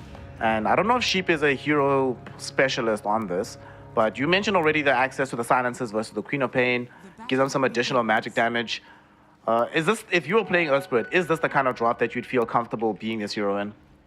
Yeah, I think it obviously has to be a comfort pick, right? Because they picked it in the first phase. So, he's platinum tier, so that means he's at least got the reps on the hero. So it's about whether or not he can execute on those reps. But I mean, it's one of those games where like you kind of don't really have to worry about much. Like Earth Spirit is one of those really, really tanky supports that like if you're able to play a game like this where you can kind of just get in front of people. Oh, Sheep. No, this is rough. No. This is rough for Sheep. He might end up getting brought down by SJ and Ukyo. Let's see how good you are on Earth Spirit. I don't think anybody's that good, my friend. First blood, going the way of Ukyo, Shadow Fiend, feeling a lot better than how things went in game number 1. Game is, yeah, that was definitely not supposed to happen, but yet here we are. Yep. What happens sometimes, you just walk up high ground, you're not expecting the pos 5 and the position 1 to be standing literally on that stairway. So Sheep goes down, does pop the Fairy Fire, which is kind of annoying for him. But again, just kind of circling back to what I was saying about the game for Earth Spirit. It's a pretty good game for him, right? Like he can just get an early BKB, maybe he just gets like Bracer or something like that and can work towards the BKB. And as long as he's hitting his, his Rolling Boulder and geometric kind of combinations, then I mean you're more than happy than what your Earth Spirit's provided you. I went to check quickly, and it turns out this will be his 18th game on the Earth Spirit. He has 17 career games. Regrettably, only a 35% win rate across all those games. So it's been a bit of a rough affair for him. But he's 1-1 in the last month on the hero. He played it in the qualifiers, so he certainly should know what he's doing. And I imagine he's been spending a lot of time in the lab just practicing this hero. Like you mentioned, he's put in the reps. He's got platinum tier, so he should be aware of how to conduct himself in this particular game. Yeah, I'm definitely feeling a whole lot more confident rolling into a pub game when I see an Earth Spirit that's platinum tier than one that's bronze tier. So we'll see if that translates into some dubs or even into some sick plays. But now once again, you can see what happens when you get this early level 2 on these heroes. Okay, Sheep's able to finally get his level 2. So I've seen that a couple of times today. Just a lot of these safe laners and position 5s abusing the first level 2 change and just being able to see if they can get a kill, but some around they weren't able to do it, so we'll have to wait and see. The mid lane is starting to go extremely well here for Totoro, or Ash is really starting to pull ahead up against this Batrider. I have seen a few Batriders in the past really start to dominate Queens of Pain, but as long as you're not using your blink in a bad way, you should be perfectly fine in this lane. Yep. That's one of those matchups. He's got a magic stick as well, so everything should be coming up Ash in this mid lane. Don't anticipate him falling behind Network or CS at all. And just the side lanes, we still have some degree of aggression going towards a lot of these supports. Everyone just poking and prodding one another. Just trying to see exactly what kind of advantage can be eked out. And Ash should, as he gets levels, level 5 I think it starts to get not just difficult for the Batrider, but you're in kill territory. And you really have to watch yourself. And she's going for the aggressive build, and she's actually going to go back in, going to try and get the kill at level 4. Not going to go all in for the Scream of Pain, but this is going to be putting Han in a very awkward position to decide how he approaches the next several waves in the next several seconds. Yeah, the thing is you can never really like hardcore dive the Queen either, especially if she has mana. Oh, Chola. Oh no. Gets ran down by DQQ. Might actually die though onto the Tusk, but no, doesn't get the next right click out of Winter. So we'll just opt to give up that chase. Has to come back to protect his courier though. All right, that's a pretty decent kill for them to be able to pick up. They know that this is a stage where he's weak, and more importantly, they know how important it is to get Dolam off to a hot start. They saw what could happen in game number 1 when he got delayed for his ag until like what, 17, 18 minutes, something like that. Was pretty long. So trying to get this up as fast as humanly possible is going to be necessary. And they're just putting as much pressure onto this Ursa as humanly possible. I think they scouted out that there's a bottomless middle. They have an observer ward nearby. So they know that they can play a bit more aggressively for the next several seconds. Yeah, you can also kind of just glean a bit of the information from the fact that he had a full bottle by the time that he went back towards his tower. So kind of just being able to use the Dota brain there, and our Chola has finally decided to return to his buddies. But this is a much better start here for IGV. All three of their cores leading the CS charts. They got some kills on the board, and we're looking for another one here. Dolem was falling a little bit low, but Shola does not have access to Curse of Avernus, so not have to worry about any annoying debuffs for Dolem. They might go back into him though. Shola just throws in the Mist Coil, just to bother him a little bit, reminding that he's around. But sadly, because of this presence of this Abaddon, feeling like it's kind of hard for them to approach the lane here. So this is giving a lot of free space over onto Winter to just farm away on this Ursa. Get closer and closer towards having what I imagine will be a Battle Fury with this Ring of Health already brought up. Yeah, I'd imagine it's going to be just Battle Fury Ursa build, Blink BKB, Basher, all that kind of jazz, and just playing regular same old Ursa. Won't be seeing any Radiant shenanigans this time around, but I'm much more liking this lane than the previous one when DQQ was playing the Disruptor in the previous lane. So him now just having this tusk just gives him a little bit more of that stayability. He's quite tanky, just be able to stand in the front, trade a few right clicks. Yeah. Speaking of right clicks, they're being traded down bottom, and it's going to be DQQ in the gang. Able to find Winter. This Observer Ward in middle is doing double duty. Every time Shola shows up here, they start playing aggressively immediately down bottom. It is working out for them. They've gotten now 2 kills that they might not have been able to pick up otherwise. And with Ursa being down for the count, this gives a lot more space towards Dolem to farm up for the Aghanim Scepter. And I think it might be time for Sheep to make rotation towards bottom, right? Just try and alleviate a bit of pressure on Winter and put a little bit of pressure back on Tax. So, you know, Dolem, he's done a really, really good job at just changing his tact this time around to actually have a lot of emphasis on him farming and winning the lane.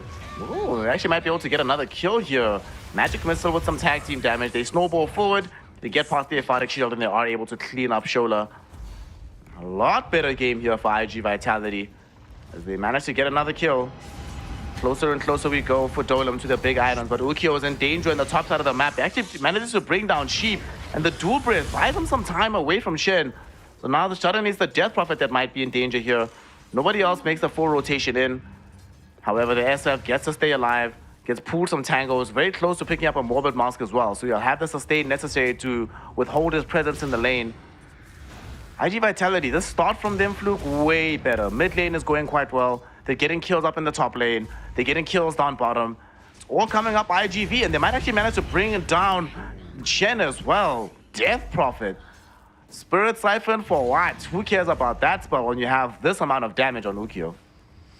Yeah, this is a much better start here from IGV, and I think this is what they were expecting from game number 1, right? Like, they were just hoping that they would win these lanes a little bit harder. But now that they've made the transition with the Tusk instead of the Disruptor, it just means they've just got a little bit more body to try and play around with. But now finally Sheep's made his rotation. Made the rotation. They are down bottom looking for a kill, but there's Sonic Wave counterplay coming in from Ash enables them to very quickly bring down Heaven. They just got the level 6 on this Vengeful Spirit, so that means that we have the Nether Swap. She brings the Abaddon right in for death, and Shola follows his lane partner into the grave. Successful first rotation, massive Sonic Wave, and everything is really working out for IGV. We didn't see the rotation happening simultaneously from the Batrider. He's still building into his bots and might try to make a slow move to the top lane, but deciding against it. Dude, they're occupying top 3 positions in the net worth. They're getting the rotations. They stop the rotation that goes bottom with a counter. I'd love to be on IGV's team at the moment. Yeah, this is a massive turnaround from game number 1, and this is kind of some of the issues that I was seeing in the game number 1's draft for Supernova is they kind of really don't have good supports to be able to alleviate a bit of this pressure. Like Chola is kind of just going to be a bit of a respawn simulator for a few days if this is how it's going to happen. So we'll have to wait and see how they pull themselves out of the mud here, because they've got a Batrider who they need to be making a lot of these rotations, but he's been kind of decimated in the mid lane. He's been out-rotated as well by Ash. And they just kind of need to find some control in one of these 3 lanes. Yeah. The lane that they might need some help as well is towards the top side of the map. Sheep was spending some time bottom, hoping to make a jump, but they have a very good ward that prevented this. And now middle, Ash just blinks away. Needs to be careful. There's a lot of damage coming in. Han realizing that he can't necessarily make the kill. The TPs get cancelled that were coming in. But that was actually kind of an awkward lasso. I don't think you get that kill ever. So kind of an intriguing play happening. But I guess he maybe just wanted a wave to himself. So he's like, please leave. Take a lasso. Yeah, I think it's one of those things where like you're playing up against a Queen of Pain, so you need to try and catch her out. So maybe him going at like 2 stacks was not exactly what Ash was expecting, and maybe he was hoping that it was just going to be enough damage for him to kill her, but he just wasn't able to get it done there. So they don't have lasso now. Han still has to sit back and farm. Winter's going to be in the jungle for a long time now, and you can see that from DDQ. He's walking in, really just wants to try and deal with this Ursa, and I think the only way, yeah, they have to head towards this top side here for Supernova. They want to try and get this tier 1 tower, so maybe they can force Yukio into the jungle, but I mean, IGV, they're strong. They've got some TPs at the ready as well, so if this dive does come in, you have to be careful of tax coming in on the Vengeful Spirit.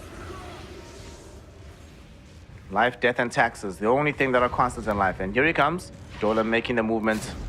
Looking for a swap target. He's going to go for the Abaddon first and foremost. They know they can burst him down, and indeed they do. Ghosts have been popped, but only level 1 Nexusism. They're not going to be that scary right now. And there's no reinforcements coming in from the rest of Supernova. So they're going to let this kill happen, let Ghost be wasted. Successfully manage to defend the top tier 1 is going to be IGV.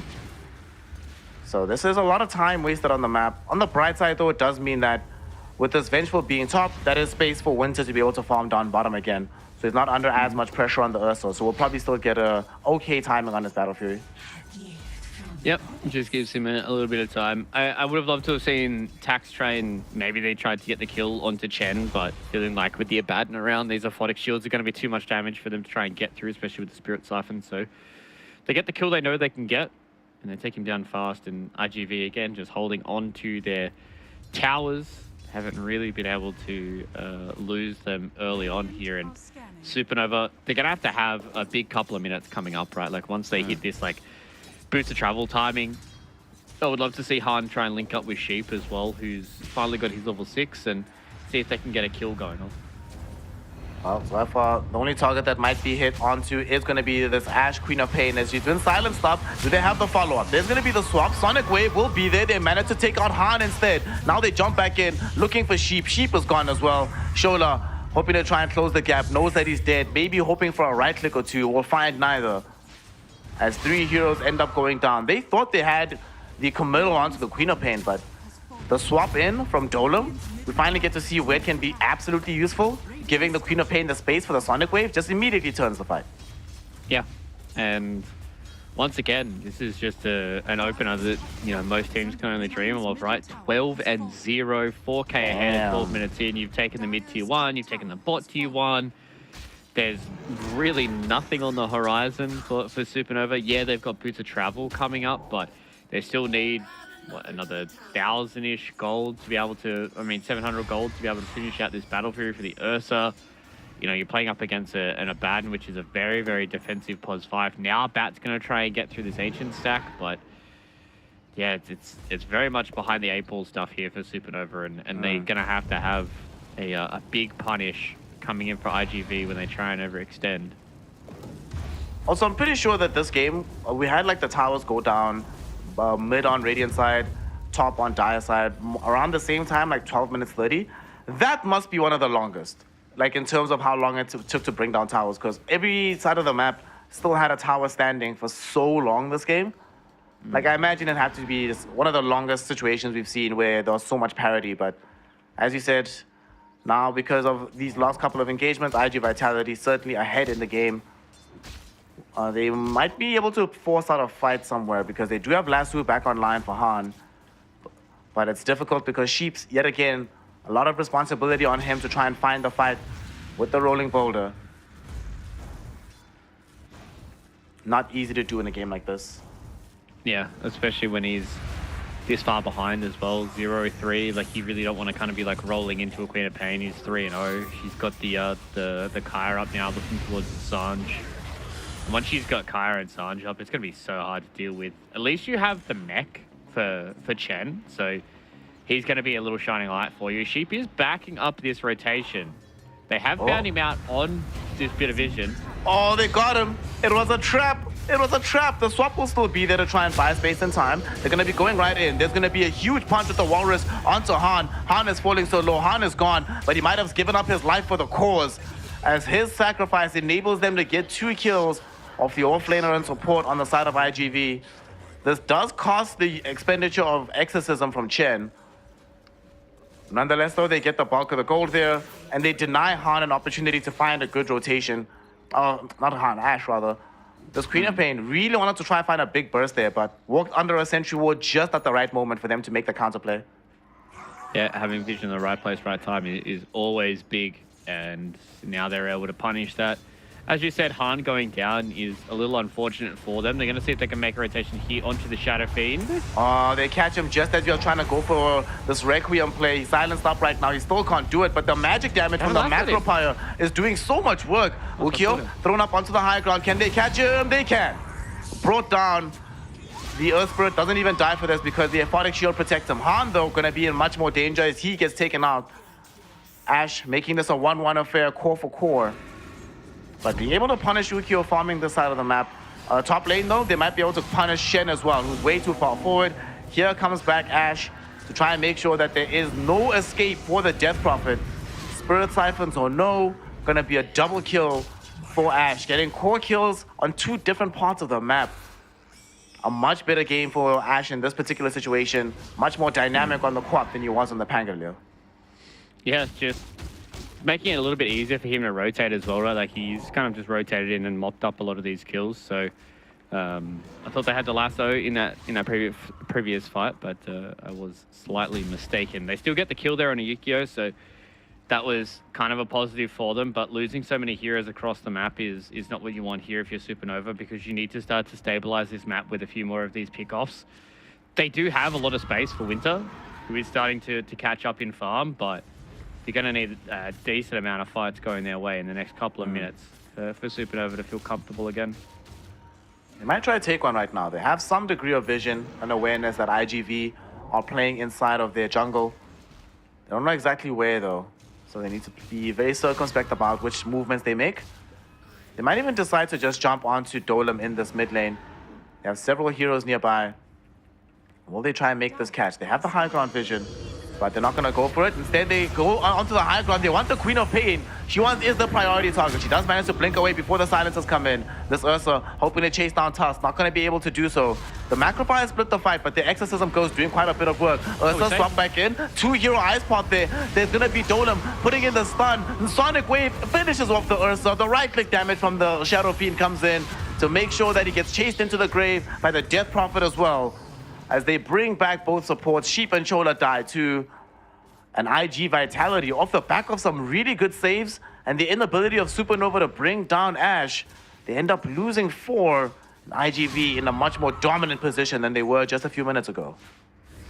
Yeah, unfortunately for Supernova, you can just see this early on. They just don't have the damage, man. Like they're lacking so much damage outside of Chen, who's doing a lot of work with the Exorcism. But you know, just looking at the fight recap, Ursa did 200 damage, Sheep did 700 damage. You know, Han only did 600 damage. Like your support Abaddon did more damage, you know, in that fight than both of your cores. So it is getting to a moment in the game where it's hard enough for them to deal with this Queen of Pain, let alone having you know, Tax with the save, and now Yukio's been able to join the fight with his own BKB, and it could just kind of be a moment where they need to sneak this Roche, and then maybe they can use this as like a farming Aegis for them, but it looks like IGV are more than privy to this information. They're aware and they're coming in. They want to try and stop this, but oh, Winter still gets the Aegis. They swap back onto the Sabaton. They will be able to burn the Aegis down in the first life. They have Magnetize, though. They're going in for this fight. Magnetize activated, but still they burst down this Earth Spirit. Next to fall will be the Ursa as well. And another big problem they've had to deal with here, Fluke, is their lack of BKBs means that this Jakiro is honestly playing out of his mind. These ice pots preventing them from moving freely within the fight, holding them in position for Ukyo to throw in right-click damage or for Ash to throw in the magical damage. They are just everywhere on the map right now. Supernova doesn't feel like they can take a single fight until they have at least the triple BKBs. Yeah, and this is exactly the reasoning behind their draft in the previous, right? It's It's a very similar idea that IGV ran, but they've just made a few more tweaks to it. They put a lot more emphasis on the lane for tax. This time around, having the tusk. When you play these ranged offlaners, I don't want to say it's like, oh, okay, there's a fight. A quick big fight. He's well, dead. it's not a fight if you're dead within 3 seconds, you know? They're looking to fight in the background as well. I don't know about this one. They're going directly onto the Shadow Fiend. They know he doesn't have an Aegis, so he actually might die here. Spirit Siphon gonna help to bring him low, and the Ursa will help to finish him off. And now let's see how much further they can pursue this fight. The slowdown from the Boulder Smash misses onto the Vengeful Spirit. He will not catch him. Nice swap back onto Shola, but he still has the borrowed time here, so this might end up biting them in the backside. However, they still want to retreat here. They jump in onto Shola with the Ice Path, and Supernova looks like they do not want the smoke. They're content to let the Ghost finish, pick up the Guardian Greaves for this DP. Okay, IGV do get a quick revenge there, but nonetheless, it is going to be Supernova getting something out of these engagements by making a very solid jump onto the SF. Yeah, just being able to catch out Yukio in a poor spot. It was a nice rotation from them. Still having control of their T1 tower top meant that they were more than happy to walk through their own triangle there, even though they are pretty far behind. You know, I mean, it is only 6k gold, but they're down by a decent amount of kills right now, and surely got to be waiting on your confidence. They're getting close to their own BKBs for both Han as well as Winter. So maybe these BKBs in these next couple of fights can definitely do it. This is a pretty good Ursa game, to be fair. I will say that. He does have a lot of good matchups this game once he has BKB and has a little bit of extra damage. So I don't think this game is too far out of control for Supernova. But I think the biggest thing for me is they're starting to hit, you know, these scary timings. You almost got the maxed out Vengeance, or Attacks is going to have, you know, his Aether Lens plus his Shard, and he's just going to be a nuisance in these fights, even once the BKBs are down. So IGV, they want to keep the throttle going. They need to keep this pace up. Well, they're going to find poor Shola, and we've seen this movie before. Just pops the early borrow time. He knows what's coming, not even going to waste anybody's time. He's like, well, we're done. Just take me. This does give some time for Han to be able to push out this bottom wave, gives time for a retreat to happen from Shen.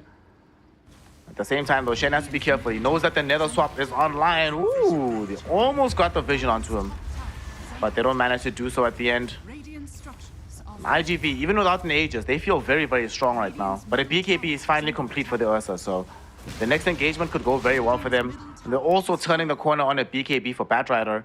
It's only really the Death Prophet that's the odd one out here, but soon they'll actually be able to fight confidently. And once they do come up, as you said, a whole lot of confidence in these next couple of team fights for Supernova. Close on Sheep as well.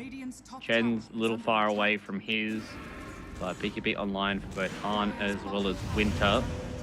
Maybe this is their go time. Maybe this is their time to get on top of a few of these heroes. There is one up on Ashe as well now, so there's going to be plenty of golden heroes floating around in this next couple of team fights. So I think it's going to be all about this initiation. Can DDQ lock out the Ursa from his teammates and isolate him and blow him up?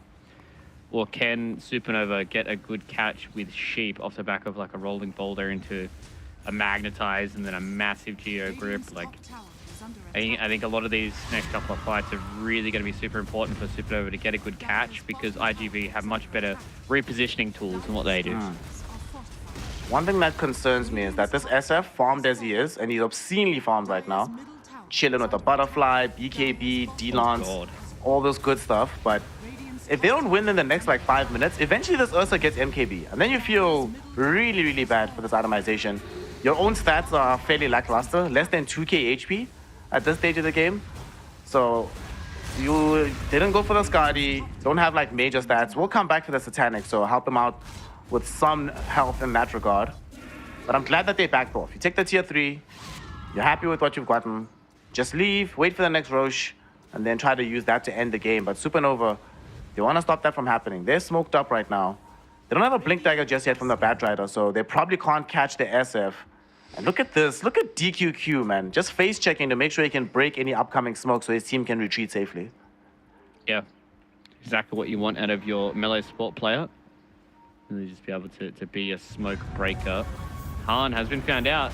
Oh no, they actually roll right past each other. DQQ Not going to find anybody the first time around, but because they've blown up Sheep, he missed his rolling boulder. They can re-engage on the fight. There's going to be a very big jump in. Ursa, though, gets hit up with the Walrus Punch. He didn't get off his BKB. He is just dead.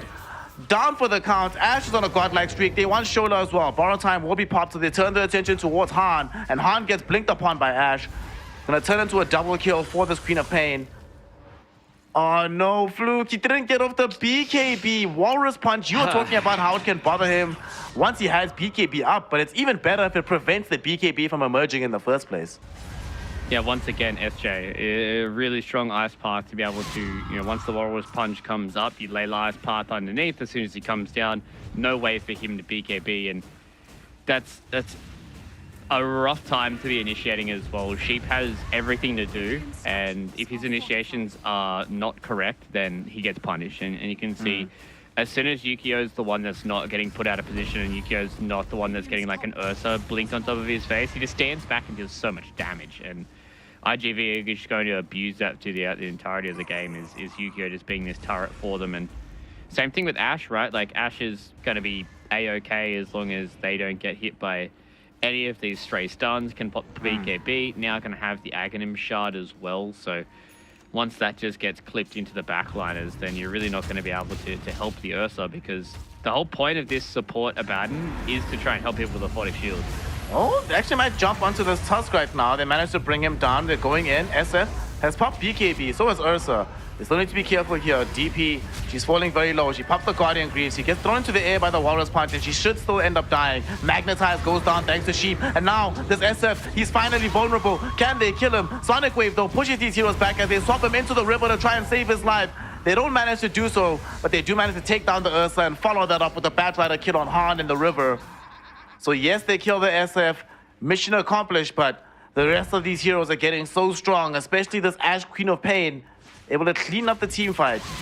So that is all 5 dead. All of them have buyback, but at least several of those buybacks should be forced out here if they want to keep this game going.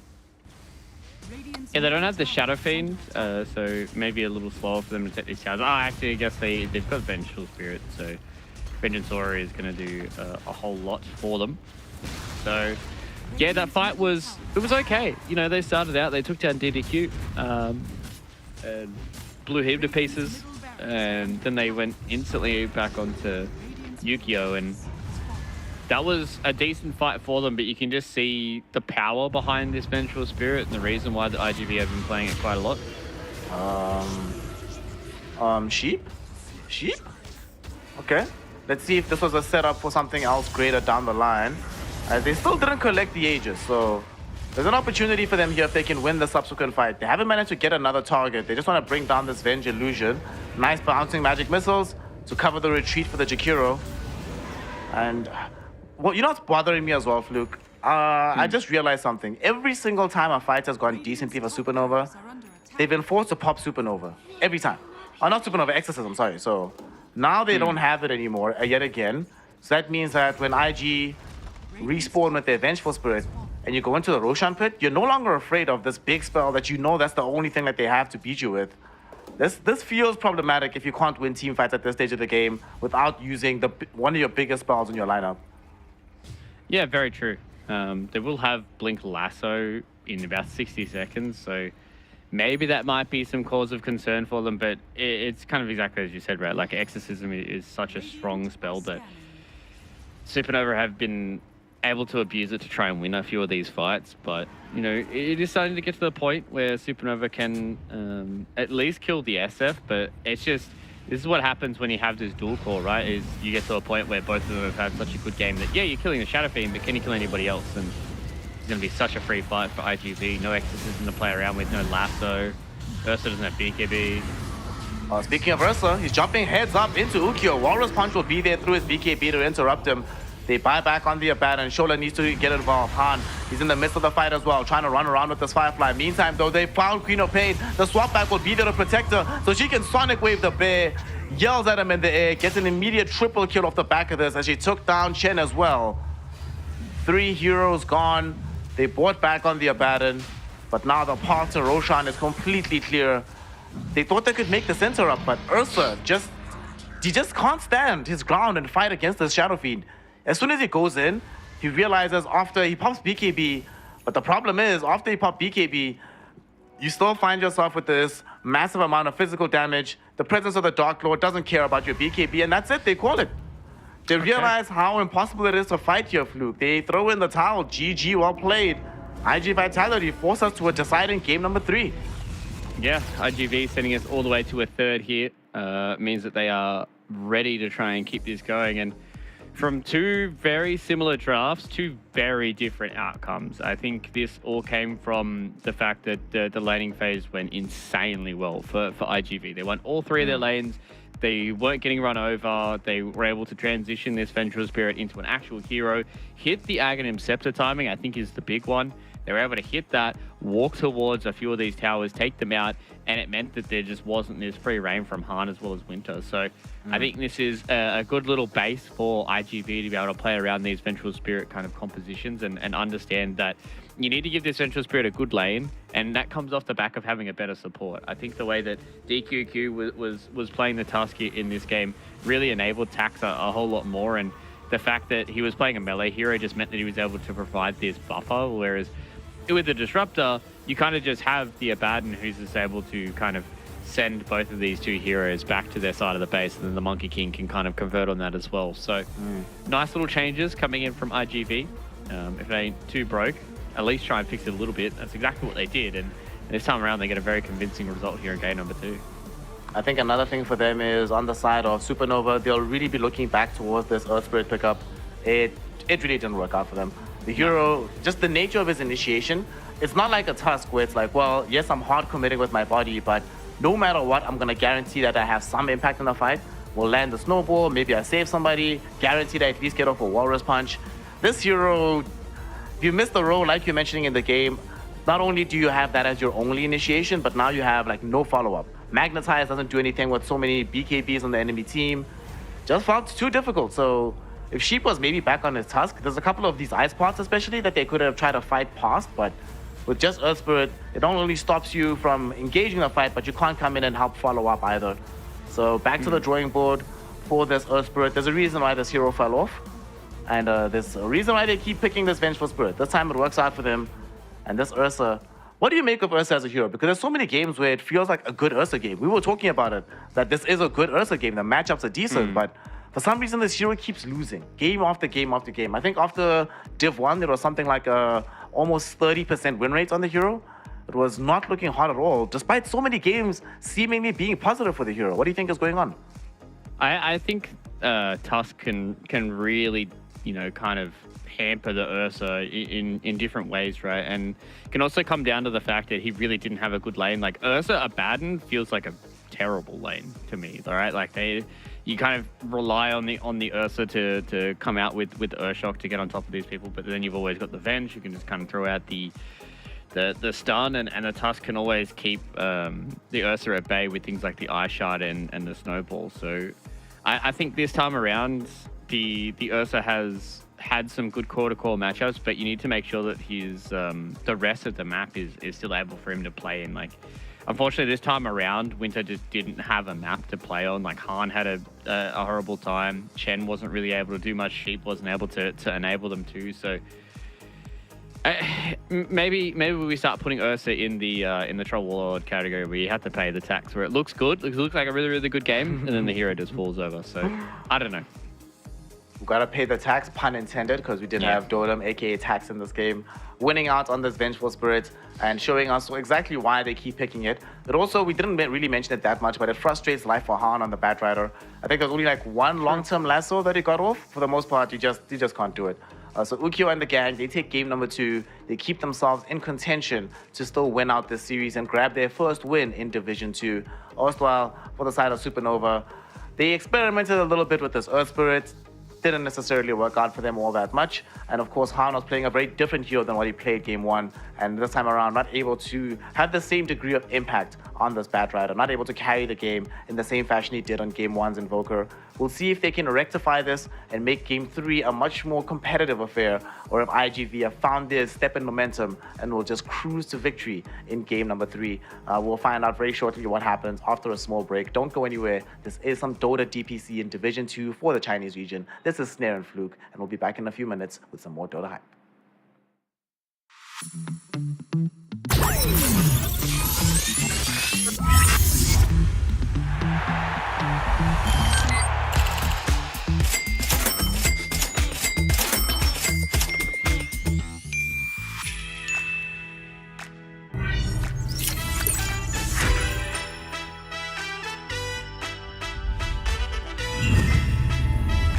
Watch more. Earn more. Full TV.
Welcome back, one and all, for some birthday dotes as we have some Division 2 action between Supernova and IG Vitality. This particular series has gone the distance, and both of these teams in search for their first win in the DPC, so they certainly need to make sure that game number 3 goes in their favor.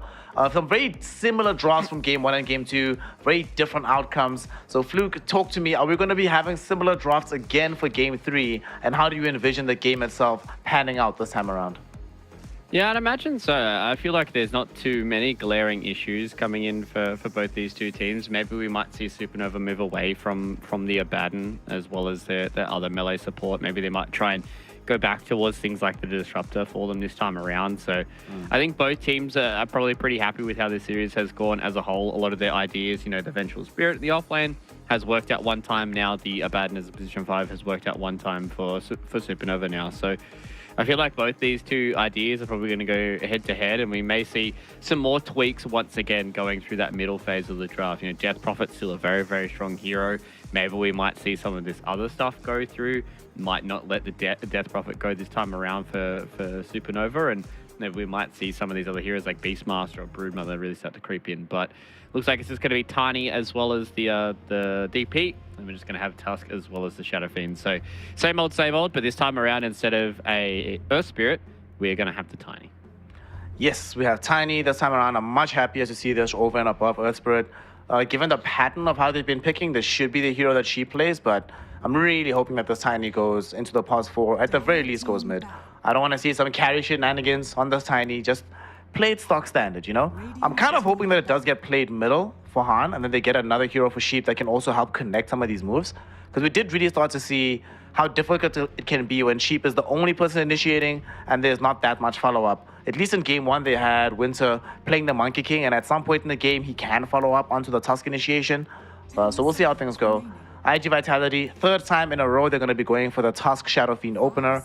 Supernova, by now, have to have an answer for this. And one of the answers here, Fluke, you'll be happy about this. Vengeful Spirit is banned out, so we're going to have to see Dolan play something else.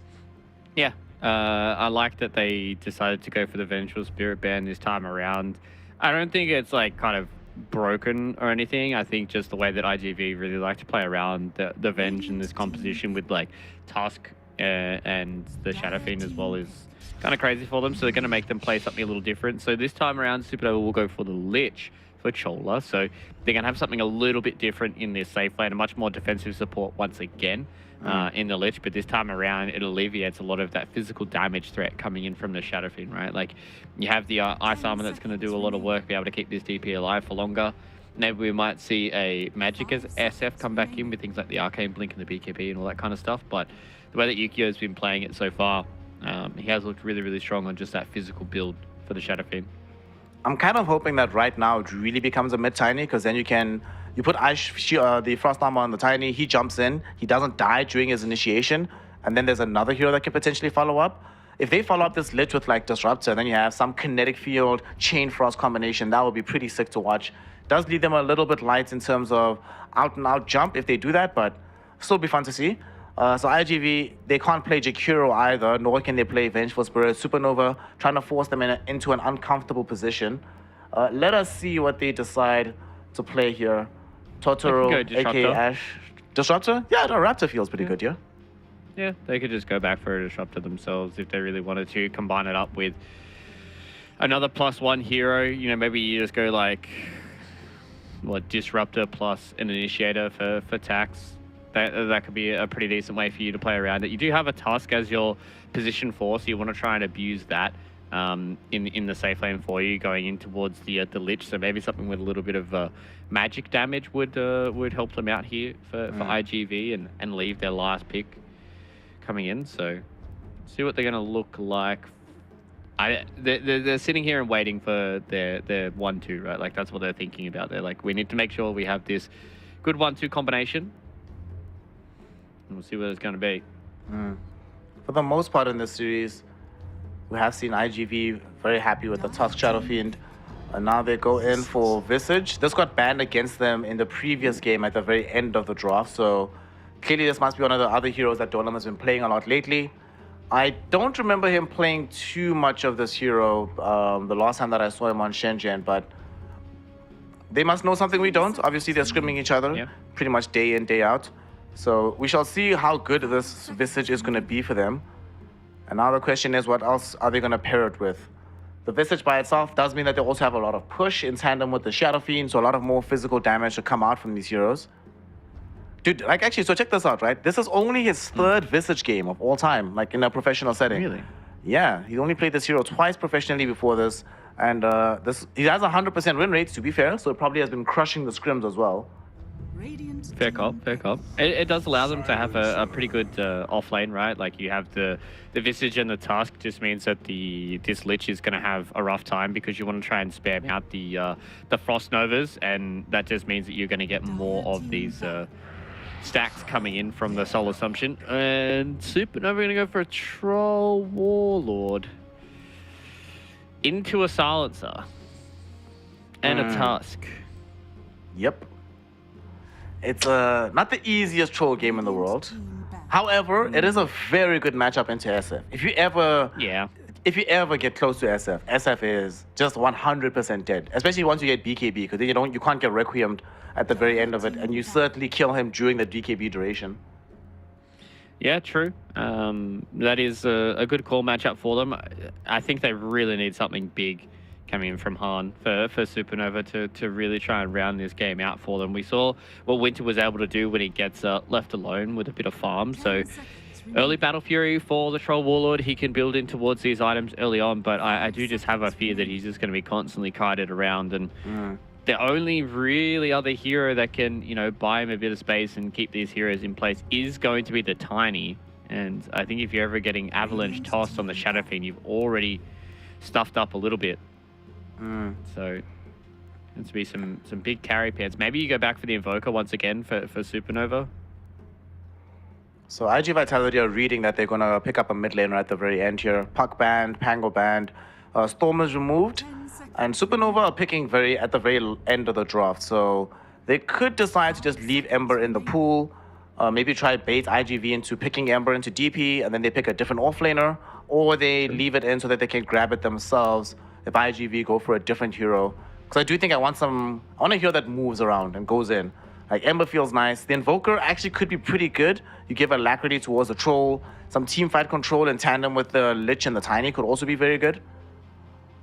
For IGV though, what are you thinking for them from the mid lane? What's still lacking in their draft that they should be plugging with this final pick? I think they need something very similar as well, right? Like they need something that gives them a little bit of extra control, something that allows them to kind of go in and start a fight, pick one of these heroes off, if you're able to get into the back and take down this Lich. So probably some more of the Spirit heroes they're thinking about now. So if Supernova probably get rid of the Ember Spirit, I don't see him having too much of a rough go. You did say, that can make the transition with the Death Prophet, so that's probably something that they might be thinking about here for IGV, about how they don't want to pick it. Maybe they could go for Invoker themselves, have another buff up. I like the Conquer ban. X-Mark can be very annoying for these heroes, and the Coco Rum just means that it is hard for the Troll to beat out these heroes when the Battle Trance is running. So something that gives them a little bit of extra control. They need something for some lockdown and some catch. Dude, this should be the instant Ember pick. The way they're banning here, Storm Conquer ban. I'm 100% sure. Oh, maybe not. I'm like 95% sure Supernova go Ember. But maybe not anymore because the mid-Razor matchup is surprisingly hard when you're playing this Ember Spirit going into this Razor hero. He's a lane dominator, traditionally has been the case for a long time. Also, they can decide to put SF mid, which is also a good matchup for the Ember, and then just play like, even though Visage is technically your offlaner, you play like Walk the Dark Dota into Troll, because Troll hates having the Link on top of him. So this is actually a very fun pick. I like this Razor. Yeah, they are lacking a little bit on the lockdown side. Like, they have Global Silence, but for Supernova, they can kind of just, like, walk away from it, right? Like, there are a little bit of slows. They have Snowball and Punch and stuff like that, but, you don't really have any of this hard lockdown. So it's going to be hard for them to catch this Troll Warlord once he has BKB. If you get Link on him, then you're kind of okay with how things are going. So they're just going to go back to the Invoker, a hero that's going to be able to deal with the mid lane. I think this Razor pick really did kind of throw a spanner in the works for them. I think they were trying to angle towards the Ember Spirit, but they have to just go for something that can kind of have a lane here, and it will be the Ash Razor. So again, I think IGV, they have good lanes, and if they can do what they did in game number 2 and abuse their lanes super hard, then this can be a hard game for Supernova. It feels so bad for me trying to ever have to try and predict for a troll wall. Like, this hero is in dire need of a rework. Like, he has some very good laning matchups and can farm relatively well, but that ultimate needs to go, man. Like, Battle Trance needs to be taken out of the game. But yeah, I mean, I feel like IGV have this. They've got a lot of confidence from game number 2. Their lanes are really, really good. They do lack control, so that may lead me towards saying this might not be like a Ruffle Stomp game. But yeah, I think IGV, they've got a good draft they can try and execute, and hopefully it's a good one. It should be a very good game here. Supernova, of course, they'll be able to delay this game somewhat. The Visage on the other side is a bit problematic to deal with, but at least you have some Frost Armor. You have ways to keep the Troll and the DP alive in the midst of the fight. Hopefully long enough that they get off their big spells. Spirit Siphon for the DP, the Battle Trance for the Troll. But nonetheless, no matter what, we're going to be having a fun time because we get to see Ukyo Shadow Fiend for the 3rd time in a row. It's been getting better and better, aging like fine wine. Aging like me, basically, because I'm an old man now. You know, hashtag birthday shout out to me and my sister. Let's go for this 3rd and deciding game between Supernova and IG Vitality. And this is also going to be one of those games where IG Vitality back on the Dire side. It seems to be the case this series that you play on Dire, life is fine. Life is good for you. Yeah.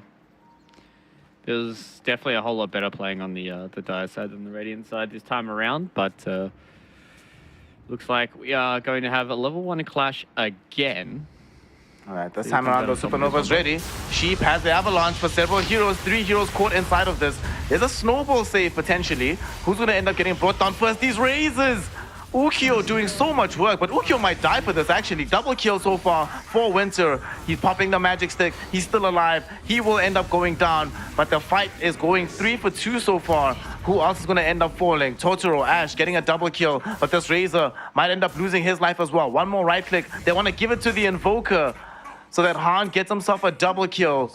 What madness is this, Fluke? 4 and 3. The first blood goes the way of IG, but 7 heroes dead before the horn even sounds. What the hell am I even watching?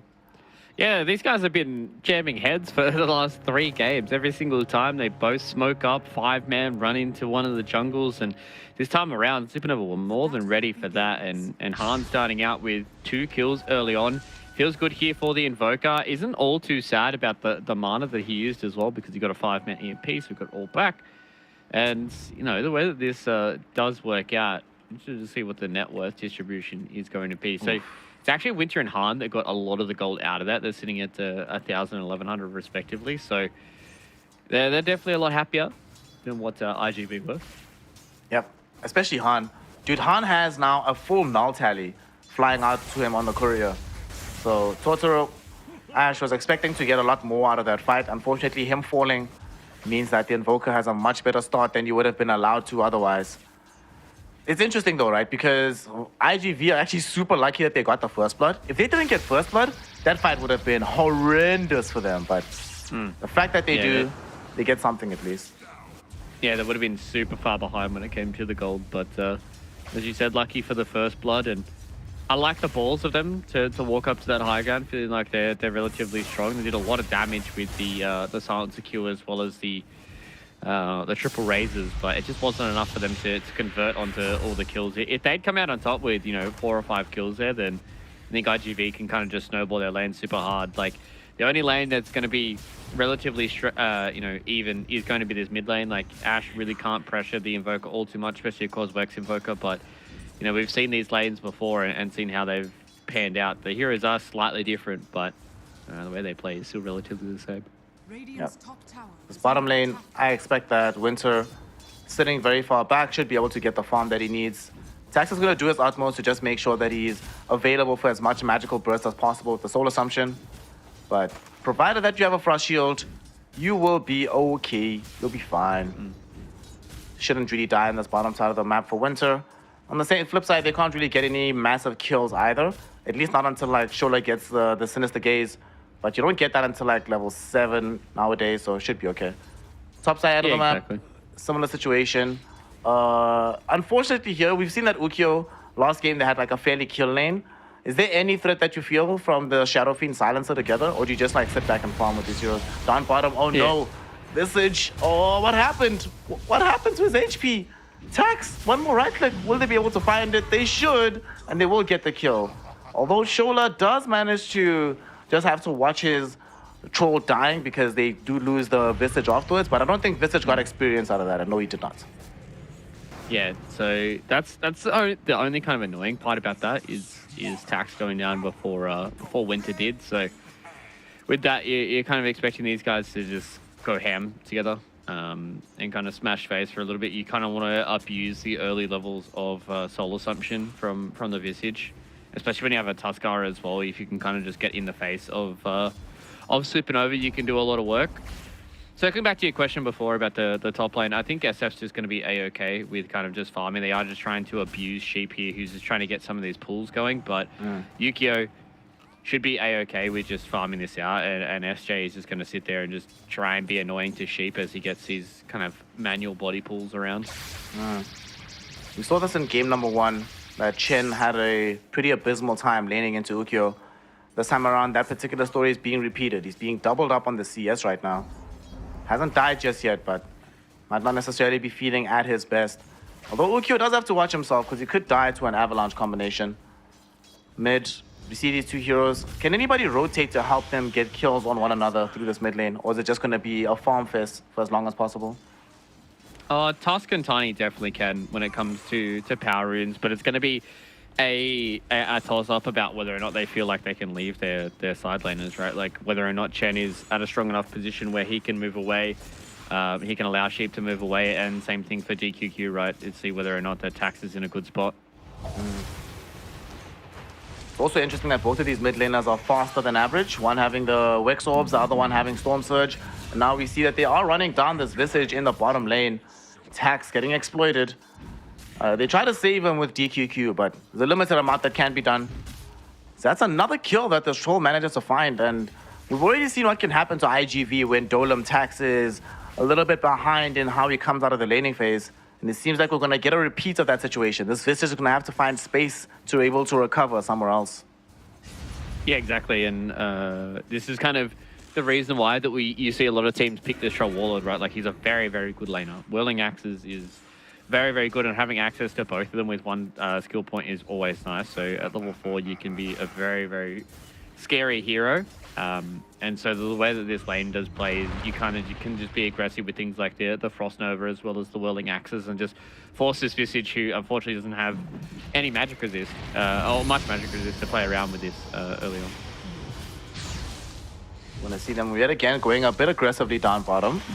Frost Shield slowing these heroes down. There's going to be the slow. The Root comes in as well. And Tax going to get snowballed back, but he's going to get dragged further into the wave. The stun will be there to buy space and time, but I don't think Winter will be able to close this one down. So they'll settle for the easier target, going for DQQ, but unfortunately for them, the damage coming in from Tax, these soul assumptions. And now Chola realizing that I don't have any more mana to play with. I can't play aggressively into the Tusk. So they overplay their hand here, Fluke, and they get punished for it pretty damn hard, losing the Troll Warlord at 100% for free. Yeah, that's kind of crazy that they were able to turn that around and go into that.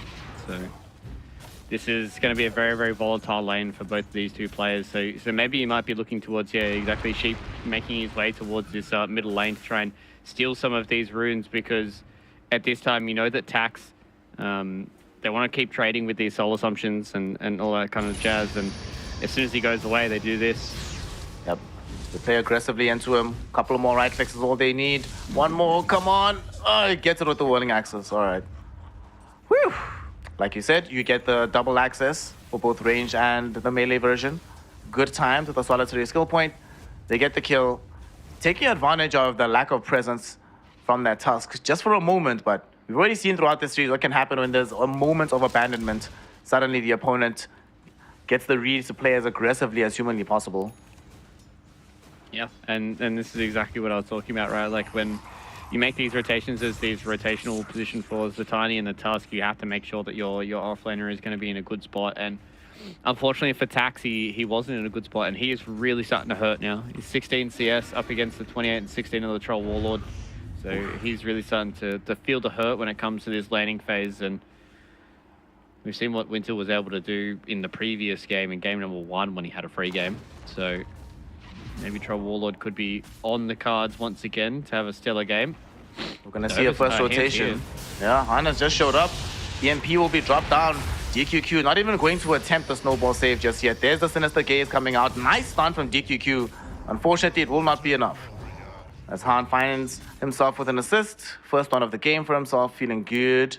Oh, third one, actually. I forgot about that massive fight earlier. And Shola, he's the one credited with the kill. And that is the 4th death for this Visage. It's starting to look very problematic, and especially because now that they have this Ring of Health on Winter, I doubt he ever gets to a low position again where Tax feels comfortable trying to aggress onto him. It's going to be a hard fight for them, but this is kind of what we usually see from a lot of these Troll Warlord games. Is they have a good laning phase, they get a couple of kills, they feel good, they get a battle fury, and then transition to the mid game, and then you're like, man, my hero feels bad when I press an R button. So we'll see if he's able to play around that and see if he's able to get to a point where Troll kind of really wants to be like an item or two ahead, because if he can abuse the fact that he's like a very, very scary hero on the map and becomes unstoppable to, you know, through the battle trance, then that's when this hero can look good. But pre that, it's going to be rough. Well, it's rough right now for this DQQ Tusk, as there's yet another rotation made towards him. He does make a pretty nice play with the eye shots, but the slows should be there with the whirling axes. Do they have enough to kill him? They do indeed with the Frost Blast. And Shola has a killing spree now as well. Okay, cool. Tax unable to do too much about this. We still haven't cracked the full level 6 on this Visage, so he can't make the turnaround play. And actually might try to go for him again here, Fluke. They're coming in. Sheep has the avalanche. There's the combo. They have it down pat. Heaven gets the damage out. Heavenly Gaze, or Sinister Gaze, not Heavenly Gaze. It's very sinister. Enables them to get the kill. Tax dies just as SJ comes bottom. And now that SJ is bottom, they know that SF is going to be a lone top, so it makes the game even easier to be played for Chen. It's a cascading effect off of the strength of this bottom lane, and it's all positive for Supernova so far. Yeah, they're alleviating a bit of the pressure that that Chen has towards the top side. You know, Yukio is absolutely untouchable right now on the Shadow Fiend, but IGV in a weird spot. Maybe they can get a kill here in Chola. Fighting inside the river here. We had the Sinister Gaze already popped onto the Tusk with the Avalanche already being used up. EMP burn will be there. They toss back the Razor, so they isolate DQQ for a second. They use the Courier to grab a moment of vision onto him. Can they close the gap is the question though. Nice eye shots to give himself a little bit more space. And look who showed up in the river. It's Troll Warlord. Winter wants a piece of this action, and he's gonna be able to get it. Bringing down SJ. Very quick kill. And look at what happened immediately. Look at top. Han realizing that, wait a second, Ukyo's actually been chilling all alone. We should kill him and turn this into a tower push. Unfortunately though, this Observer Ward does scout this out. They know what's happening, so they're bringing over the Razor. The question is, will it be enough to save Ukyo's life as he's falling really, really low? Tornado comes out. Chola's here as well with the Frost Blast, so they will be able to end off his life. Sinister Gaze keeps Totoro away from Chen. So although Chen does eventually die, that's 2 cores it takes to be able to bring him down. On the bright side though, that does mean there's no exorcism, so the tower should likely live off the back of this. But still, Supernova, they're the ones playing with all the initiative on the map at the moment. Yeah. And they're able to do that off the back of, you know, having this Invoker who can make these rotations. Yeah, the Razor is good in the game, but the issue that he's going to have is he just doesn't make the same rotations that an Invoker does, right? Like, Han's able to run around. He has the urn now and just can throw a tornado and deal some damage. He is being caught out, though. There is going to be a Young Dust applied on top this Razor, or the Invoker, but Razor, having jumped in for this kill, will end up dying for it as well. And they might not be done just yet. Sheep has the Avalanche Toss combination. There is no Blink Dagger for DQQ, so there's no escape, my friend. You are going to die 100%. The question is, do you take anybody with you? And the answer is no. Shen finds a kill, a double. So this sort of ameliorates the effect of dying with Ghost Up. Now you get this double kill, you get a lot of gold back, and you still have good positioning on the top side of the map. Yeah, true. They don't really get the tower damage out of it, which is a little annoying for Supernova, but they're going to transition this into a mid-tower push as well, or SJ is 100% dead. Yep. Well, he goes out like a champ, at least denies the illusion rune on the way out. True. There is now a dominating spree though for Winter, and he's getting really, really involved, even though that he's going for this Battle Fury build. So, I mean, I like the fact that he's putting his stamp on the map because he is a strong hero right now. Like level 9 on a Troll Warlord, his spells do a lot of work early on. If he keeps getting these kills, keeps getting these towers, then, I mean, his Battle Fury just comes a whole lot faster. Yep. Somebody was brave enough to walk up the hill and collect this bounty rune. Now it actually grants him his Battle Fury, but wisdom and sometimes discretion is the better part of valor. So that instead just stack up, take the tier 1 tower in the top lane, make life as easy for themselves as humanly possible. And for IG Vitality, this is when they have to try and figure out what moves to make, right? Like you mentioned, this Razor, not necessarily the hero you think of making big rotations on the map. So they are going to struggle. They do have these heroes just looking for the tier 1 tower. They pop the fortification. Winter is the one that's standing nearby just in case to hold the tower. And IG Vitality, they realize they don't want to stick around too long because reinforcements are almost certainly on the way. And you can just see that they understand that they need to try and take a little bit of pressure back and take a little bit of this space. So they put themselves towards the mid lane. Tax takes bottom. Does have the Vlad's up now, so a little bit of that extra damage aura for the Shadow Fiend. But 4-man smoke coming in here from Supernova. Yeah. Let's see where they want to has go. that Midas picked up, and with Chen being able to pick up this mechanism, it's going to be hard for IGV to fight. SJ really wants to break the smoke. He really wants to give the advance warning onto the Visage. And they now know Visage is still in the area thanks to this courier traveling by. However, SJ has provided the necessary vision, giving up his own body in the process. It's a good move actually from the Visage. That's where the tree was just thrown, that's exactly where he was. But if he didn't move out the way, he probably gets caught and killed. Still though, they're okay with this on Supernova. Just getting another kill. You get to finish off the Midas for the Invoker now. That's flying out, and we've already seen the impact that Han can have when getting sufficient amounts of farm with this Midas Invoker. Yeah, I think he's looked really good on the Invoker today. Had a relatively good series so far. Maybe the Batrider game might be something he might want to try and push out of his mind, but his Invoker performances definitely have been good. And now IGV, this is where it's in this awkward transition period for all three of their cores, right? You have a Visage. He wants to try and group up. Hasn't been able to hit some item timings just yet. He's going to have Drums of Endurance. Going to go into a 4-staff after that. So a little bit of an aura bot. And, you know, your Razor needs to get BKB. And nobody's going to be able to stay on the map and make stuff work for you because your Shadow Fiend's going to be the one that's going to want to sit back and farm the jungle. Speaking of farming right now, Winter farming the top side of the map. He comes across DQQ and Totoro and Ash. Can they kill him in time is the question though. The global will be there. Can they buy him space and time? No, they cannot. He ends up going down. The question is, where's the revenge coming from? Chain Frost bouncing between Totoro and DQQ. They've got them both down. And yes, they did get out the big global. And Sunstrike, will it be there in time? No, it will not. DQQ still alive, actually, just wasting a lot of their time. He knows he's dead, but can grace us with some flashy plays on the way out. Yeah, that was almost a sick getaway from DQQ, but still goes down. They take the Troll Warlord, so, I mean, that's a decent amount of gold going the way of Ash, but it's all about the gold that goes in the pockets of Sheep and Chen. They're two heroes that definitely want to try and hit their first items and really start to abuse that. Like, we've got Guardian Greaves rolling out now for Chen, so he's going to look scary. Sheep's getting closer to the Blink Dagger. Once they come up, then, I mean, it's kind of off to the races for Supernova, right? Like, they've got everything they want on their Invoker in Han. Cholo's is going to be a Lich, so Guardian Greaves and BK and the Blink are going to be two big item timings for them to hit, and IGV, once again, just kind of backs against the wall, kind of have to play this slow and methodical and try and grind out a victory here. We'll see if they're able to make it happen. Unfortunately, they keep losing this Razor. Razor, not necessarily the hero you want to be playing from behind in a catch-up situation. We'll see if they can enable him to play more further forward. He almost has BKB available, so once that happens, they do have many more play options available. In the top lane, on the side of Supernova, they're just de-warding around this outpost. They're looking for to take the tier 2 tower here. They will pop Ghost for this. IG Vitality, they don't have Global Silence for another 23 seconds, so kind of hard for them to fight in this area.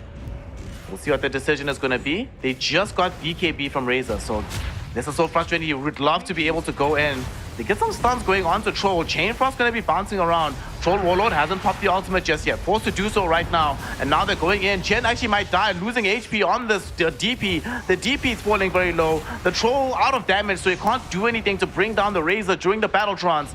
And they're bouncing back the side of the Supernova. And Spirit Siphon though out as the ghosts come back. Oh no, DP a bit too tanky right now, looking like a Jabate to go onto her.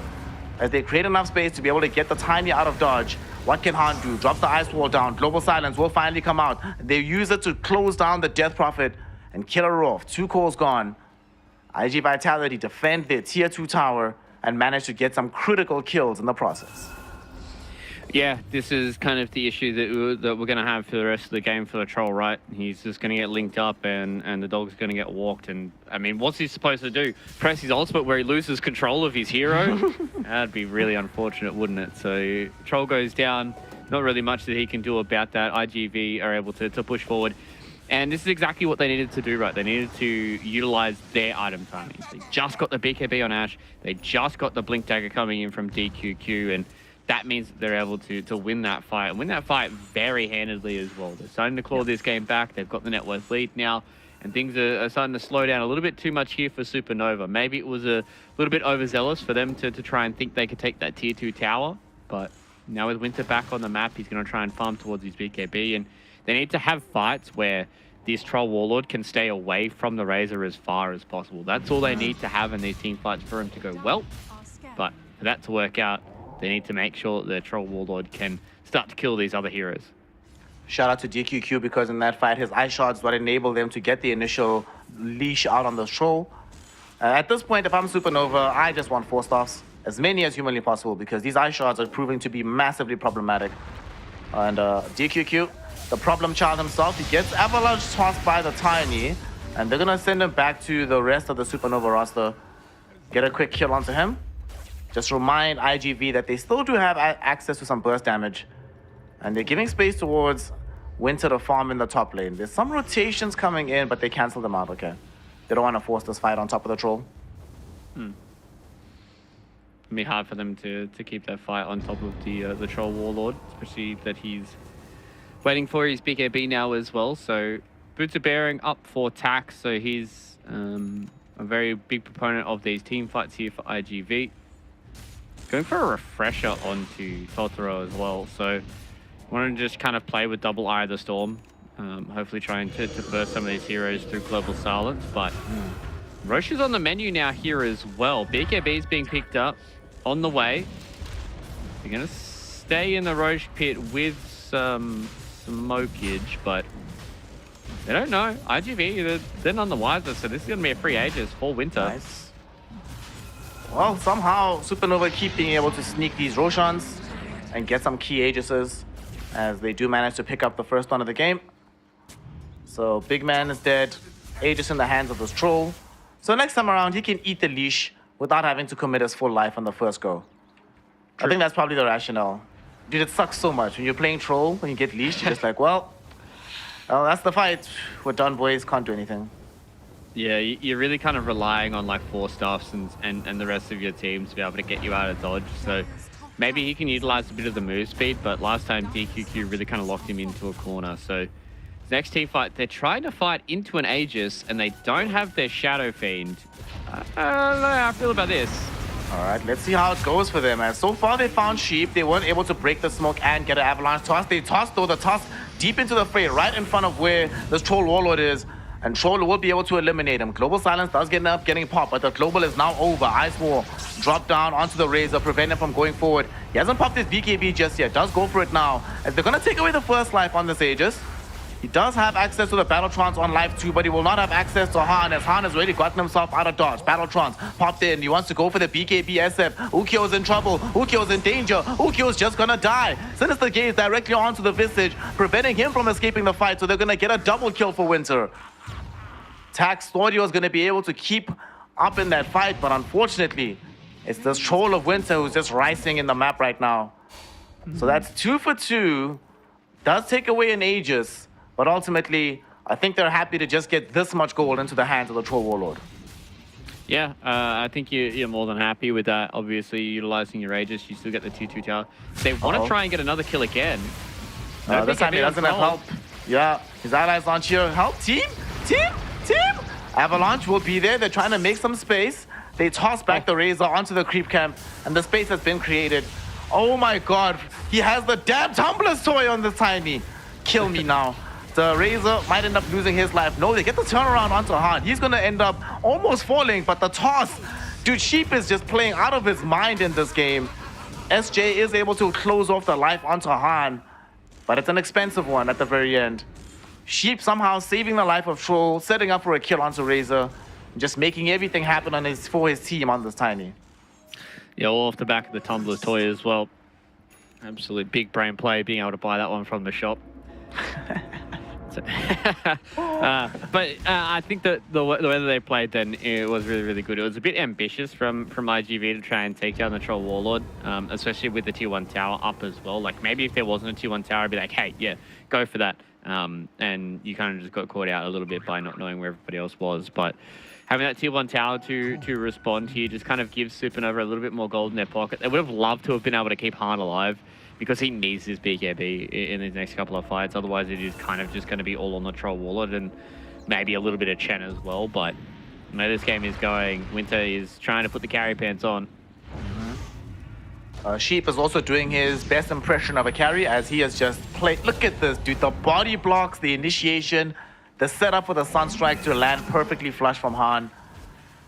Sheep is on one today, and Han will be very grateful for that kill, as it allows them to close in on level 15. Soon we're going to be having access to the BKB that you mentioned. Super important for this Invoker hero.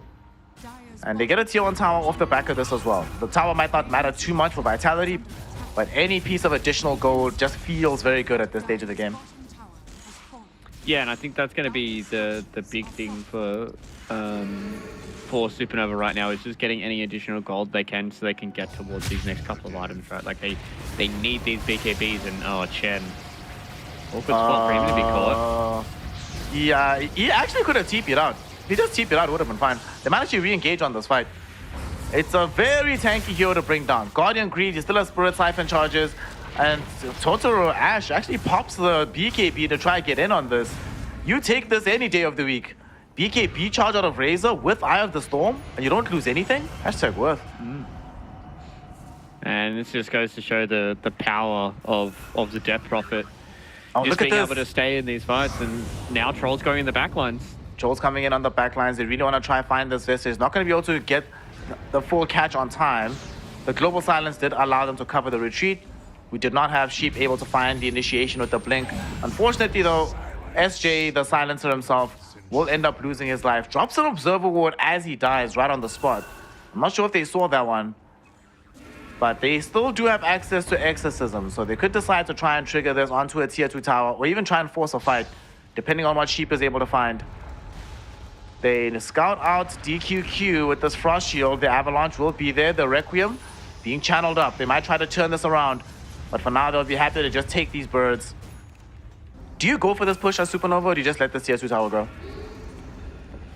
I think, you know, they're more than happy to stick around here. They don't really have the cooldowns to play for it, and I think they want to try and check to see if they can get something else on the map. It's hard for them to commit towards this tier 2 tower, because if you do overcommit, you can just potentially walk into a Razor who, as soon as he hits like a nice little static link, it's going to be hard for you to play around with, and the Troll really needs his BKB to play these fights as well. So I like that they went for the slower kind of style, and IGV haven't really been able to punish them just yet. You know, haven't really been able to see Yukio get into these fights and win them out. Okay, we're gonna have a Dead Silencer. And you were mentioning the importance of Troll fighting with BKB. They now have the triples. So everybody on the side, all 3 cores have it for Supernova. Global Silence, far less useful, provided they're patient enough. And this is scary. They pop these ghosts. They want to get the damage out onto the tier 2 tower. Make sure that this goes down quickly. Oh no, they got the Avalanche toss. They found the Razor. He's not going to be able to get off his BKB in time. He gets it off after the damage is already streaming in from the Troll and the Death Prophet. And they bring him down. Does not have buyback. Of course, Roshan is not going to be eligible for a takedown just yet, but This is just more map control that they can take from the side of Supernova. Yeah, and this is just shows the power of the basher, right? Like he just got a nice lucky bash, and oh no, they found another with tax. Oh no, this is not good. This is going to be on tax, but the global silence with the snowball will buy him enough time that they do decide to get back on Supernova. They're not going to make the decision to hard commit for that one. That was fairly close because that really could have gone any direction. But now you're cool. You know that Roshan's about to respawn and they're not going to have global silence for a while. Yeah, that's the biggest thing, right? Like they know that Roche is one, super important for them and very, very close for them to be able to claim. And this is where it starts getting very awkward for IGV. They've got a Troll Warlord issue. They're still able to kite him out with things like the static link, but the initiations coming in from Supernova, they've been playing really, really well. Sheep has, I think he took that last loss personally on the Earth Spirit and was really starting to play really well on this Tiny. Just knowing that all he needs to do is kind of like find one or two of these heroes and then his Troll Warlord can convert on that kill as well. And they're really kind of on the same page a lot of the time. Here's Supernova and they're playing really fast as well. So I like this from them, but you need to make sure now that they don't get caught out before this Roche fight. Smoke up from IG Vitality. They want to catch them. They want to try and make it more difficult. We see a ward battle on the high ground. Sheep, he finds two heroes with the Avalanche here. Snowfall will come out. The nice Chain Frost, forcing out the early BKB from the Razor. They come back in onto Sheep. They're looking towards the Troll. Troll will be forced to pop his BKB. Hasn't gone for the ultimate just yet. As Sheep does die on the high cliff here. Does not have buyback. But on by the same token, IG Vitality, they committed BKB, Eye of the Storm, the full refresher on Razor. Global Silence still not going to be available for a while, so I'm not feeling like they have full confidence in going into the pit. And besides, still 1 more minute until the Roshan comes up. And now I'm starting to realize, Fluke, about this Razor. Because he didn't go for the drain talent, you know you always go for the strength. He's not going to be able to drain the Troll fast enough that he's not under threat from the Troll. So whenever BKB goes down, even if the link is on the Troll can still turn and kill him at this point with the newly picked up Skadi. Very true, very true. It's going to be hard for him to fully drain him out, but it's still going to be that kind of back and forth between him and Winter about who's really going to be able to get the better of the positioning in this fight. Because we've seen how squishy he can be before, right? Like we saw how easily they were able to take down Ash if the Troll Warlord gets on top of him when he knows that static link has been used somewhere else. So IGV, they still need to make sure that they're using this properly. IG Vitality have to watch themselves because Supernova are smoked up. They're trying to utilize the respawn on this Tiny to find a pick off just before Roshan himself comes back. The big man is going to be up in a few seconds. Going to get scouted out by... No, Chen, go back in! No, Chen! Oh, no. Feels bad. All right. It's always the worst. Yeah. You check it, and then it's like half a second later, it's paused. You're like, God damn it. We're going to see how this breaks down. They find the Lich first and foremost. Global Silence will help to ensure that they get his life. He buys back with immediate effect. As Chen, they want to try and re-engage here. Sheep looking for a way to go in with the Avalanche will miss as they Hurricane Pike onto the high ground for the SF. This gives a little bit of space for Heaven. They pop the Ghost. They go into the Roshan pit. They have Alacrity on the Troll as well. This is going by really, really quickly. They need to try and force this fight on the side of IGV. Here comes Razor, Totoro going in, draining up onto the Troll Warlord as well. Chain Frost gets dropped in. No Requiem to follow just yet from the SF. And he's actually dying to the Chain Frost bounce back. Ukyo, he can't help out his Totoro Razor stay alive. The BKB duration already well below where he wants it to be at this stage of the game. Down to the 6 minutes. Tornado coming in from Han catches out this Tusk as soon as he jumps into the Roshan pit. Two heroes gone. Both of them have buyback, but neither of them have something to buy back for. As Chola rightfully gets the tip. That Chain Frost that he dropped honestly did the Lord's work in that fight. He did 2,000 damage and helped them to kill off the Razor as the BKB went down. Yeah, that was massive from Chola. Did a lot of work. There was a point there where I was starting to get a little concerned for the Troll Warlord. He dropped down to about like 50 damage, and I was like, this could be pretty bad, but the way that he was able to get away from the leash and turn back into that fight.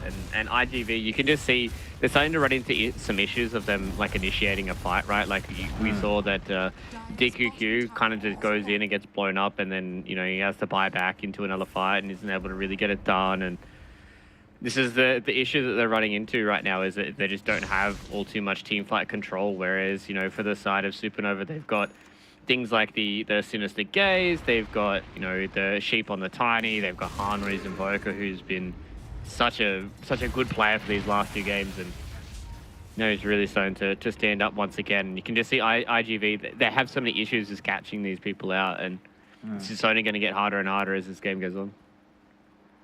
10K net worth deficit that they're suffering at the moment. 78% win probability in favor of Supernova, according to Dota Plus at least. So, provided they don't mess this one up, they should be able to cruise to victory for the rest of this game. And unfortunately, we are now back in the situation we saw in game number 1, where Ukyo has to do everything. All the damage is coming out of him. Totoro, his game has not scaled well enough to keep him in contention as a viable centerpiece / carry. He can't even play the full anchor role that we see from like these Leshraks, Death Prophets or whatever. So he just has to be a supporting member of this fight. Ukyo has to do it all, but they're getting the tools to be able to control Ukyo up. They have the Basher on the troll.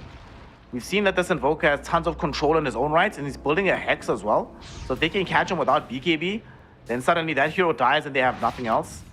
This game is just starting to feel very scary, Fluke. What's the counterplay here? If you're on the side of IGV, what are you trying to do in the next few minutes to give themselves the best chance to still win the game? Just having a look around at some of the items that are coming up. I mean, Aghanim Scepter is huge for them on the task, but he's so far away. Maybe you just try and start a fight by going into the backline, or he's trying to force the Troll Warlord to, you know, pop BKB. Maybe you don't kill him through ulti, but if you're able to at least suck his damage away, then deal with everybody else, then maybe that might be a good play for you. But it's so hard, man, because they need to deal with Troll during Global Silence so they can try and kill him before he drops his ulti, but he's got an Aegis, and then it's like, do you go on like Death Prophet or do you go on the Invoker? Maybe the Invoker's the play from here on out, is you know, Yukio as well as DQQ try and go in towards the backline and surprise Han and take him down, and then kite around the Troll Waller with Totoro just walking in and just trying to link him up. Maybe that's the play from here on out, but there's just so many different avenues for Supernova to try and win this fight, because again, triple core is going to be much scarier than, you know, this single double core that you've kind of got here for IGV. Winter is a god because he's playing with his Battle Fury even in his backpack. Who needs the Battle Fury? Puts in the Satanic. He knows he wants to get that lifesteal going in the event he loses his life. And there's only 3 buybacks in the entire game. 3 of them do belong on the side of IGV. So they'll feel a little bit confident holding their high ground in the face of these buybacks being available. But with this Hex that just came out, Death Prophet has the full Lotus Orb. Feels like it is the proverbial go time for Supernova. They pop these ghosts. Still have 1 minute left on the Aegis. Time to go and make something happen. And there will be a couple of right clicks coming in at the Silver Edge. Do you see that Winter suffering about half HP in damage, but will get earned up. Should be A-okay. Can just come back and try to find this first lane of racks for themselves. With the Alacrity, he does a lot of damage. You know, it's about 350 damage. Not bad on the troll. Yeah, not bad. You take those. It is kind of hard for them to just solo focus on one lane there, just because you have like birds and like silencers just able to like throw Arcane Curse on the wave and on the troll and stuff. So it's going to be hard for them to just slow siege this game, and they do need to try and force out a fight, and maybe this is the fight they need. Top lane, DQQ, nice dodge on the Supernova. They actually forced out a BKB charge from Han. This is exactly what you want to be having happen right now. Chain Frost gets thrown out by this Lich. Will bounce around, but not going to be able to find the target they really needed to. And now Aegis is gone, so IG Vitality has somehow weathered the initial storm. Another push will come when the next Aegis is online, but now they know there's no Exorcism, there's no Chain Frost. I would not be surprised to see them group up in smoke, and it looks like that's exactly what's going to happen here. Gonna try and find a re-engage. Well, while they have a sliver of strength available, and they know that Han popped BKB as well, so he's not gonna want to tussle with anybody right now. Taxus revealed on the wave in front of Chen, so maybe they're trying to bait them in a false sense of security. They know there's no BKB up on Han either. This fight could be something. Okay. Illusion scouting out on the high ground. Sheep is the one with the initiation. He's really thinking about it, but it's so scary to jump on this high ground without any proper vision. They used the Eye of the Storm here as well. Maybe Oh they no, wanna try and make that out. They found the SF. There's going to be the global silence to help cover, but they got off the Battletrons first and foremost. SF falling so low. He does get some protection from the Razor coming in front of his face and the Walrus Punch, keeping the Troll away from this fight. They pop the Requiem. Totoro going in, Eye of the Storm, BKB, but the BKB is about to expire. He needs to watch himself. And look at the right-click damage that can still come out of the Troll despite being drained up. Hashtag Alacrity, good spell. Still dealing north of 300 damage despite having 174 drained away from him. And because of this strength of the Troll and the lack of BKB timings, both SF and Razor go down. Razor forced a buyback, but here they come for a push fluke. Ghost on the high ground with the Alacrity Troll. You should definitely lose it at least at tier 3. Yeah, especially with Yukio being dead and now probably Totoro as well. That's a dieback. Avalanche into the Hex, toss-back combination. We just saw it utilized against the Shadow Fiend. And unlike what happened with the SF, there is no access to a global silence. And Winter's reading the situation. He's like, well, they don't have SF. They just died back on Razor. They actually have no counterplay. And IG Vitality forced to throw in the towel. GG, well played is called. We saw this exact matchup in the close qualifiers of the region before all of these teams booked their positions into Div 2. Back then, people thought it was a fluke. They thought IGV would level up. It turns out Supernova were good for the money both times in a row. 2-1, 2-1. They made it close. They made you feel like IGV had the momentum, but when they come back to the Han Invoker here fluke, they're like, don't worry, we've got this. Yeah, exactly. And a big thing in that last team fight as well was the Lotus Orb on the static link. So even though that he had 174 damage drains, he'd actually stolen 174 back. So at the end of the day, the static link didn't even matter on the Troll Warlord. So he was able to just sit there, utilize the entirety of the Alacrity and just tear through everybody. And at the end of the day, I wasn't too sold. Like, I understand the Razor into the Troll Warlord, but you can just see they lacked the team fight control. They just had no way for these team fights to go their way, and Troll Warlord popped to BKB. They had to try and kill him inside of Global Silence, but BKB is always at a good time, and at the end of the day, Troll was good, and they paid the Troll tax, and this time around they didn't owe the government anything, so that's always good. Always good when you get audited and it turns out that the government owes you money. So in this situation, Winter able to make a very solid performance out of the Troll Warlord. Also, really special shout out to Sheep in this game on this Tiny. They went for the Tiny first overall pick for themselves in the draft, but my goodness, did it work out for them. They certainly realized exactly how to utilize the hero. I think they saw the weaknesses of the Earth Spirit and they're like, the problem is not being able to get something immediately off of this Blink Initiation. This Tiny though, either you Blink Initiate and they burst the hero, or he repositions the hero. In IGV, you have to make that awful calculation. Do we overcommit to try to save who's been tossed back, or do we just abandon them and play 4v5 for the rest of the fight? And they were never able to resolve that contradiction, and they end up losing the game. There were some moments of hope, though. We did have these situations, very decent fights like this one, where Supernova perhaps are overestimating their early strength, but after a few minutes after this, once they got the triple BKBs, it's like, what can you actually do as an IGV draft at this point? Yeah, exactly. This was a point where DQQ really kind of flexed his muscles a little bit. He kind of locked the Troll into like an awkward little tree spot. He had to try and pop his ulti to try and see if he could survive, but wasn't able to get it done. And Supernova, from there on out, they played nice and slow and methodical, right? Like they weren't kind of over-aggressing, looking for too many of these fights. They understood that the Troll Warlord was going to be one of these big carries if he ever got his way in these fights. And this is another scenario where I thought, oh, maybe this is where IGV are able to get it done. And you can see where their draft is able to work is when they're able to fight in these small little corridors and these areas where, you know, Supernova are allowing them to get on top of people. But the way that this game's going to go is naturally the team that's going to be able to set the tempo and set where these battlegrounds are going to be is going to be the team that's going to have the much better fights. And that's just the way it worked out for Supernova. And big props to them. They had a bit of a shellacking a few days ago up against Peaky Killer, and now they come into this series, they grind out a 2-1 victory up against IGV. So maybe there might be a fair shot to stay in the division. One of the things they did as well here is that they did draw out this Lich. So not a hero that we see all that often in general. And here specifically in China, this is the second Lich pick that we've had, and it's a now it's looking good. It's looking good. 100% win rate, it seems. Everybody's winning with this hero. The circumstances in which it was played, allowing them to just make sure that this troll was uber survivable, allowing them to play super aggressively in the laning phase, it just was perfect.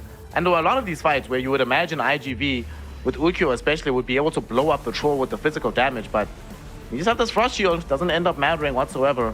These chain frosts were also pretty clutch from him. Just a all-around solid performance, I think, from Supernova. But for IGV, it's back to the drawing board. It is a bit concerning for me here that all three games followed a similar template in how they drafted.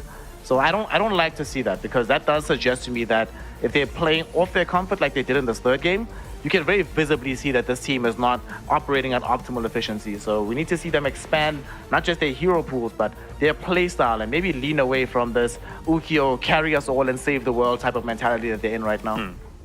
Yeah, 100%. I would like to see them change up the way that they're drafting as well.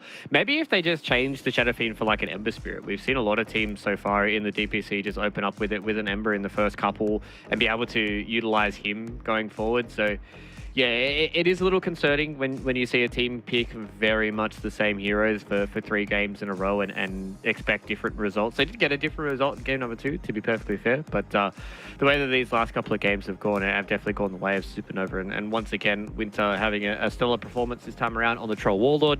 I'm still always going to be a massive hater of this hero until we do see a rework. So Ice Frog, if you're out there listening, mate, that's one on the wish list. But I mean, if you're able to play it and abuse the fact that it is a very, very strong laner, then you can make this hero look good and really be able to utilize it. There was still a lot of factors around him as well. They had a Death Prophet and Han on the Invoker who played extremely well. So yeah, this time around, Supernova, they look good. And unfortunately for IGV, back to the drawing board. Back to the drawing board indeed for IGV, as we do have a 2-1 affair in favor of the side here of Supernova. One of my favorite things to see is teams on the come up, especially in the Chinese region. So this is a perfect birthday gift for me. Of course, we're not done just yet with the day of Dota 2 action. We still have one more series to go for the day, and that's a series you certainly cannot afford to miss between Bright and the side of Piggy Killer. And that, honestly, just looking at the team sheets, those two teams are definitely top 3. You could argue we're in the top 3, but certainly top 3 just based off of reputation alone. So, of course, they'll be both looking for their first or their second win and trying to deliver the first loss to their opponent. As a result of what's happened today, Supernova has gone up to 5th position. Poke Gaming from their earlier victory is up to 2nd, but it's still very early days here in the DPC run. So every single game matters. You have to make sure that you are involved in every single second here in the DPC division. And of course, one of the ways you can still do that, if you go onto esportsbet.io, join the Watch to Earn platform and earn yourself 3,000 tokens every single hour by being involved, equivalent to about $3 US. And doing so ensures that you're not just a spectator, but are involved in making sure that this Dota is as good as possible, as stable as possible, and as self-sustaining as it possibly can be. Going into the next series here, Master Fluke, Bright versus Piggy Killer. From what you've seen and from what the team sheets suggest, where do you think that series is going to go? Are we going to go a distance, or can one team sweep 2-0? I feel like I really hope for Gonad and Sarah that it is going to be a 3-game series for them, because they're the ones that are going to be jumping on after us. So for their sake, I hope it is a 3-game series. But maybe I think Piggy Killer can really pull this one out. They've shown us in the past that they are a very, very strong team when it is their day. So if we're able to get that one to all 3 games, I'm probably going to have to give it to Piggy Killer. Well, we're going to see if Piggy Killer has got what it takes. And of course, to bring you that action, we're going to be doubling up on the Aussie cons. We had one in Fluke, but we're going to be making sure it's double on the next cast, as Aries and Danog will be taking over to bring you that action. So don't go anywhere. Division 2 Dota continues right after a small break. Get a glass of water and join us again to make sure that this Dota is as hyped as humanly possible. Peace out from myself and Fluke. Wish my sister happy birthday, and bye, y'all. We'll see you next time.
And we are back for our final series of the night. We got Team Bright taking on Peaky Killer. Two teams that still yet to be defeated. I suppose they've only really played one series so far, so we haven't got too many of them up our sleeve just yet. But then, of course, what we've seen earlier today, we've had some pretty good games so far. Some interesting back and forth ones, but hoping this one goes the distance as well. We've had a lot of game threes.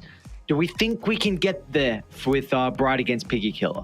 Well, honestly, I think this is going to be the top two of the entire region. So they came out of the open qualifiers in the number 1 position and number 2, respectively. And then, of course, we've seen Poke and Meteor kind of drop down a little bit, not look all that impressive. But Peaky Killer, and Team Bright, they have looked pretty solid. You know, a couple of quick hiccups here by Peaky Killer in particular, especially Fly on that lone druid that we were casting. But, you know, since then, they recovered and they look to put through a pretty solid performance.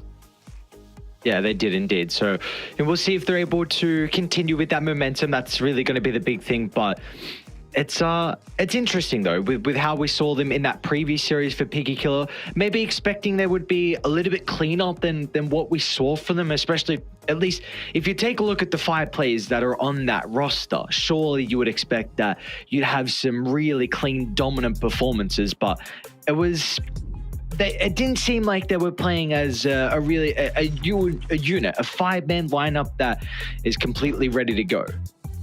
Yeah, it didn't, right? Like, Ava really seemed like the one person that was switched on throughout. You know, he was the MVP, I thought, in both games that they played. We saw some less than ideal performances, for sure, come out of X7 and Fly, but, you know, we know they got the stuff. It might have just been a quick blip, some early jitters to be able to, you know, just shake it off and then look to move forward because, yeah, I mean, this is going to be one of the harder opponents. And remember, during the open qualifiers and closed qualifiers, it's not exactly like these teams had to play against each other all that much, right? It was the Swiss format, and these were 2 teams that went 2-0 in both of their matches to be able to qualify. So they didn't play each other. So I'm interested to see who's going to get the chocolates this time around. Speaking of chocolates, it is Easter, so yeah, that's always a nice little thing. Did you get anything nice? Did you get any Easter eggs? I did get some. I got some ones that I'm actually very excited to munch on. I got some Oreo Cadbury Easter eggs, and I'm looking forward to that. I mean, you can't really go wrong with some Oreo Easter eggs. So for me, that's what I'm looking forward to. Did you get any? Did you get lucky? Did Easter Bunny come to you? I got, like, we had an Easter lunch, and I had, you know, a few just ones that were there, and then Mum and Dad got me a big dark chocolate Easter egg, so I'm going to look forward to having that one. You like dark chocolate as you get older, trust me. You know. Okay, I was going to say, I don't know. Previously, I did. When I was your age, I didn't like it too much. I was all about that milk chocolate, and I still am. But, you know, dark chocolate, you got to mix it with something else, right? With some peanut butter or some ice cream, and it's delicious. Okay, well, we get to take a look at least the picked heroes so far between these 2 squads. Of course, again, they've only played 1 series, but already we're able to see that Peaky Killer. A lot of emphasis onto the Storm Spirit for XM, and then for Team Bright, we've seen the Rubik as well in a couple of games. So, you know, just with, I know there's not a lot of data to go off from kind of that screen there, but is there anything that you feel like maybe needs to be addressed heading into game and this series in particular for either side? I don't think so. I think you just got to put... I think I'm always like, you got to target either the weakest player on the other team, and I think across Peaky Killer, there isn't really a big weak link, or you've got to target their best player because they're the one that sets the tempo. And he might not be the best overall, but again, Ava, SRF, whatever you want to call him, I think they just got to put a lot of focus in onto his lane. So if you're going to go ahead and pick something like, you know, a Death Prophet or a Broodmother first phase, there better be counters to it. And I think when they played last, there were plenty of opportunities to be able to counter it. It's just that Supernova didn't quite take advantage of that. Yeah, so we'll see if you're able to come into it and have a bit different of a showing against a different opponent, if they are able to capitalize on some of those weaknesses that we will see so far. So we are getting ourselves underway very shortly. We get a nice comparison between Heart and Fly. Of course, Fly in one of those games in particular, the second game when we saw the Lone Druid, he had a very, very difficult game. And I feel like a big reason why he was able to still get that win was off the back of some beautiful help from his teammates.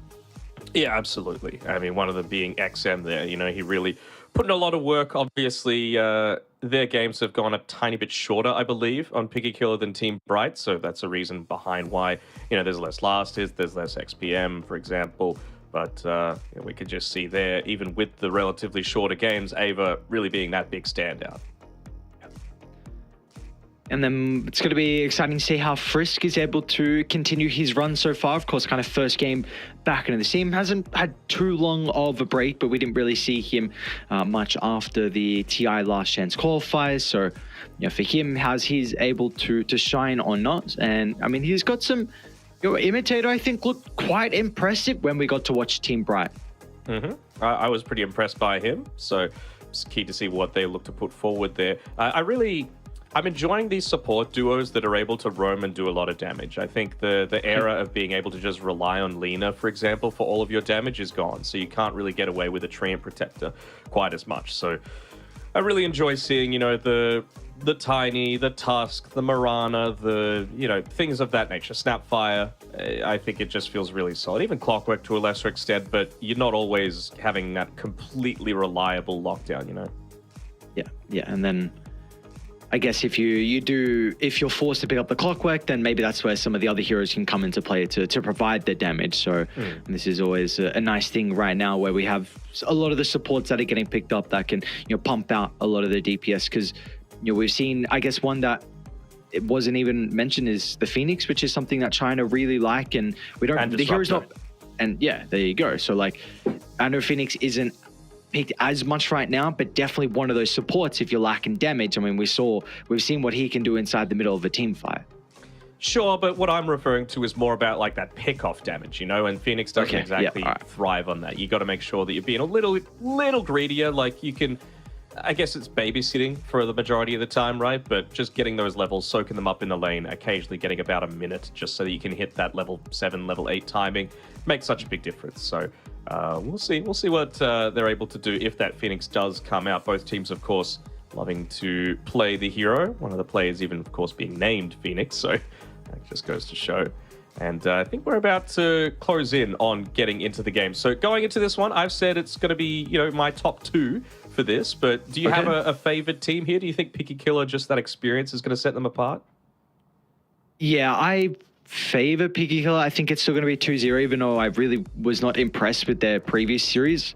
So we'll see if they're just able to clean up some of those mistakes prior. I'm still yet to be...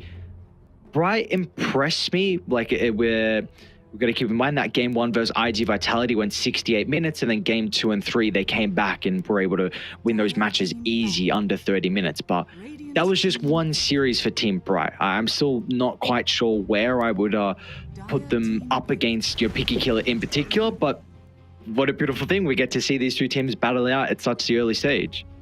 Like the Tiny, picking up early. Got to make sure you take away a lot of that early tempo, because I feel like that's where Picky Killer do thrive. So Nature's Prophet, Enchantress, they're 2 heroes. And, well, wisely enough, Picky Killer, they're not looking to get rid of this Undying hero either, just because, A, it's a decent pickup for them. Outside likes to play it. But B, Team Bright just don't pick it at all. So despite having a player called Undying, they do not pick Undying. Is Frisk in a robe right now? He's looking cozy is what he is. No, he is indeed. I mean, last time you asked about the drip check when we were actually casting Picky Killer, and I don't know, maybe if Frisk was wearing the robe prior, I might have given it to him.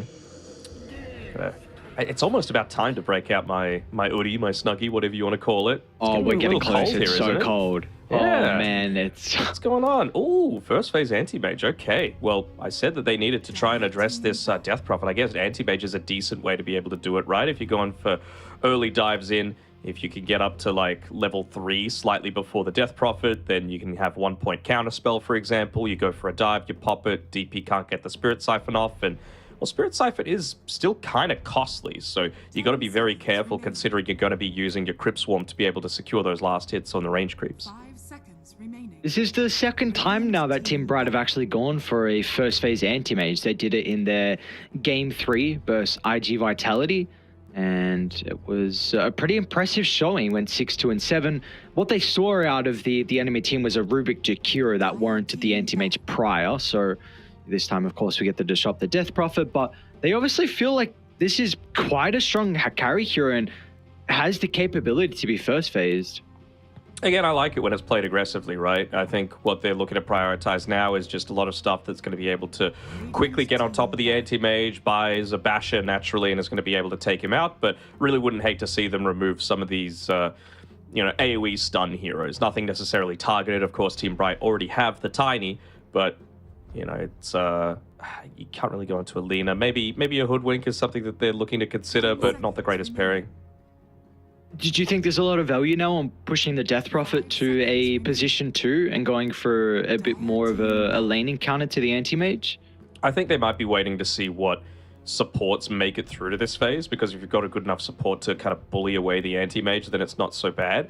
Like Ogre Magi, for example, I know it's not really an orthodox position 4, but I really wouldn't hate seeing that put in front of the anti-mage, because it's going to force you to go maybe a few more points in that counterspell early on. Otherwise, you're just going to get ignites to the face, and you don't really care if you're burned of mana. You can just whack them with your club and still do a lot.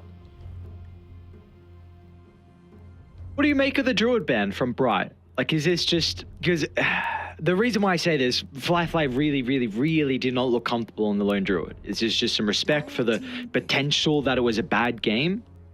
It's potentially a bad game, plus you're with a Death Prophet, right? So you've got to be worried about the Death Ball, and what does Lone Druid do, right? We've seen it with Liquid during TI Last Chance qualifiers, and it extended into the real tournament. They picked up Lone Druid whenever they got the sniff that the enemy team was trying to get greedy. It was Morphling that was their main response to it, but Anti-Mage kind of feels in a similar sort of vein. And as well, Anti-Mage also has the issue that he is probably a lower damage dealing hero than Morphling for the first 20 or so minutes, which is where Lone Druid really thrives. It's a lot of early tempo, isn't it? Yeah, that it is. Strong lane as well with the Undying, so looks like it's now gonna push the Disruptor to a position 4. No, you could go to Undying 4 in front of the DP if you still want to run it, right? Okay. You imagine this should have a pretty good time versus the Anti-Mage? It'd have a decent enough time, right? AM doesn't really want to buy the Magic Wand or anything like that, so Decay is going to give you a lot of value. Man, now I would put the DP mid, though. So I'd be looking on Picky Killer. Well, okay, what... Can we flex things up? Can we go like a Slada or a Legion Commander or something like that that's able to actually beat the Anti-Mage in lane, because they don't have a Lich, they don't have a way to be able to counter out the high physical damage that they're going to be able to output, and then DP into Ember Spirit is a fantastic lane. Yeah. Yeah, no, I like the call a lot. So let's see if they're going to go down that route here for Picky Killer. I'm trying to think if there's anyone else that is even a consideration besides the Slaughter and Legion, like you mentioned. I mean, they both give that extra lockdown that they're needing too, right, against the Ember Spirit, so I feel like it's really solid. Even just against the Snap, right? Like, not the most mobile heroes, so Slaughter kind of feels nice. We'll see. We'll see what they will look to do. If it's me, I would do that, and then I would ban Lich in the next phase, and any other hero like I don't know, Wyvern maybe, that's going to be able to slow things down a bit. There we go. Okay, so now for Team Bright, you're looking to try and address some of the high physical damage dealing carries. Drow Ranger definitely tops the list, and matchups not too bad versus the Anti-Mage as well. You're also probably considering about a range hero, considering you do have that Undying to act as the bodyguard inside the lane. So is there anyone else besides now the Drow and the Shadow Fiend? Shadow Fiend was the hero that I was looking at, to be honest, for the majority of the time, just because it's going to link up with a lot of this information. I'm also wondering, like, could you look to go... I'm just thinking, is there anything that's going to give you vision so that you could truly take advantage of the glimpse as well? I mean, it seems to me that they're looking for a melee hero just to be able to, like with this Doom, with this Enigma ban, or are they thinking Morphling, maybe? But it doesn't really link up with a lot of the synergy there. 10 seconds remaining. Chaos Knight, perhaps, but again, it's very single target. Sven doesn't feel great. What do we think for Bright? Are they wanting to try and flex the Snapfire to a 3? I think that's the plan. I think Snapfire 3, Tiny 4, Ember. Well, I don't know. Like this Ember, maybe it's an Ember 4 now with this Death Prophet coming through, you know? And it's going to be Tiny mid, which I wouldn't hate that. It's going to give you a lot of that tempo that you need, especially as some of the burst damage needed to be able to take out that Death Prophet. So I know you brought it up before. Do we still think the Lich is viable if they are looking for their 5 and going to flex the heroes around that we currently see? Absolutely. Like, you're never going to be on the front lines, so you're not really in too much danger of being glimpsed back. It makes the lane so much better. And again, it's decent burst damage, right? You launch a Chain Frost when there's an Avatos combo going off. You can even get a little bit of extra lockdown with a Sinister Gaze. I think it's a really good Lich game. Okay. And then Piggy Killer, I'm just thinking, what could they possibly be thinking? I mean, what else can you really... It's not a Wyvern game. It's just, well, there's not a lot of magic damage, to be fair. So maybe it is a Wyvern game, and you're just, like, trying to force some sort of turnaround if you're not going to go down the Lich route. Can't really worry about Treant Protector, just because it's going to be too melee. I don't know. Seems like they're taking a long time thinking. I'm still just sort of thinking what's going to enable this draft to be able to find that pickoff and then go for the snowball, because I don't think you can just sit back and allow Exorcism on a, well, okay, 2.5 minute cooldown be the one that's going to take all of your towers. You've got to get a lot more aggressive. So it's a snap 5? 10 seconds I remaining. believe so, yeah. And response. Choose your hero. We got the Slark coming out from Piggy Killer. So, Decent okay. for the vision aspect. I mean, you're into 2 melee Yeah. heroes, right? And you've got an Undying who's going to be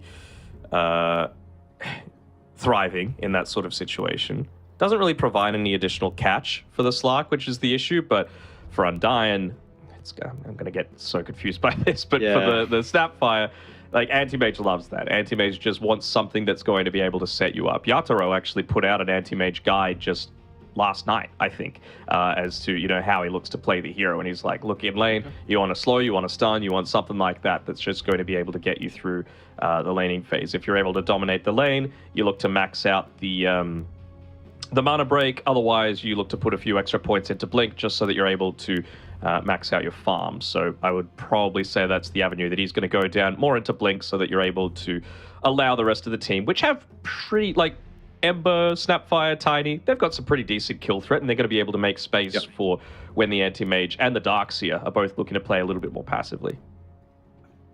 seems like it's going to be a pretty scary Darkseer game as well, right? You've got the vacuum combo into the Tiny Jump and the Monomer Kisses. You've got a lot of melee heroes that are going to utilize the Shell and the Surge. I think in particular, really the Tiny and the Ember Spirit are the two that I have in mind. Tiny, of course, in the lane, and Ember for a lot of the early to mid-game rotations. So we'll see. Do we hate the Darkseer? Because I know we were looking kind of towards a different route for them. Do we feel like this is enough to get them over the edge, or was the Slark pick a great response from Piggy Killer? I don't hate the Darkseer. I think Slark is just fine too, because again, you're going to provide that leash against the Anti-Mage, which he doesn't really like. It gives an extra layer of lockdown for the Ember Spirit as well, and even Darkseer just with the Surge, right? But the main thing is that I like about this Darkseer is that A, Irvin loves to play it, and B, it's... Piggy Killer have a very committal lineup, right? Like, if you're popping Exorcism, you're in. If you're Slardar, you need to go in to do any damage. Same sort of thing with the Slark. So I feel like they're going to get some good value out of these vacuums.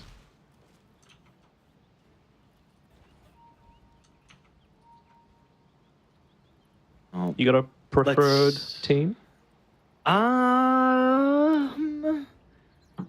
Not really. To me, this isn't one of these series that I'm just going to see the two teams and then pick which team is quote-unquote better. You know, I'm going to base it on the draft. And honestly, these drafts both have their strengths and weaknesses, right? So it really just does feel like... The one that needs to get a whole lot more aggressive is Piggy Killer, right? Like, Anti-Mage, they don't have any tower takers on Bright. It's just about protecting what they've got. So I feel like Bright are going to be playing like, yes, it's important for them to get on the front foot somewhat to be able to slow down these heroes that are going to start running at them pretty shortly. But they're also pretty good in terms of just being able to, plant their flag, play around their towers, and make sure Anti-Mage retains this space for farm. Okay. Is there any kind of early items that we might need to see built, though, for Team Bright to help with that tower retention? I don't think it's necessarily items, right? It's just, I mean, Force Stuff is great this game, though, right? You just want to stay away from the Slardar, you want to break the Slark leash, you want to enable your more elusive heroes, especially the Ember and the Anti-Mage, to want to join into these fights. Also like the fact that Ava's going into a Wraith Band first up.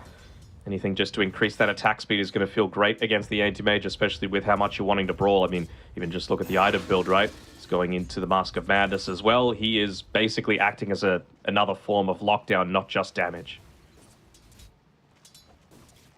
Very interesting. I like it a lot. Yeah, I don't hate it as well. My only concern is just like, how is the hero currently? Because we have not seen it for quite some time, and it definitely does have weaknesses where you have a lot of difficulties with keeping up in farm. Like if you do not have a good lane, your capability to be able to catch up inside the jungle is pretty much non-existent. So I was a big fan back in the day of Faith Beyond's Midas build. It was a little bit more in the greedy route, but kind of helped a lot of his issues with his farm. You get value out of the attack speed, and is honestly a hero that does great with experience. But I wouldn't hate to see it this game. I mean, again, he's got a Wraith Band, he's got Power Treads, he's already got the Gloves of Haste coming out to him. So it's clear he just wants to right-click, and he wants to be able to scale bottom lane. This is that level 2 I was talking about.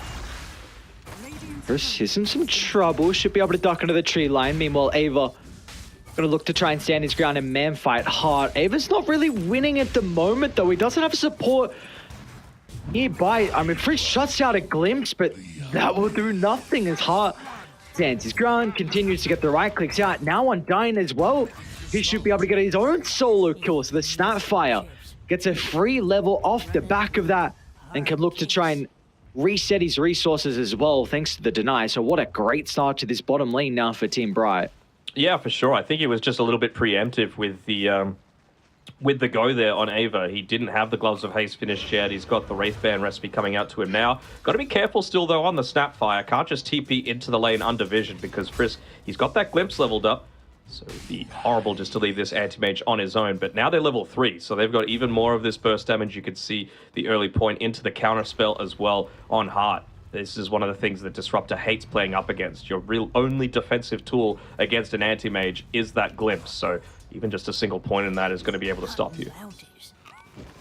I guess the one silver lining for them down bottom is just the fact they have the Creep Wave in a really good position. So it will still be a bit awkward for the Anti-Mage to be able to find his farm. And for Slardars, like your power spike in the lane is every odd level. Importantly, when you get the bash to the teep, high spike, so that's really what we're going to be looking for down bottom. But top lane looking like a pretty good start. Nothing too crazy at the moment. They did make a go onto Irving just before with the tombstone, but Irving was able to get out of danger. And we see the Darks here as well. He's gone boots and the Windlace to start with his gold, so looking to put a lot of priority on trying to kite the Stark. He will have some issues though, Pounce. But it gets a lot of the effectiveness out of the Surge, but Imitator, he can act as a deterrent to make sure they won't continue to pursue the Darks here. Yeah, he got a little bit greedy, sees the courier, instantly wants to go for the snipe, but he's going to get his clarity cancelled instead. Flyfly might actually be the one in a bit of concern, but Irving, he's able to back off. It was a great harass coming out from Imitator. He chucked him back on top of the Creep Wave that already had an Iron Shell on it as well, so they got the full Creep Wave damage, plus the double shell. It was great amount of harassment onto Flyfly, who we see kind of, what's he got coming on the courier?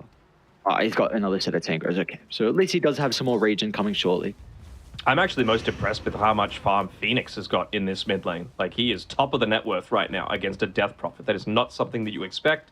He's been able to avoid a lot of these denies from the Death Prophet. She's only got the 3 so far, so he's been doing a good job to make sure that she hasn't been able to just completely zone him out. Is that really the big thing here with the Death Prophet into the Ember matchup? Is that it's Eva once again Not going to be able to win the man fight. I mean, we see what this anti-mage is able to do. The early Wraithband protecting him, and now they're even going to jump over the top for Friss. Won't be able to have the finishing blow simultaneously. We even see outside, it was just a deny to the T2 tower, actually. They're doing well down on this bottom side, aren't they? You know, again, you talked about power spikes for the for the Slardar, but Snapfire kind of feels very similar, although he has got a single point in the little shredder, so the Slardar has healthy enough armor to play with, especially with that Wraithband, but if Disruptor ever gets gone on, you are just brought down to negative armor and you're going to get melted. Mid lane. Even get the toss back with the chains under the tower, so outside he's going to be killed off as well, and they'll get the bounty for that. Oh boy, what a start for Team Bright. Yep. This is like they might have lost that game 1 against IG Vitality, but I've been really impressed by this team in both the closed qualifier games as well as the ones that we've seen them play thus far. XM has to be a little careful about just going into this power rune, and I mean, look at how much they're looking to protect this Ember. They realize he's off to a great start, and he's going to be enabled by a haste rune as well. Real question is, can they look to make anything happen with that? We can see Imitator making the move back up towards the top side. He's going to snag the enemy bounty rune and start to close in towards the Slark, but I mean, you got to get a kill on him before he's level 6, and he's so close that you would have to push the wave out first. So I think Slark's going to be just fine. Might look to make a play down bottom as well on that Ember once he is clearing this one out, because Slardar doesn't have the same level of defensive capabilities, and of course, Heart's just been crushing this lane so far. The Vanguard, it seems pretty much guaranteed that he's going to be able to continue to have a good time. He was considering about going Ring of Health into the treads, but I really like that he's gone the Vanguard. It just seems like it's going to heavily affect a lot of the damage that Ava can output, but I mean, they're positioning themselves around him, but I mean, this is a tanky boy. I don't think you could afford to do this. It's just a level 3 on the Disruptor as well, so I wonder if they're counting the amount of damage that Thunderstrike is doing. That would reveal the level of the Glimpse, and still just level 1, very short range. Dire's structures are fortified. Lane just outside looking to TP back in. Thought we'll run into both Irving and Imitator. It'll be fine though. But Fly wants to try and get involved as well. We continue to see how aggressive the Slark's looking to play in the lane. Is slowing him. Oh, I'll get away. Well, mid lane now though. Imitator once again is looking for the toss back under the tower. Phoenix going to be able to hold the Death Prophet down thanks to the chains, but XM, he's okay for the moment. Has some Spirit Siphon charges to work with along with a Fairy Fire, so it's not going to be easy to secure the kill onto XM. As a result, he's going to be able to scurry on away. Does get a lot of damage onto the tier 1 with that first Exo. He does. Still though, Risk was just level 1. I think maybe he would have been able to get that kill onto the Tiny if he had that level 2 on the Glimpse instead. Phoenix not going to be able to get the bottom rune, and I mean, that's something that a Death Prophet absolutely loves, to be able to play around an Arcane rune. So it's a little bit short on the Remnant activate. Might just turn it back onto Imitator. It'll be XM that's rewarded, but the kill had to pop the Arcane rune as well inside the middle of the team fight. It looks like we've got a top lane. Fly should be able to find a solo kill Irving. Trying to juke and jive Fly though with the damage from the Dark Pack. He might go down, however. So a nice exchange of lives as the Darkseid was just able to pick up the experience required for the level 6. He's able to keep last hitting as well with his wall illusion. Outside doesn't seem to have recognized just yet. Might be at the very end minute, but I think he's got every single last hit in this lane, so nicely done. Bottom lane as well, Ava. Looking on forward, even tossing Snapfire over towards the Slardar. Quick and easy kill, I believe. No, Ava. Able to slither on away. Doesn't have enough mana for the TP though, and it looks like they're able to scout this out as well. Undying Glimpse scan as well. Which way did he go? Left or top? He was going to try and juke through. He's got a Quelling Blade to work with. They're going to scout him out. I think just leaving Anti-Mage space to farm, like you're honestly kind of happy if he just sticks around here, right? You can see he's morphed the, or changed the treads into int just so that he can get back to base a little bit faster, but that almost feels as good as a kill, doesn't it? Heart just able to completely farm unopposed on this bottom side, push the wave into a tower, and it's a pretty juicy one as well. Meanwhile, top lane, they're going to get another kill. So we already saw Fly be able to bring down the Darkseid. Now Imitator's going to be in some trouble as well, so Fly Up to 3 permanent agility.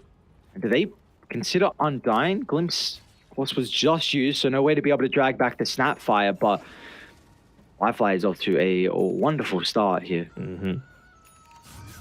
Level 8 in the side lane at 10 minutes is pretty incredible.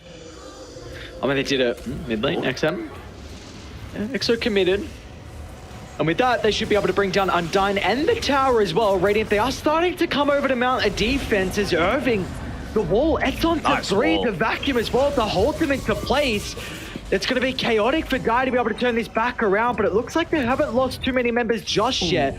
A remnant on over the wall. top as they've got the damage thanks to the wall illusion. So in the end, it's actually Irving that gets rewarded with the double kill, but still, I feel like you're pretty happy with that for Picky Killer. It's a 2 for 2, and you get the T1 tower mid as well. So XM, you were just saying before, Denog, when we were kind of maybe 5 minutes into the game, that you were surprised that Phoenix was having such a good start. But you take a look at the net worth now, it's about 700 gold behind this Death Prophet. Just before that fight, though, they were dead even. So I'm still looking pretty impressed with the Ember Spirit. Again, the lineup doesn't have anything to be able to push towers outside of this anti-mage or like a massively won team fight. So the fact that you're forcing, like, you know that you need to keep this space to farm on the anti-mage, right? I've said that from the very beginning. So if you don't enable the enemy team to play around their siege creeps by forcing an exorcism around yours, then that's going to be a big win. You're going to get these positive trades in your favor. Well, Radiant, it looks like they know it's go time. Exo on cooldown, daytime as well. The Sark, whoo, little bit of trouble. That's going to be chilling for the moment. Do you feel like Piggy Killers have the potential to defend this T1 tower if Team Bright want to go for it? Yeah, I think they want an alternative pick off. XM would be fantastic, of course, because he is their tempo for now. He's going to show in that mid lane, so they might get a little bit of a back jump here. Frisk good position. The Static Storm could be really key to turn this fight back around. It's going to stop the combo out of the Tiny, which actually might be enough to keep XM alive. That Tiny being able to get that full combination out, looks like XM, he's going to be healthy enough to walk away. That was a pretty heavy commitment as well for Team Bright. Mortimer Kisses along with the Wall of Replica used in that attempt. Which means that they're not going to have it for what? The next exorcism coming in just 15 seconds. So XM looking to make sure that he doesn't hinder his farm. He's going to farm on the way towards that next objective, and it's alongside the Slardar as well. So Mech's going to be about to come up. Almost has enough for the Guardian Greaves as well.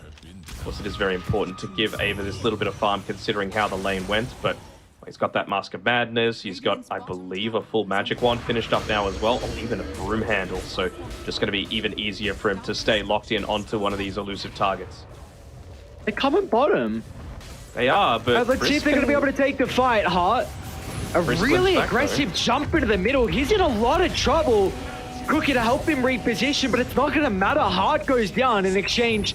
They're going to be able to find the kill onto the support, but with the outside showing up, they need a way to address the tombstone. Undyne should be able to do it, but it's going to come at the cost of his own life. It will help the rest of Team Bright be able to reset the positioning, but with Firefly in the neighborhood, he's going to try and cut off the retreat, forced to pop a very early Shadow Dance to stop some of the combo from the Tiny, but now that it's on cooldown, Firefly, he might have a window to go back into the middle, but he's going to be cautious still. With the burst damage coming through for the boys on Team Bright, they will successfully defend this Tier 1 tower. That's a big defense. Everyone showed up to that bottom fight. The entire recap just littered with ability icons, but again, the fact that they were able to defend that, yes, Hart had to give up his life for it, but it's because they didn't have the wall to play around with. It's because they didn't have the Mortimer's Kisses, and well, they barely took any damage into that tower. So yeah, the AM might die, but he's still going to have this extra area of the map to be able to farm because he knows Piggy Killer are going to be prioritized around that bottom tower instead of him. Yeah, and even with that death for the anti-mage, we still see how farmed he is and can even disassemble the Vanguard if he wants to even faster timing out of the Battle Fury with that Ring of Health to be used for it. So he's looking on par for quite a decent Battle Fury timing here in our game one. Yeah, for sure. I think he's going to go all out damage. To me, yeah, he's just going to buy the broadsword first instead of any kind of like Ring of Health, yada, yada, yada. I think this is going to be the time where they might be able to let the bottom tower go, although Imitator might get away. Okay. And top lane as well. Looks like the Darkseer's going to be in some trouble. The glimpse back into the Static Storm, but the Anti-Mage Bash. going to try and poke and prod, but he's going to be cautious. The Bash is out, but Ava doesn't have the attack speed to continue to hold him into place. And meanwhile, they actually feel strong enough to turn it back onto XM, with the Greaves still on cooldown for a couple of seconds. That's going to cost him his own life, and now Frisk as well. We're going to try and chase down the Disruptor into the tree line. He goes, but there will be no escape. As Team Bright, again, they lose Irving, but it looks like it is a worthwhile sacrifice as they'll find 2 kills and the tower now. Yeah, my man got a little bit greedy there. XM just turning around and wanting to get siphons off and all this. He had a haste rune. He could have very easily just looked to run away from that Mortimer's Kisses, from the Anti-Mage. Ember Spirit had used a lot of his remnants at that time. They've regenerated now, but yeah, just a quick mistake. I mean, they do lose the bottom tower, but I think you're very happy as long as you get top in exchange. So they're playing 1 tower down, but I would still say that Team Bright are relatively happy with how things have gone for this first little bit. And again, with the Anti-Mage getting involved, you see now he has his Battle Fury completed. So top of the net worth. Firefly is very close though on the stock, even with those 2 deaths that he's playing with currently inside the river. Undying, can he get the cookie up? Not going to be the case. Nice kill for Ava to be involved in. Of course, important for him to be able to get a little bit of gold and experience, considering how close he is to that Blink Dagger. But, I mean, being 16 minutes in Dunnogan, we don't really have too many winners and losers currently. Do we feel like... Yeah, I saw Imitator. The Doubler's toy. I mean, sorry, go ahead and ask your question, because I have a point I want to raise after that. I was going to say, do you feel like there's any like big winners or losers currently at the time that we're in? Feels pretty even, to be honest. Like, if I was just looking at the map state and how much farm Anti-Mage has, I would be like, all right, Team Bright are way ahead. But with the amount of farm that Flyfly's been able to get, I think that really does, you know, tip the scales back the other way a little bit. So I'm saying it's pretty even right now. And I like the fact that Flyfly is going for the Shadow Blade, because it really does look to solve one of those weaknesses that I was talking about, in the fact that they need to full-on commit a lot of the time. So if you're able to use that Shadow Blade to be able to find a quick pick-off and turn the team fight in your favor, that's going to be really advantageous. Smoke could be perfect from Piggy Killer to be on that high ground before Imitator gets there. Outside's only got 1 point in the Tombstone though, so not too high the level. And meanwhile off to the left, Ava, he's going to look to try and reveal the Blink Dagger. Let's show straight to Irving they go, but still he's going to be able to get the abilities off. Irving could help turn the team fight around, but Piggy Killer, no one's died just yet. The Static Storm protecting them away from the Mana Void, and now Phoenix, they got the silence. Oh, XM was perfect with the silence coming just before Phoenix was able to activate the Remnant, and as a result, XM finds a triple kill, and Piggy Killers lose no one as well. They were so close to multiple members going down. They were indeed. I mean, it was a little bit too deep of a commitment, right? You saw the Tombstone get dropped. You saw the Flesh Golem. This is like Piggy Killer saying, we want to fight right now. And they just didn't back off. That's the big issue. They even had pretty good vision all throughout that fight with the ward that Imitator was able to put behind them inside of the Dire jungle right next to the outpost. So a little bit surprising that they chose to continue to commit onto that, but well, see what happens when you make these small mistakes. Piggy Killer will make you pay. And this next minute 30 is going to be pretty scary as well now with that Shadow Blade completed and still a little bit of nighttime, so maybe they're hesitant with Static Storm on cooldown and Exo on cooldown as well, but we'll see what Fly can do by himself, though. How good was that static by Frisk as well? Interrupted the Mana Void, made sure that you retained the Slardar's life as well as the Undying's. And he's pretty farmed for being 1, 5, and 10. He just hit the level 10 mark, highest XP out of the supports, and we already see one component as well towards the Scepter. Still walking around underneath this vision, though. Outside has a Sentry Ward available, but doesn't seem like they think that they've had a chance to be able to place it this deep inside of their jungle, so what are they going to have? What close item are they? Irving's actually gone for a Blink Dagger, okay. Really just wanting that real gotcha surprise. It should link up relatively well with Imitators, so if you're able to avoid, again, the Greaves, the Spirit Siphons from coming out, it's going to put you in really good stead. Fly. He jumped straight on top of where the Slark was currently positioned. And Fritzker's XM, they're soon to be able to connect as well. So there's the Static Storm. With the Irving nearby, might be able to repair the damage, but not enough as Ava's in with the combo. They're still going to be cautious about the Mortimer Kisses. Is there going to be any follow-up damage, so to help bring down some of the members? And, well, that's where Phoenix is able to come into play. So currently a 2-for-1 with XM. He wants to get involved as well with the Arcane Rune. He's more than happy with committing the Exorcism. He'll be able to get the kill without really the Death Prophet. Unfortunately, there's no creeps nearby to be able to get some objectives off the back of that skirmish. They're gonna Roche? Ooh, I get. What are they got in Corrosive? It is level 2 and a DD. All right. This should reveal pretty quickly what they're doing. He hits one creep once in the mid lane and then beelines it towards where that Roche pit is.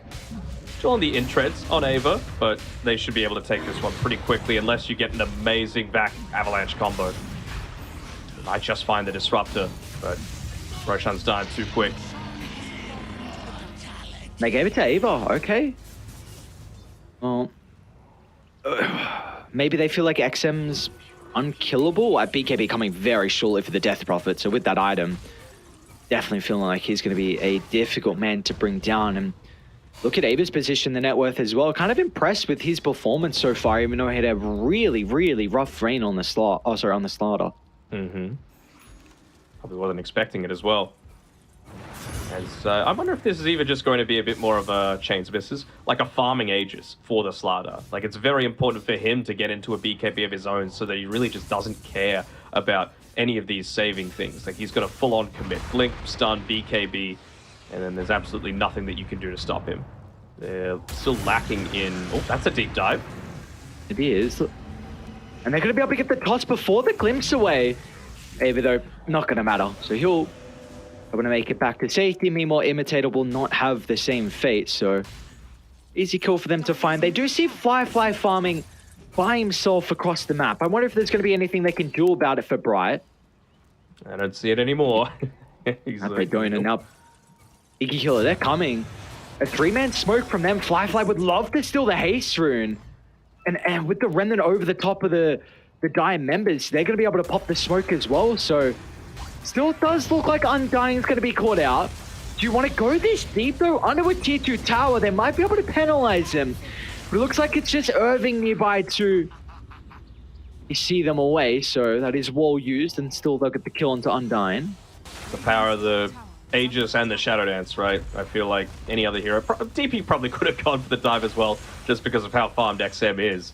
And look at him just going into that plate mail next. Realizing the importance of his own survivability. I really wouldn't hate to see him just stop after the plate mail and go for the Scythe of Vice, just because of how much utility it's going to provide. Again, you are still playing against slippery heroes. Yes, you've got some answers to it, but more never hurts. But this really feels like a big timing for them, doesn't it? They've just got Blink Dagger on the Tiny. You've got it on the Darkseer.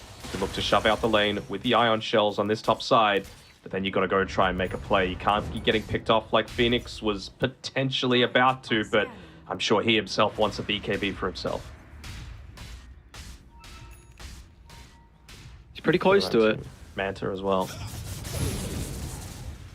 I want to see the So support. If he's going to just farm this next little bit, he needs the supports playing on top of him, especially if there's supports with that fresh big item picked up. I really don't feel like Imitator needs to be farming a neutral camp right now. It's much more important just to secure Ember's life. Yeah. And once he gets his BKB, who do we feel like he needs to be jumping on top of in the middle of the fights? Sorry, I'm just looking at Imitator. They ping him underneath the ward, so he should know that he probably isn't safe to be able to play around this here for the next little bit. He'll take the DD rune, but I really don't feel like that's gonna be worth it. All right, maybe it's worth it. Oh, maybe it is. Look at the bait. You'll get the Aegis. Looks like they don't have the damage for outside though with the Glimmer Cape. Enough to keep him alive for the moment. And this has given plenty of time for Dire to start to rotate their forces to the team fight if it continues to break out as Fly will be able to run into Undying, having some issues with the juking that we're seeing out of the Snapfire currently, but finally, once Fly is able to lock onto his target, he'll get some more essence. Ava's already looking for the +1 as well. I think they did spot out Heart, or maybe not. He's just looking to try and get as far away to the other side of the map as possible. They want to use this timing to be able to push in and get some tier 2s if possible. But again, there's that Shadow Blade looking to get in on top of the anti-mage. Not able to dispel it even with the Manta style. You get a range of the glimpse. Dodges it. Oh, beautifully done.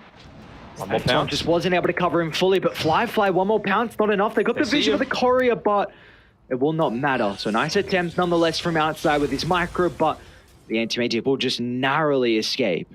I almost wonder if he's going to go like, I know it's not really the most conventional item progression, but Slark going like Aghanim Shard and a Diffusal Blade, I really wouldn't hate to see, because he hit him enough times there that Anti-Mage would have been completely drained of mana if you just are able to stay locked in onto him, and it doesn't seem like he's going to be able to get into a BKB anytime soon. On mid lane, they're looking to gear up once again. Exo's still not at the ready if a big fight does break out, but Firefly to try and find these extra... Yeah, he will be scouted out though. I mean, he would have seen. Yep. The nighttime vision, so they see Imitator. The long glimpse back into Fly's pounce, so once again, more permanent agi. Well, Aber as well, he's caught Undyne. Protected with the BKB, can look to turn over towards the Ember. Can they get the chain control out of the bashes? Ava very close to another round of it. Phoenix will just be okay. So we're going to be cautious though. They've got the vision, they'll get the glimpse back. Phoenix, can he dodge it? Great timing. Static Storm's going to be completely wasted there. I do like the fact that Hart chooses that time to be able to continue to split push on the bottom side of the map, but it still does feel to me like he's taking a little bit too much time to do so. You know, the first two heroes there died and nearly the Ember Spirit while he was just sitting in the trees to the side of the tier 1 tower. I know it's important to prioritize yourself as the position 1 carry, but it really doesn't feel like they're getting exchanges here on Team Bright. Piggy Killer are just slowly bleeding them out. And of course, we know how important it is for Anti-Mage to sustain some sort of map, because eventually there's just going to be nowhere else for the rest of your team to go. You're still going to get farmed, but you can't 1v5 this. XM farms is they might be able to catch up to the Death Prophet. They saw multiple heroes across the map. They should see the creeps following him. Oh, no, you guessed. The smoke, unfortunately, going to waste here for Team Bright, and this is given an opportunity for Piggy Killers to be able to get the other lanes in. Fly shove the bottom wave all the way to the remnants of that tier 2 tower. Mid lane's in a pretty great position as well for Piggy Killer to look to make a play in. And the net worth lead, it's up to 10,000. So yes, you have the anti-mage on top, but is this really a game where we feel like AM can 5v1? No. Fly should be able to get the kill onto Undyne. Really nicely done to protect their Observer Ward. And now Phoenix, he too might be in some trouble, but he's already got a remnant out of the map. I mean, the state of the game is that Frisk on this Disruptor is closing in on the third component of his Aghanims as well. So, you know, even if you get a BKB eventually, it's not going to be able to save you. That's always going to help out too. They just double D-warded inside Radiant's own triangle, so all of a sudden, Bright, they've got zero vision on the map. Mm-hmm.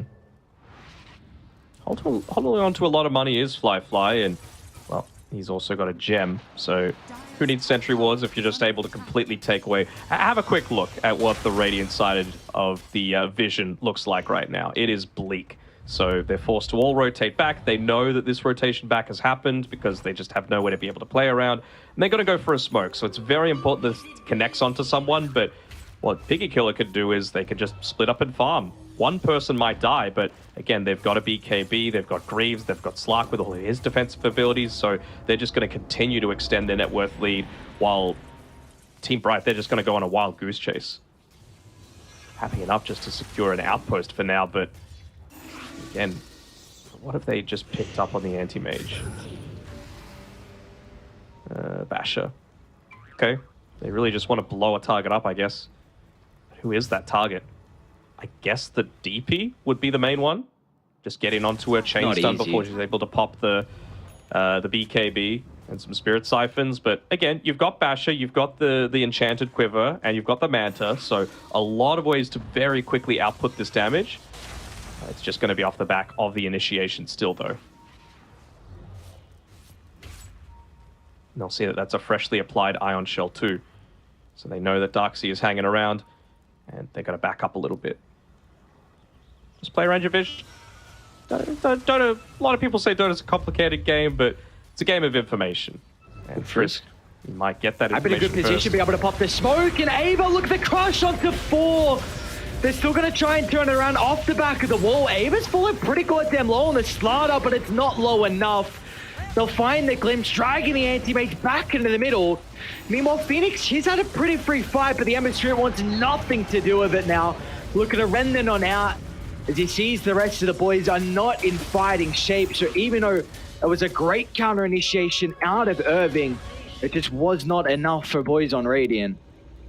Yeah, and I mean, what a great static storm that you were able to cast down there by Frisk. Of course, forced a really early BKB by the Ember Spirit. Of course, Darkseer, Anti-Mage, they don't have theirs yet. Caught Snapfire, so you weren't able to get that Mortimer's Kisses off. It's, again, just the power of playing around that vision that you've got for yourselves. And, well, it's going to get them the second Roshan. It's going to get that Aghanim Shard for the Slark that I was hoping for. He's actually gone into the Bloodthorn instead of the Diffusal, which I really don't hate either. It's just going to enable you to go in onto this Anti-Mage. Of course, he's got the Manta style to play with. Heart's in a lot of trouble here, man. With all the essence that Fly previously stole. Not going to be enough, though. Just is able to get away with the Manta coming back up. Regardless, you do put the Anti-Mage back inside the base. You're still 27 of his Agi. And now Fly's continuing to hunt. A Spy Phoenix top lane. Ava's already at the ready. First stun into the follow-up, and they're already camping the Remnant. Oh, Fly. Wonder if that's going to be like a ping on the Tinker Ward spot just to say, hey, they knew we had a ward here, but I mean, Fly is just able to move around that map so fast, not just with the Shadow Dance, but also the Shadow Blade on top of that. And now, with all... I mean, Piki Killer, all they need is 4 Furies currently to control the map, so that means Frisk can farm some of the safe areas. We've got the Scepter now completed out of the Disruptor. And imagine if he had Scepter in that previous team fight. Meanwhile, Irving, hang on. They're diving deep. Fly, he has no issues.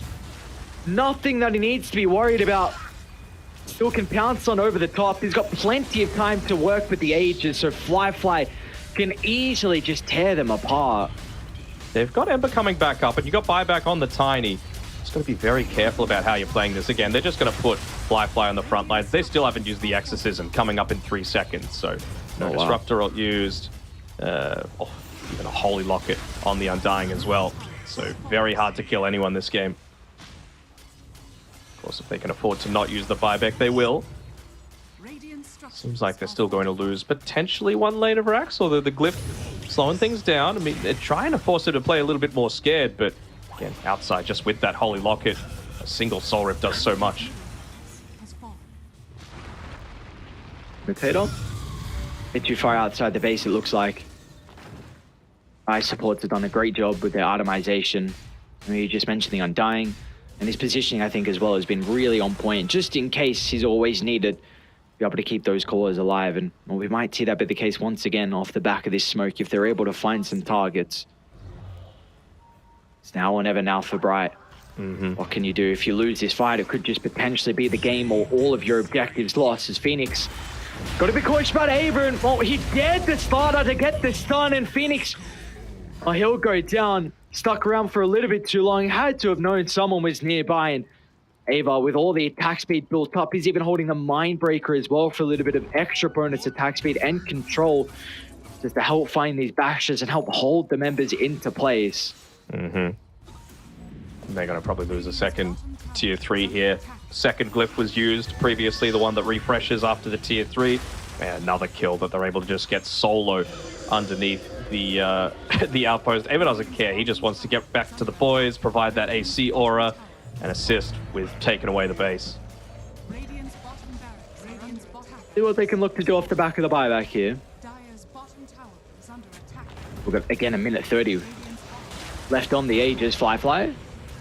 Trying to look for the toss into the cookie inside the base, but Fly will activate the Shadow Dance. Fine for the moment. Meanwhile, Ava and Irving trade BKBs, and both of them are just going to look to walk away, but Hart He wants to stop him short with the Abyssal Blade. They're lacking the damage at the moment and the control. Ava's able to get out of the base, and now with the Ember. In trouble, Frisk, if he wants to drop the Static Storm, he can, but it's not even required. Fly. He used the Bloodthorn, and now he's already looking for more as well. But the backline supports are vulnerable. Now, but the Anti-Mage is vulnerable as well. He will be able to get out of range of the Static Storm, in fact. So AM, there's the glimpse back inside, however. And with that extra little bit of control, it looks like he will go down. No buyback for Heart. They got one force out of Phoenix, but what can the Ember do? And it looks like it'll be nothing. As Picky Killers, they'll find game one 35 minutes in. I hate to say this after what a great early game that he had, but that was average anti-mage game contribution, didn't it feel like? You know, you're farming away on the rest of the map, you're prioritizing your own life so heavily that you're just not putting any defensive pressure onto your opponents, right? Like, while they were taking away all their towers, he was sitting in the trees because he was so scared of dying because, like, one hero, the Slark, was missing off the map. And, well, if you're not getting something in exchange, if you're not putting yourself in a slightly risky position, your team's just going to get run over. And, you know, it really did feel like that net worth went from 0 to 10k, and then it was a slow creep up from there. Yeah, it was just getting to that 10k stage, right? Where we saw the early game looked very... I was quite impressed with a lot of the early game, but it just seemed like they weren't able to win out on some of the battles that we saw across the map. Sometimes Picky Killers, but just getting the one-man better of some of the trades. But Irving did quite a good job with some of the Wall of Replicas in some of these fights, but it just... maybe the ultimates weren't all in conjunction together. Maybe one was on cooldown when the other one was up, and we just saw this game started to get really out of control pretty fast once the Slark was able to just sweep across the map left, right, and center. Again, to me, the main issue was, and it's something that I hate seeing drafts without, is that they just didn't have any push on Bright, you know? Like, that's the big issue for mine. So unless you're going to overwhelmingly win a team fight, you're never going to be able to do something off the back of it. It really felt like, for Picky Killer, either you use the Exorcism, and if you do, you win a team fight, or you don't use the Exorcism, you're still strong enough that the enemy team has to use, you know, Wall of Replica, they have to pop BKBs, they have to use the Mortimer's Kisses, and then when you break even or even slightly lose, then you've still got the Exorcism to be able to go into this with, like, 0 strong counters. So it was slowly just creeping further and further in your favor, and then the anti-mage that promised everything just wasn't able to deliver. Which is unfortunate, considering he got out of the lane in which is arguably one of his worst lane matchups. Yep. Maybe you could say top 3, maybe, but still, the Slaughter is not a good time at all for the AM to play into, and the fact that we saw that Hart was able to get off to a good start, but just couldn't keep it rolling after that. 2, 3, and 3 for him onto the anti-mage. But for Picky Killer, for me, this was a much more convincing victory than what we've seen prior from them. Again, we've seen, you know, those games in their previous series, and it was a little bit rocky, but this one was more of kind of the showing that I was expecting out of this 5-man. Yeah, absolutely. I think the Slark was a great last pick as well. You know, not only are you able to latch on to some of those more elusive heroes with the Ember Spirit, the Anti-Mage, etc., but Anti-Mage just cannot fight into. You know, he had the Shadow Dance, he had the Shadow Blade, he had the Depth Shroud as well. So Anti-Mage just couldn't join the fight into him, and Slark just had complete free reign. So love the way that Fly itemized this game. He felt a lot more comfortable playing this Slark, but I would say still XM is a very worthy MVP, just considering, again, he was the sole pusher that they had on the team, and he really just, despite the fact that I would say they probably came out of the laning stage still in a pretty decent spot there on Phoenix, on the Ember Spirit, he did everything that he needed to. Just be on the front lines, play aggressively, force Anti-Mage to have to pick and choose, and, well, it did feel a little bit like he got a bit spooked on the carry of Team Bright. And this is one of the big advantages that Picky Killer have with going for this first phase Death Prophet, where Ava looks incredibly comfortable on it, but then you can give it to XM, and this is also one of his better heroes as well. So I wonder if we're going to need to see the Death Prophet addressed heading into Game 2 and potentially Game 3, because what Picky Killer is able to do with his hero, just with how they can put it in multiple roles and the versatility that it has, is proven to be a big issue so far for teams that have had to go up against it. So Well, we'll see. What do we have in store for us after this? Do Bright have what it takes to be able to send us to a game 3? We'll find out what we got around the corner.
Well, a much more convincing performance out of the boys over on Piggy Killers. Nets them this game 1 victory. But of course, we still have a lot of games potentially in store for us. Our second game draft coming up very shortly. Denog, we posed the question of maybe the Death Prophet needing to be addressed heading into the next game.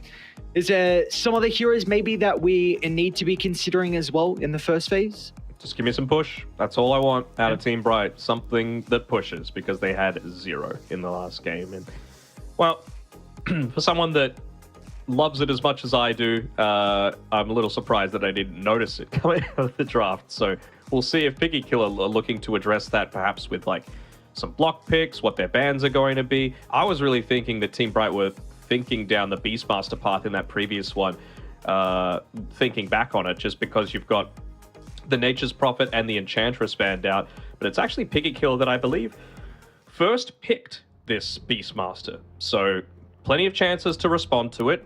To me, though, these two heroes don't really feel like Beastmaster responses. I understand picking up the Disruptor for yourself just because you don't want to give that over to Piggy Killer as a tool. We know how great Beastmaster is with the Disruptor because of all the vision that it provides for enabling the glimpse, but really doesn't feel like Ember's going to do all that much into what a Beastmaster provides. What do you reckon?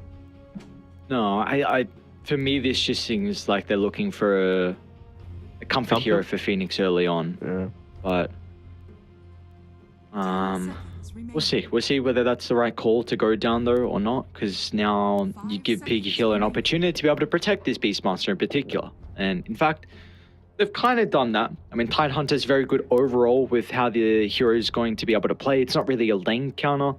I guess Mag can kind of go into that role as well with the Empower to buff up the Ember and maybe another member to help stop some of the push, but they have not really protected his lane so far. So maybe this might still leave a bit of a vacancy for Bright to be able to try and shut down Ava's Beast. I almost wonder how much of these Piggy Killer bans are like all centered around push. I know Tidehunter doesn't exactly push that well, but you're buying Meteor Hammer these days. Same sort of thing with the Magnus. Not so much anti-mage, but you know, certainly picking Beastmaster, banning Brood, DP, and 2 Meteor Hammer buyers makes me feel like Piggy Killer are just wanting to slow this game down and take it on their terms, because again, you got a Beastmaster, right? Like that's going to enable a lot of this map to be opened up.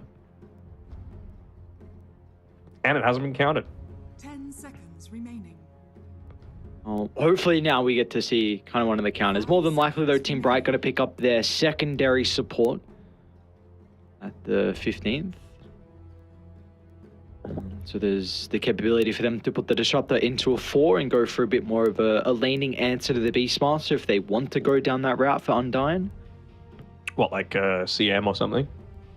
Yeah, potentially Crystal Maiden. CM Disruptor sounds like a bit awkward of a support duo, though. You've got Ember to be able to play around with. I think it's fine. Maybe you just need to go... What position 3 would you go, though, that can push is my issue. Maybe a CK? CK into the Beastmaster doesn't feel that bad to me. I just think you're going to get insane value out of Frostbite this game. Both for the Mirana, just holding her into place, and even if he goes Helm of the Overlord, Frostbite the creep, they get frostbitten for a very long time. They're still treated as a creep, so they're basically just taken out of the engagement. Let's see, using a lot of reserve time here for Bright, but we'll go into the toss route. So a hero we don't see often, but with the Ember already picked, pretty much gets rid of a lot of the flexibility that this hero does provide, so... Maybe it's being played as a 5 and they want to try and get it active onto the Beastmaster in lane. Like, you know, level 2, snowball in, shards him off, and then pick like, I don't know, a Drow or something like that to be able to counter the Beast. Because it's not one of these offlaners that likes to dive in onto you. So I think that's where Piggy Killer need to go. I wouldn't hate them picking, I was about to say Storm, but they've gone Leshrac instead. Just for, I mean, it gives them so much more tempo though, doesn't it? And they're confident enough with the lane matchup. And Shrek has plenty of armor, so Sleight of Fist spam isn't going to do that much against you. If you go the early Bloodstone build, then, which, you know, pretty standard on Lesh these days, really the only stuns at this point that you have to play around on Team Bright are all on the Tusk. You can get rooted, you can get silenced, but you're still going to get off that Bloodstone.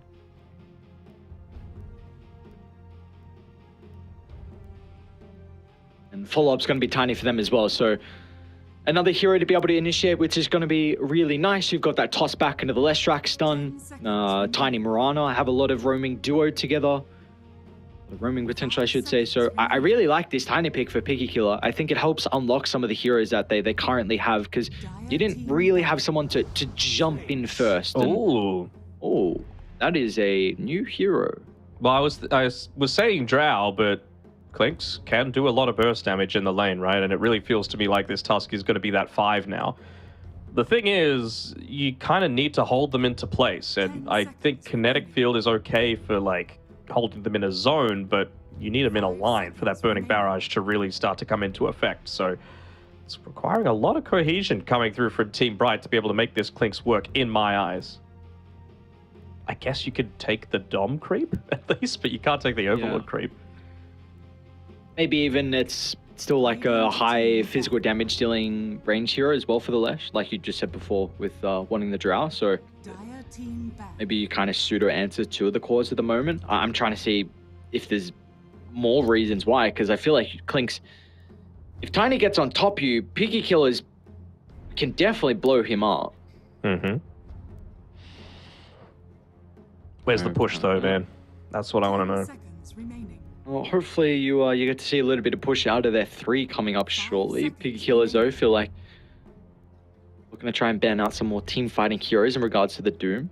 Is there any pushing heroes though that you feel is left that is still viable for Bright?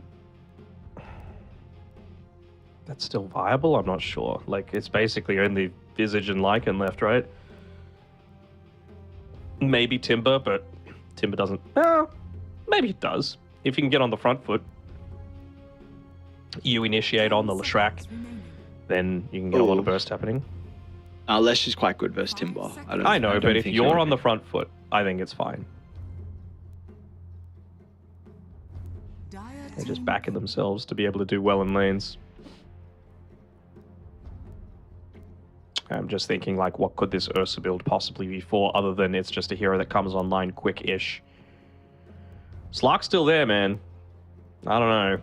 It seems like a decent Slark game. I don't think you can afford, like, you're not going to Bloodseeker. Can't Lash. Yeah, wouldn't you just Slark? I like the Slark call. Because it seems like Bright are banning out melee heroes that get on top of the Clinks, so Slark is definitely going to be able to fulfill that role. Yep. And we saw how good Fly is. Yeah, man had a very, very good Slark game. You don't really see, unfortunately, your offlane matchup. They're going to go a Night Stalker route. So that does a very similar role to be able to get on top of the Clinks in particular. I guess, but it's a little unorthodox. I mean, it's not just that, and they do go the Timber, so okay. I mean, it's against 3 strength heroes, right? Plus Leshrac, and all you need is burst damage for this. I think they're just saying, like, well, this lane should, hypothetically, go horribly for the Night Stalker, right? Like, we've got the... you can get really aggressive. I really wouldn't even hate to see him go just the 1 point into the reactive armor just to be able to stay in the lane for a little bit more, and then play that, you know, Divile Armor, Nothing to Say, whatever you want to call it build, where it's just all-in damage, because if you force them to run away, you're going to have Imitator there with a glimpse. You cut glimpse him back, you take him out. You take the tier 1 tower, you enable the Clinks to farm off of that, then you look to roam around the map and basically play as like a... I don't want to call it a space-making mid laner, but you know what I mean, right? Like, you're going to win fights so overwhelmingly, especially if you take out the Leshrac, that it's just not going to matter. So I understand the logic behind this pick, but I know you were a little questioning of whether it would be good into the Lesh. How do you feel about it now that we've seen the entire draft? I think you have to be pretty happy with going to the Night Stalker Mirana lane. That sounds like a pretty free lane for Irving. Naturally, of course, 1 strength hero, and then there's nothing Mirana's going to be able to do to shove the Timber out. So I think in that regard, your Timber's going to get off to a great start in the lane. I'm just intrigued. The big power of the Lesh into the Timber is that at level 6, you already have kill threat with the Pulse Nova. So a lot of it's going to come down to the early rotations actually coming out from XM in the mid lane. I think he is the person to look out for. If they're going to win this game, it will be off the back of the Leshrac, but if he has a tough time, dies a couple of times as well, then I think Bright might have what it takes, even though they've got a Clink's carry, which we do not see often. So I think all my eyes are going to be on XM. Mm-hmm. Do not see it often at all. So yeah, we'll see. We'll see what ends up happening. I don't even know if he needs to like make really early rotations. I think he's got the capability to take out this mid tower, but yeah, I think this is... If they're going to win, Team Bright, it's going to be on the back of Irving, for sure. I actually see him. I think. Ping doing exactly on top of him. Uh-oh. Uh-oh. Uh-oh, you want a good start? You don't want to be giving over first blood like this. And outside, he's going to find it. So how did they see him? Did Night Stalker, I guess nighttime for Fly, right? I guess, but... it's pretty decent vision, I guess, that it provides. I know he gives more at nighttime just in general, but that seemed kind of excessive. Yeah, I don't know his base nighttime even without the Hunter in the night. But regardless, to be very happy with being able to find that first blood here for Picky Killer. And they might be able to contest one of the bounty runes as well. Looks like they won't get the bottom one, so it will be a 2 for 2 in regards to the bounties, but of course very, very happy with that first blood given over to the boys on Dice. So let's see. I think a lot of my attention is going to be put on this mid lane. Phoenix once again giving her the Ember, but once again into a bit more of a trickier matchup, right? Into the Leshrac. Yeah, I would say so. I mean, it's going to be basically as challenging as what we just saw, so I wonder if he actually is going to go a little bit more into the Flame Guard, try and get up in his face, and use that to be able to bully away. I mean, we saw that Phoenix was able to get out of the laning stage previously against a losing matchup in a really solid spot, so I've got faith in him. Of course, it is there is space for kills going either way in this lane, I'd say. Frisk, certainly, he needs to be a little bit careful himself. I mean, he's walked underneath the tower, copped a couple of right clicks from him, and I mean, this is a Tusk that he doesn't have the Ice Shards, and he doesn't have an Orb of Venom, actually, so Frisk should be able to get away, so I don't think he would have gone for that pull if the Tusk's skill build wasn't known, but he's already used the tag team once. So I feel like this is exactly what you need to do, right?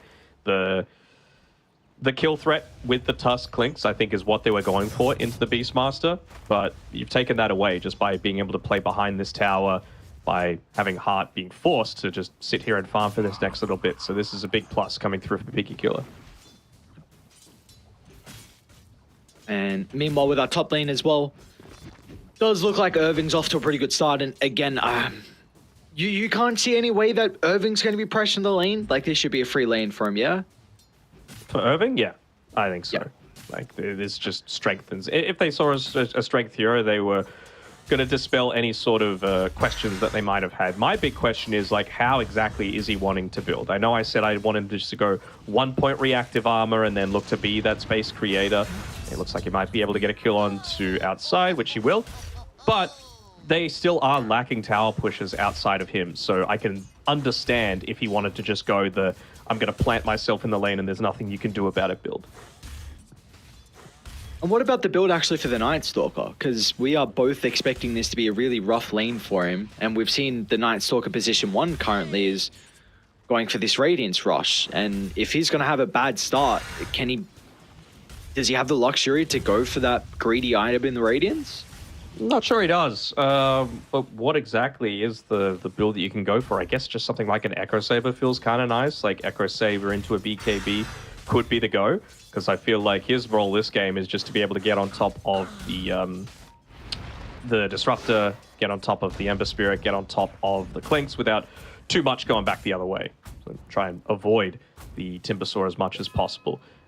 What I was saying with Frisk before as well is that you're going with this 0 armor Tiny into a Clinks lane, and that is just so much physical damage that you're having to deal with. Of course, Burning Barrage is physical as well, not magic, so you're just taking the full brunt of all of those extra damages from the arrows. Really feels like level 3 is where they're truly going to be unlocked, but I mean, Ava's been able to get 4 stacks of that Whirling Axes onto the Clinks, so again, they're forced to play a little bit more defensively. Still bottom of the net worth, but Clinks isn't exactly having the freest time farming either. He's got 6 stacks up now. Keep an eye out. Let's see how good he is at dodging. Ooh, 7, 8. One more and he could be dead. Lane's pushing out enough though. Looks like he's going to be right. There's some one charges as well to play with shortly on Heart. Meanwhile, mid lane, we do have some support starting to look to rotate over as well. Our side should be able to secure one of the water runes. XM's a little bit too late though, so Imitator will find the deny. Might be in some trouble, but the Glimpse friends just going to get sent away. So in the end, it's going to be a trade in regards to the supports as outside. But help XM to get the kill. They're still going to try and put the pressure onto Phoenix. They do have a level advantage between the position twos. XM is not going to consider about keeping up in the chase. XM as well, he hasn't put a single point in the Diabolic Edict, so their push is going to be a little slower, but you can rely on the Beastmaster to be the one doing that, especially once that level 6 comes out, and of course he's going into the Helm of the Dominator, so with the amount of space that he's being given solo down here as well on Ava, it's going to make him get up onto that level 6 slightly before the Clinks as well, so, I mean, especially if he's able to get into the Helm Dom before that the Death Pact is available, that's going to be a big win.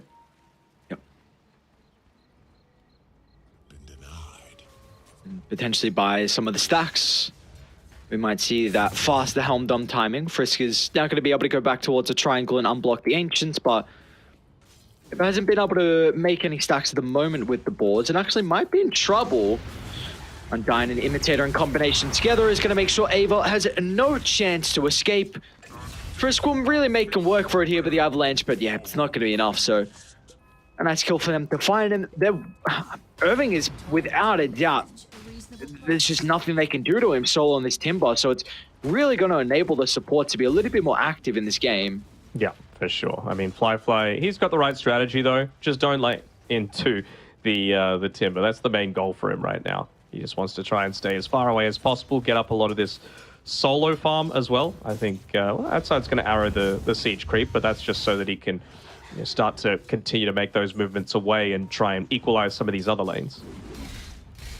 Again, Ava might be in trouble. Yeah. Hearts might be in trouble Actually, too. Freestyle starts first. They're going to be able to get the toss back. Another round of the Axis, but a great timing out of the Snowball. Oh, no. It'll at least dodge Ava's other round, but still Heart goes down. And Undyne, he's in trouble. You've got multiple boars to help slow him down. Another round of the combo is... All right, Piggy Killer, beautifully done. They're going to be able to find 2 kills off the back of that rotation. The shards trapping in the Clinks kind of helped, but yeah. It is what it is. They might be able to get a kill onto Imitator as well, as they're going to go for a bit of a dive here. It's going to be quick. Oh, I do. It looks like they should. Never mind. Oh, no. It's only 1 point in the arrow. Should be able to live, though, and now outside, they get the kill at the last second, but outside, he's still going to go down. Great shots from Undyne this time. Good pressure going into that mid lane, though, by XM all the while. Still 0 points in the Edict, but he's just forcing the Ember to try and stay in this lane, just in case, and... Oh, Fly going to yoink away a little bit of that farm. I just wonder, this is going to become so much more difficult once that Helm of Iron Will is actually picked up by Ava. Ooh. I don't know if they can get anything more out of this Dark Ascension usage, and without a doubt, Irving, he slams away that life, and bottom lane, the action's going to continue to break out. Undyne unable to sidestep the Axis, so Ava is up to a killing spree now here for the Beastmaster. Irving's really doing everything you want him to, though, right? I do want him to just stay... 2 points reactive armor, I think, is totally fine, It's just got to be all damage from here on out. No one feels like they can kill him at this stage. He's already got the hood, plenty of stats, magic wand, 11 charges. Just try and take this tower solo if possible. Or use the creeps to do so while extending your net worth lead. It's actually going to make a TP rotation down bottom, making sure you're not giving up too much of your own jungle. Okay, don't hate that one either. We know that Clinks loves to be able to farm, especially once he picks up that Maelstrom off the back of stacks. Dire's top tower is under attack. How's Frisk gotten all the way around them? Look at this backstab from Tiny. None of the supports are going to catch him now. Or maybe there might be an opening onto Phoenix there, but It's going to be okay. So they'll actually turn for maybe the easy kill into the Disruptor.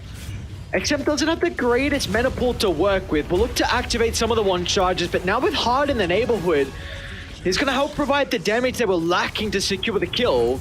And Diet, they just don't have the numbers. Even Irving wants to show up as well just to secure the secondary member to go down on Piggy Killer. And they do take a strong fight as well, so you're going to get some damage into the tower too, so that's exactly what they were wanting. Irving has a quick scout just to see what the situation is like with the camps inside of the Ancients area for Piggy Killer. Not going to be able to take those away, but I like how active he's getting. Again, just 2 points reactive, that's all he needs. And, well, Ava, he's manipulating the lane very well as well, staying as far back towards safety as possible.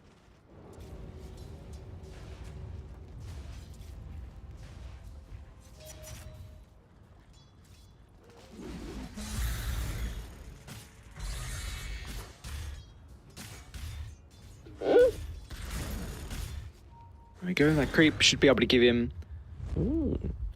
That's enough. Bubble spoke pretty much at the exact same placement, just on the other cliff here from either side. Popping, what's the call? Irving, incredibly strong. They're going to look for XM.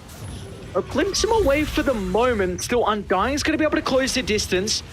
XM does have the boys starting to move on over, but it looks like he's going to go down nonetheless. And now Irving can look over to the rest of the remaining members. Plenty of damage up. Long toss away, and that was a gigantic toss. What happened there?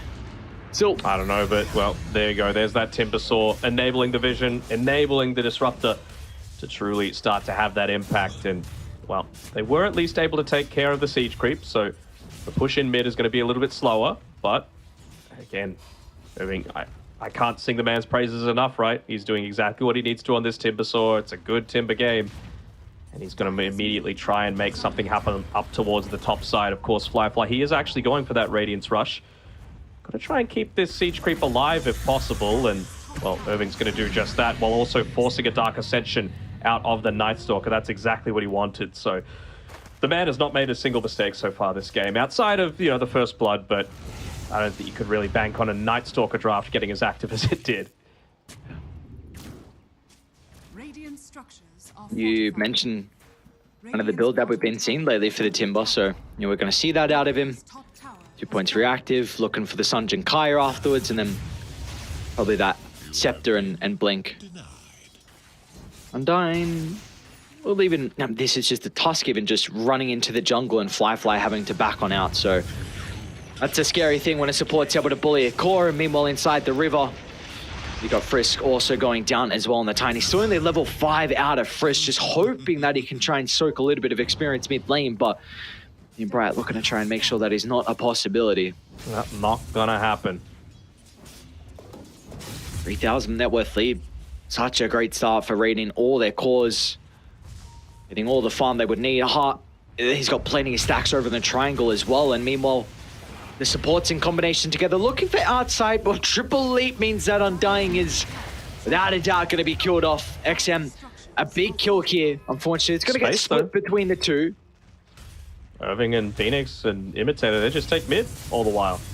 Like, Irving's been involved in both of the tower pushes so far, in defending bottom lane from being pushed in 3 separate times, in getting a kill onto a Night Stalker, 2 kills onto the Leshrac. I'm going to sound like a bit of a fan, but he's playing so damn well, man. Radiant's bottom tower is under attack. Downside is that he doesn't have this TP scroll available, so he's not going to be able to defend a third bottom tower from going down. You wouldn't think. His career is still a little bit of time away, so no man's perfect. Yeah, but what he is also doing, even though they lose that tower, is just stopping some of the farm Flyfly can get. Like sitting up in his face, taking over the jungle. So Flyfly, all he's getting is some farm under the tower, but this next wave that connects, he might even be pressured as well. So nonetheless, we still see Irving. Oh, they know where they are. Bully right now. They've got this vision placed down by Imitator, so they might be able to get a bit of a backstab going. XM, he's the main target. Should be rewarded with it as well. Static Storm on a perfect placement, so Frisk not to be able to get an angle out of the combo.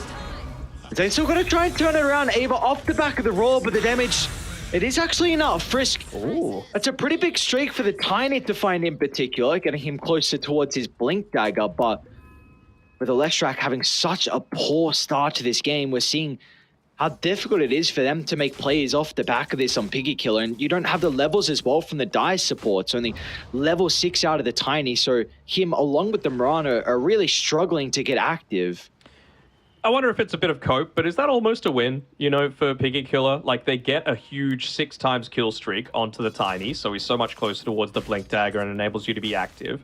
And it takes away a tiny bit of the tempo just through Ember being dead. And Fly is able to just sit up top knowing that there's a gank going on bottom so that he gets into his Sacred Relic and he's almost got his Radiance. I don't think that's cope at all. You'd hate for Fly to go down, though. Yes, you would. Kinetic Field's going to hold him into place, and they should have the damage with Hard here, being able to slow him down thanks to the tag team. So, again, another death that you really can't be affording, and Frisk is trying to find the angle with the combo. They're looking for the toss back. Like, they'll just hold him into place to be able to set up for the arrow. So there we go. You're going to be able to find a kill, but I mean, with all this going on, you free up the mid lane, so Phoenix, he was able to find that Arcane Rune. He did actually use it straight away, so I think it was a little low after that gank attempt. Still got this, again, Imitator. His warding has been on point. His deep vision up, providing a lot of information about who's where. They would have seen Ava still sticking down towards the bottom side, so maybe they feel free enough to be able to find the kill onto XM, but no Tibber chain available. Glimpse. Oh, poker forward, XM. He's going to try and turn it around. Bloodstone. Bloodstone just got delivered. They're doing a pretty good job to split away from the Lestrak, but they're getting a lot of the spell life still. But XM's not dead just yet, and as a result, the turnaround, it might be enough. They'll finally get the kill into Irving. Now Fly as well is going to try and chase down Hart, but this is without the Radiance completed. So a big timing that they're still lacking for Dire, and that's going to help enable Team Bright to be able to find this final kill onto Frisk. It will. It also, I mean, Frisk, though, he again takes away a kill streak. So that's going to be his Blink Dagger finished up. That's huge. And it's probably something that shouldn't have happened. With the Timbersaw, if you can have a look at the death summary, I saw him pop the hood at the very end. And the last little bit of damage that he's receiving is all physical. There was plenty of magic damage that he could have blocked before then. It would have allowed the reactive armor to start to, you know, continue to tick. Magic wand, get usage out of that a second time. So probably shouldn't have been dying there on the Timbersaw, and it might have just given Piggy Killer a chance back into this game off the back of the Blink Dagger. Frisk, he's playing down here on the bottom side next to Ava, but he's not going to be the target that they go for. They're spotting out this Night Stalker. But again, he's been able to dodge this one out. 5 seconds until Dark Ascension. He's got the Radiance finished. He would love to have level 2 ulti before he's forced to pop it again. The ward, I believe, by the hard camp for Radiant was able to scout out that smoke, so Piggy Killer won't be able to find anything. Still, they're taking quite some time for Bright to address this push from Ava as well, so yeah. Looks like there's some indecisiveness for them. They were starting to go bottom, and now they're actually going to turn to try and attempt to get Roche. Okay, at least they could potentially get something off the back of this, but they're even just going to instantly use the Moonlight, realizing, you know what, these guys, they might be a bit indecisive, but they're not bad. They're going to be getting something in exchange for this, and, well, Imitator will at least get the glimpse back onto the Mirana, so they should be able to claim the Roshan for themselves. But I've just been loving Frisk's positioning as soon as he got this Blink Dagger, right? And I'm sure it's something that Bright were aware of as well, which might have led them to not respond to this bottom push, just knowing that they had that big burst damage available to them.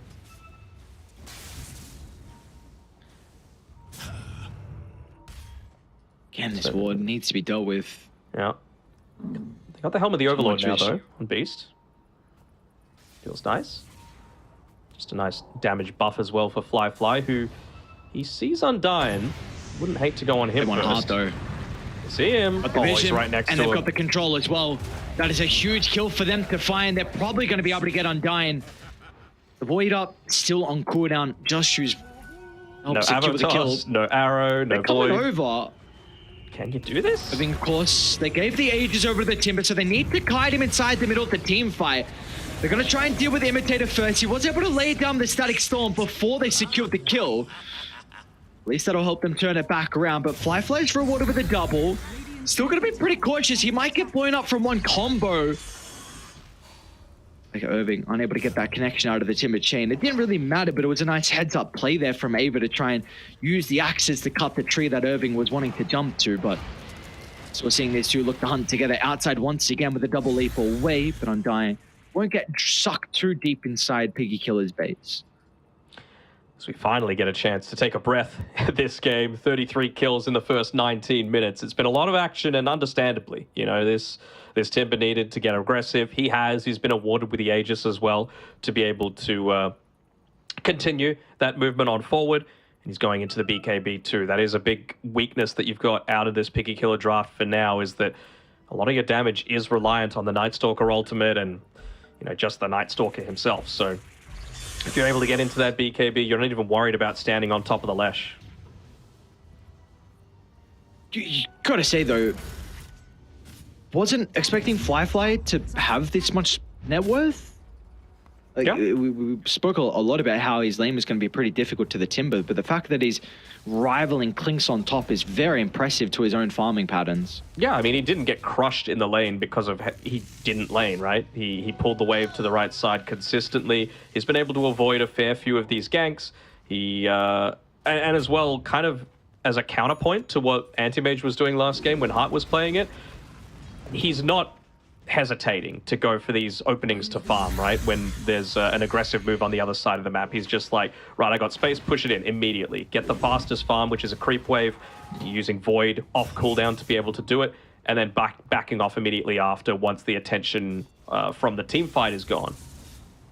This might be bad for Radiant. They dropped the ward sentry mid lane and weren't able to de-ward. I thought Dai was going to collapse on the lane from the left and the right.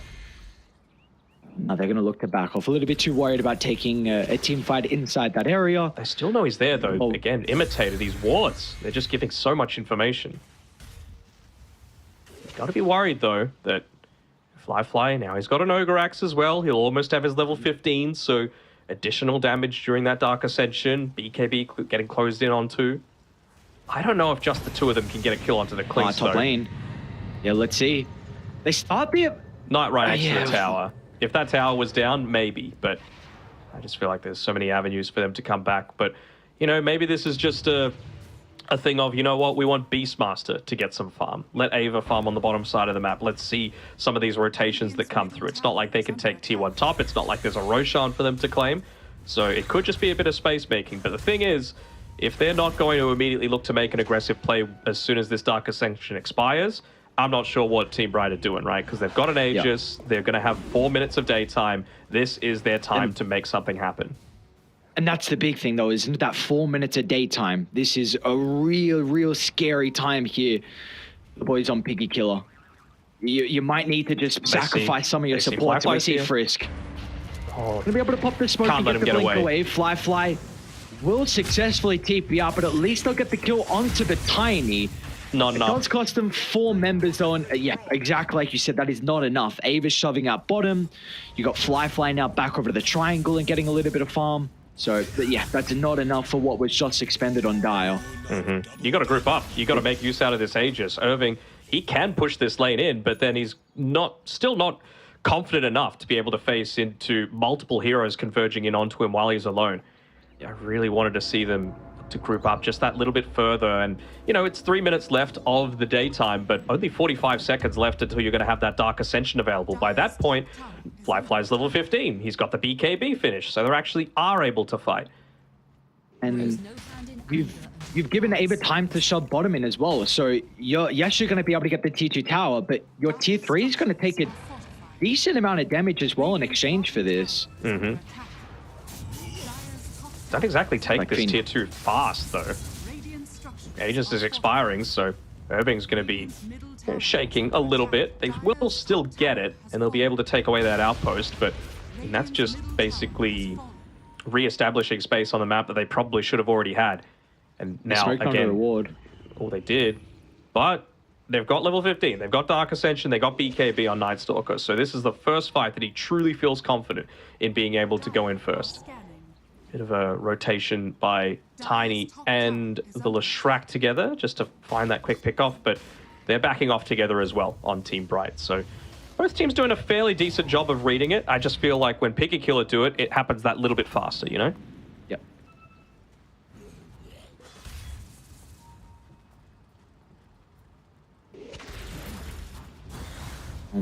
It seems like we're just moments away from a gigantic fight breaking out and potentially one side having a little bit more momentum than the other. You brought up before when we had the break that we've had a very, very action-packed start to this second game, but other sides have started to slow it down, and that really favors Dire compared to the Radiant lineup at the moment. So got to be very, very cautious here from Radiant. One slip up and this Dire lineup start to get a lot of control of the map.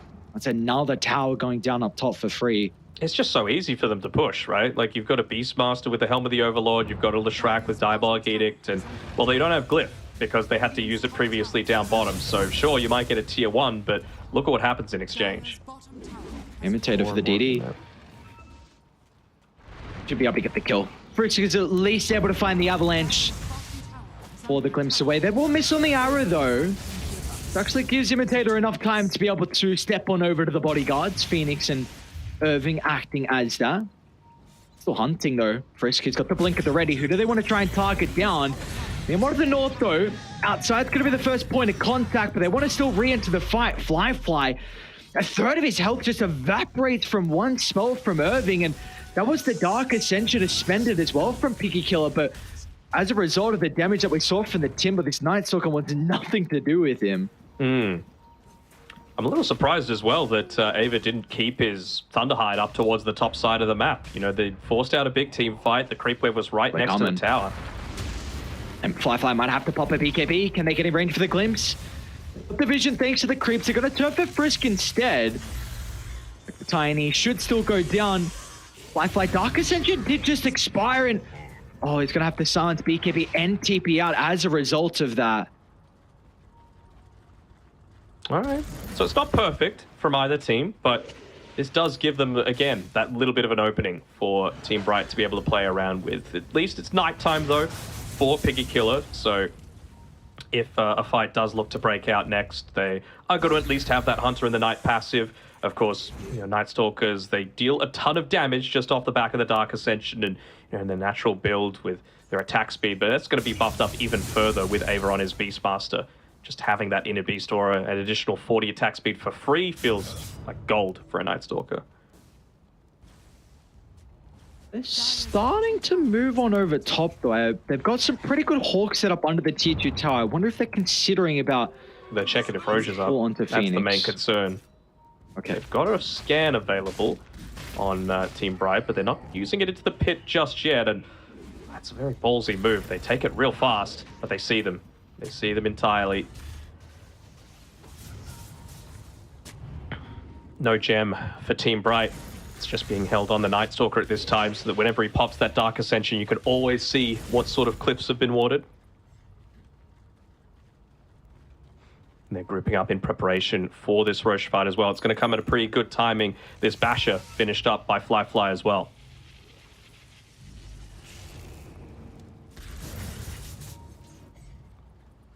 Either side's getting very close to these small timings. Hard almost level 18. Oh, he's even got a Blink Dagger coming out for XM. He wants to push out one more wave.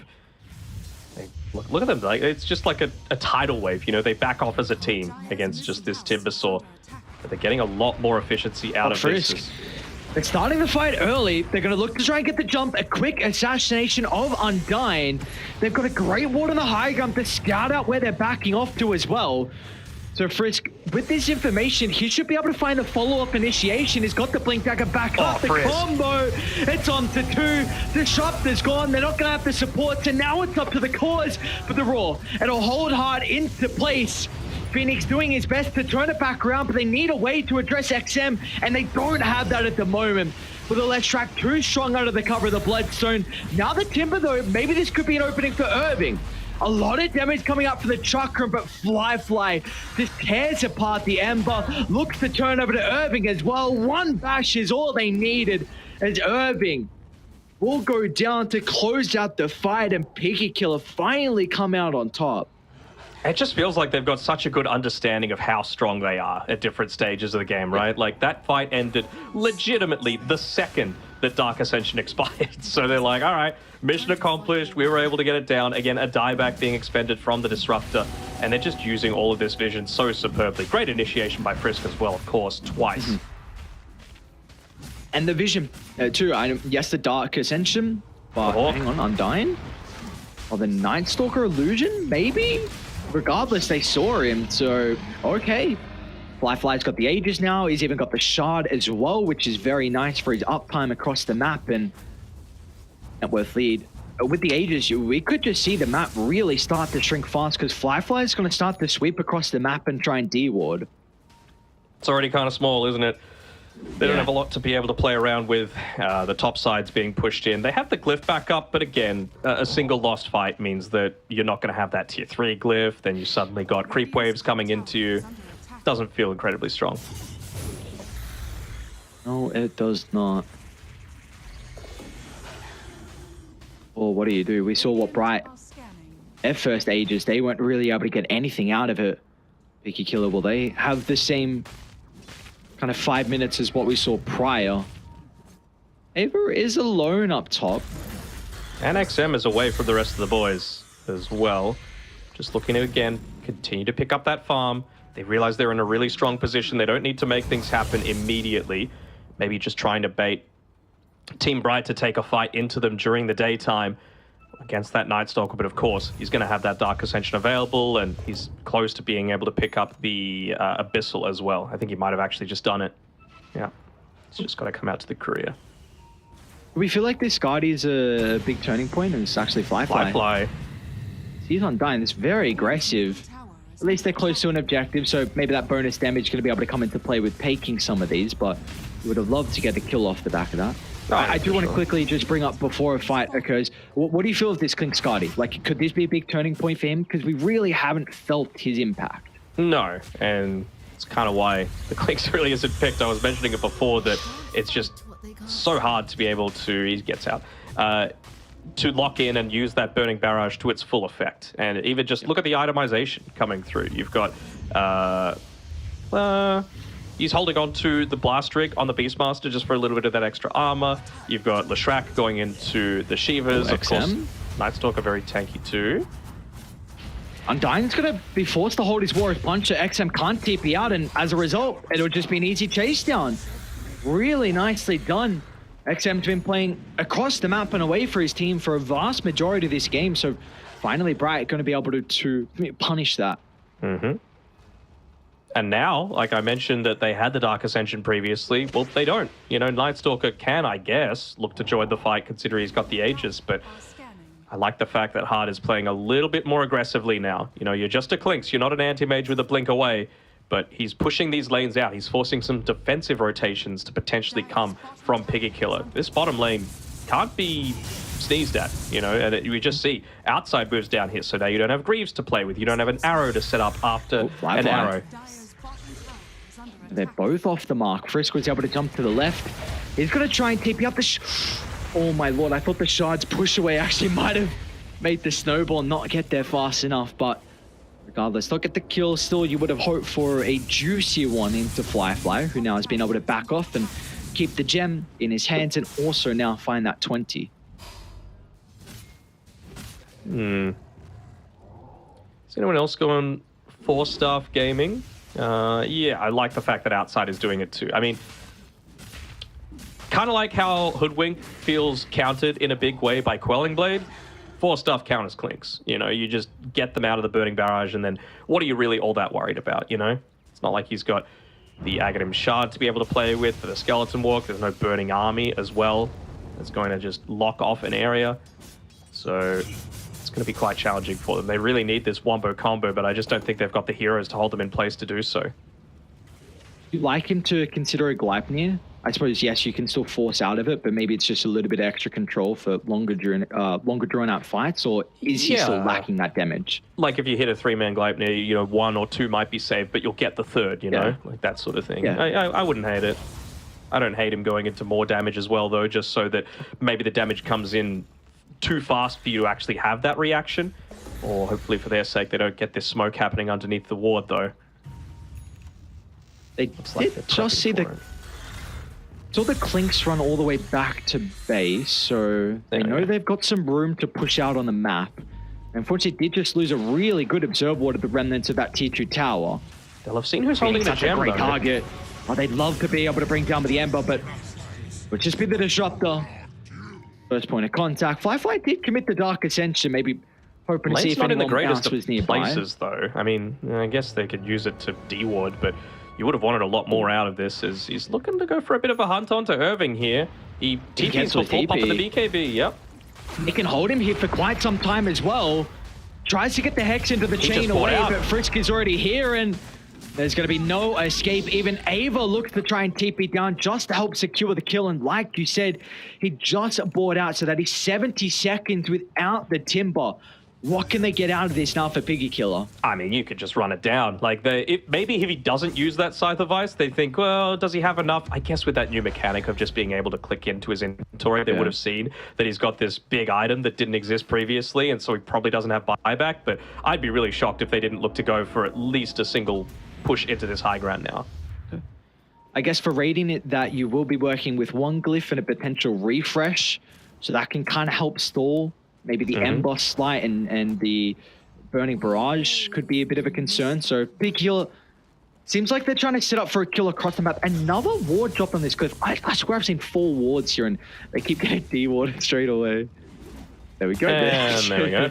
I mean, against a gem, you can't put it on low ground, right? You have to keep putting it on cliffs or, you know, these places that give incredibly low amounts of information. So I don't hate the fact that it keeps going there. But yeah, it doesn't feel ideal. Yeah, it's just funny how it keeps dying. Well, They haven't gotten anything, though, off the back of this Timber being dead, which I'm a little surprised about. I think maybe the one nice thing is that they should be able to address their lanes and you back to nighttime. So you're in a pretty strong position. Once XM is able to shove out the lane, he'll probably TP to the outpost, but he needs to be pretty fast. I mean, with the lanes being addressed, you know that they're probably split up a little bit, so they're looking to go for one of these quick pickoffs. Got a glimpse of the Night Stalker as well. Fly. Great reactions out of the blink, and XM, he's going to commit straight away, connecting with the team. The boys are together. They want the back line. Fly. They've got all the vision they would ever desire. They're going to try and group up around their ward. This is their only hope. But as a result, you see the instant jump. They're onto Irving on the Timbo. The damage could have been up as XM. Holds him down, gets all the health pull away. And now Fly, he's looking to lock onto Hard as well. A BKB's been activated, but there's no running. There's no hiding for the Clinks. Abyss sort of set up for the Arrow. And there's going to be 0 casualties for the boys on Piggy Killer. And again, Raiden are lacking the buyback, so Dire can look to walk it up now. I think they can indeed.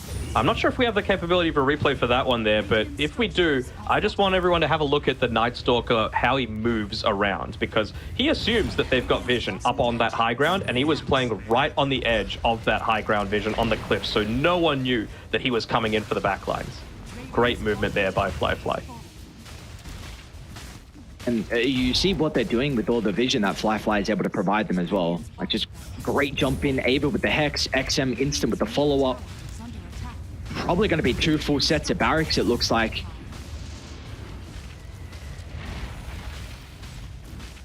It's not really doing that much for poor Frisk, and yeah, again, they've got, they're going to get someone else, or Imitator. 20 seconds. They want to get the melee. Irving's back alive. Pretty decent static storm. XM's just going to turn it. The dieback on the Disruptor. Phoenix, his BKB is on cooldown for a couple of seconds. Can they get the stun? Ava! The roar is there in the nick of timing. A buyback is available, but Piggy Killers are starting to swarm deeper and deeper inside Radiant's base. They've got to respect the respawn zone coming up shortly from the Clinks, and we're going to see them do just that, pillaging the last barracks and then getting out with their own lives as well. Very, very nice. Even got the overwhelming blink now as well on Fly Dark Ascension, just coming back off cooldown. So if you're able to get it onto the tusk, you can't get that instant blink away. if you're really quick on the fingers, and it just allows him to shove these lanes out so much quicker as well because of how farmed he is.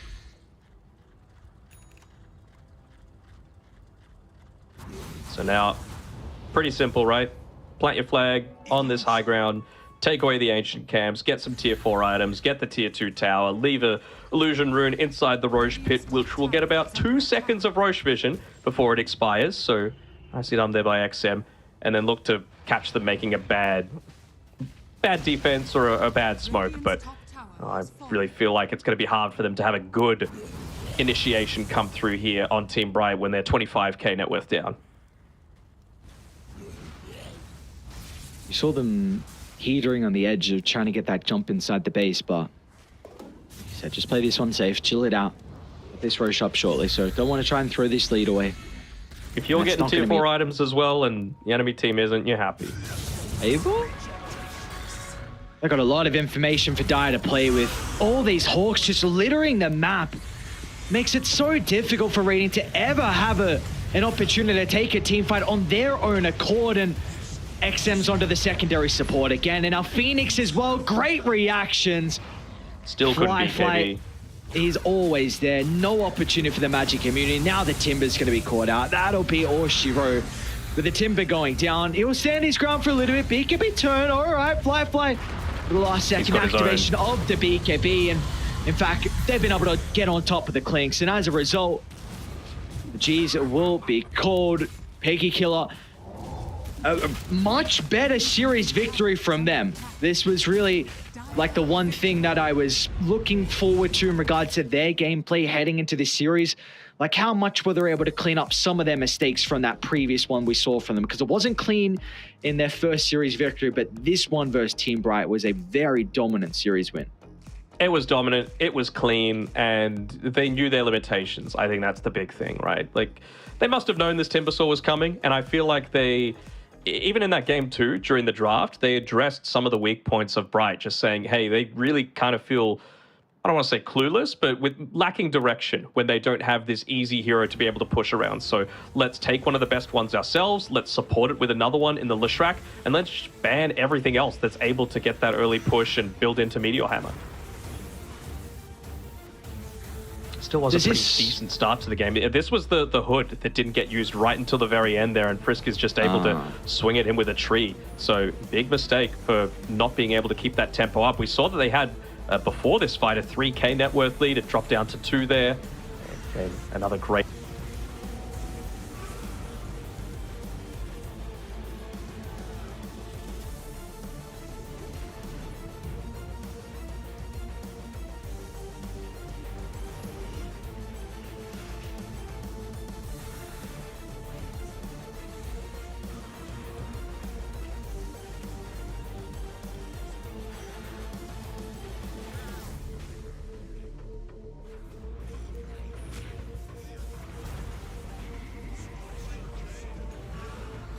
his path towards the left. I had that observer ward clicked, and I saw how much vision it was giving. He was just outside the edge for the entire duration of it. So he is clearly a player that obviously very experienced, but these little things do make a mistake because information is king at the end of the day. The way you get information is by taking away the map, and well, they both did that aggressively through acts like that and movement like that, but also just denying away the push that Team Bright was able to get.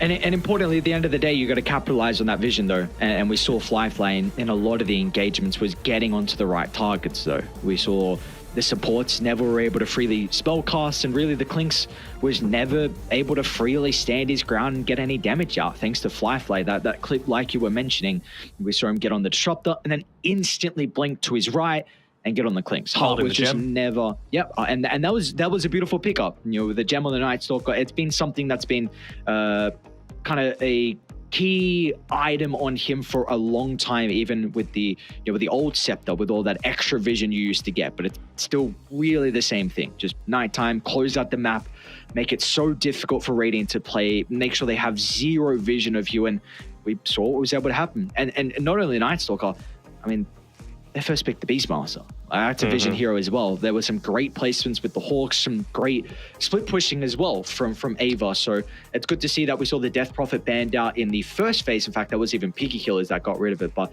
good to see that Ava as well is very comfortable on a first phase Beastmaster. Yeah, Beast was not counted though. That's the other big issue. You know, it was a first pick Beastmaster, not first phase, first pick. Plenty of chances to be able to address him. Well, we kind of see why Clinks really isn't picked up that much as we have a look over the summary of today. Pretty clean 2-0 to be able to end things off, and well, that puts Piggy Killer up towards the very top alongside Cactus there. Probably a lot of people weren't expecting IG Vitality to be down on the bottom sides of the leaderboards, but every single series that they've played, it's always been a bit of a bloodbath, hasn't it? Going to 3 games, and well, today was no different. Yeah, hopefully for them with this new roster, they're able to kind of fix some of the issues that we're seeing out of these losses. Sometimes it's even easier from losses to be able to find some of the mistakes and be able to go over them as a team. But they're looking for a better start. But you know, at least Cactus and Piggy Killer in particular, they are off to a great start with and even Poke Gaming having 2 wins under their belt. So they're sitting kind of towards the top of the table. But with this series being done, that's our last series of week 1, Denog. So we've had some pretty solid games so far. Looks like maybe Cactus and Piggy Killer really the teams to look out for with how dominant they've been in a lot of their games. I'm still holding out hope for Bright. I think they could do it. It's just they came up against a Piggy Killer that looked a lot more on the same page today. You know, you saw that they had the stuff to be in the lead for the first, 10, 15 minutes. And, you know, if you're able to take it mechanically to one of the best teams, then I think you've got chances. And I feel like you're going to be going up against a lot of these other teams that are having the same decision lags, I guess, as them. As we actually have a look at the schedule, they're going to have another chance to be able to prove themselves when they go up against Supernova, who they're lingering around the same sort of win-loss record as them as well. And then can Cactus look to continue their undefeated streak and really put a damper on Meteor's start to the season? Yeah, it definitely hasn't been the start that they're hoping for pretty much one of the few teams that we saw stick around in Division 2. So that's going to be our second week in, sorry, I should say that's going to be the start of our second week's games. So far we've had a lot of action in our first week. It's just a question of are we going to continue with all the exciting games? I bet we are with the teams we got, the plays we got. I've been very impressed with all the showings that we've gotten out of them. So that is China done for the night. There is Western Europe in about an hour, though. So make sure you're tuning in to, I believe it's on the main PGL channel, to be able to do that. And there's 3 series there. So I'm excited to see how those ones are going to turn out. But as you said, for today, China is done. We'll be back in a few days. And until then, have a good night. We'll see you soon.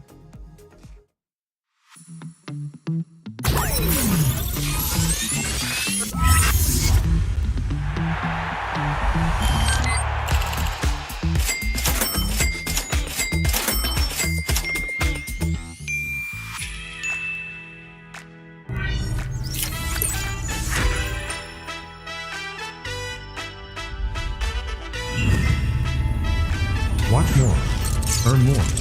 Full TV.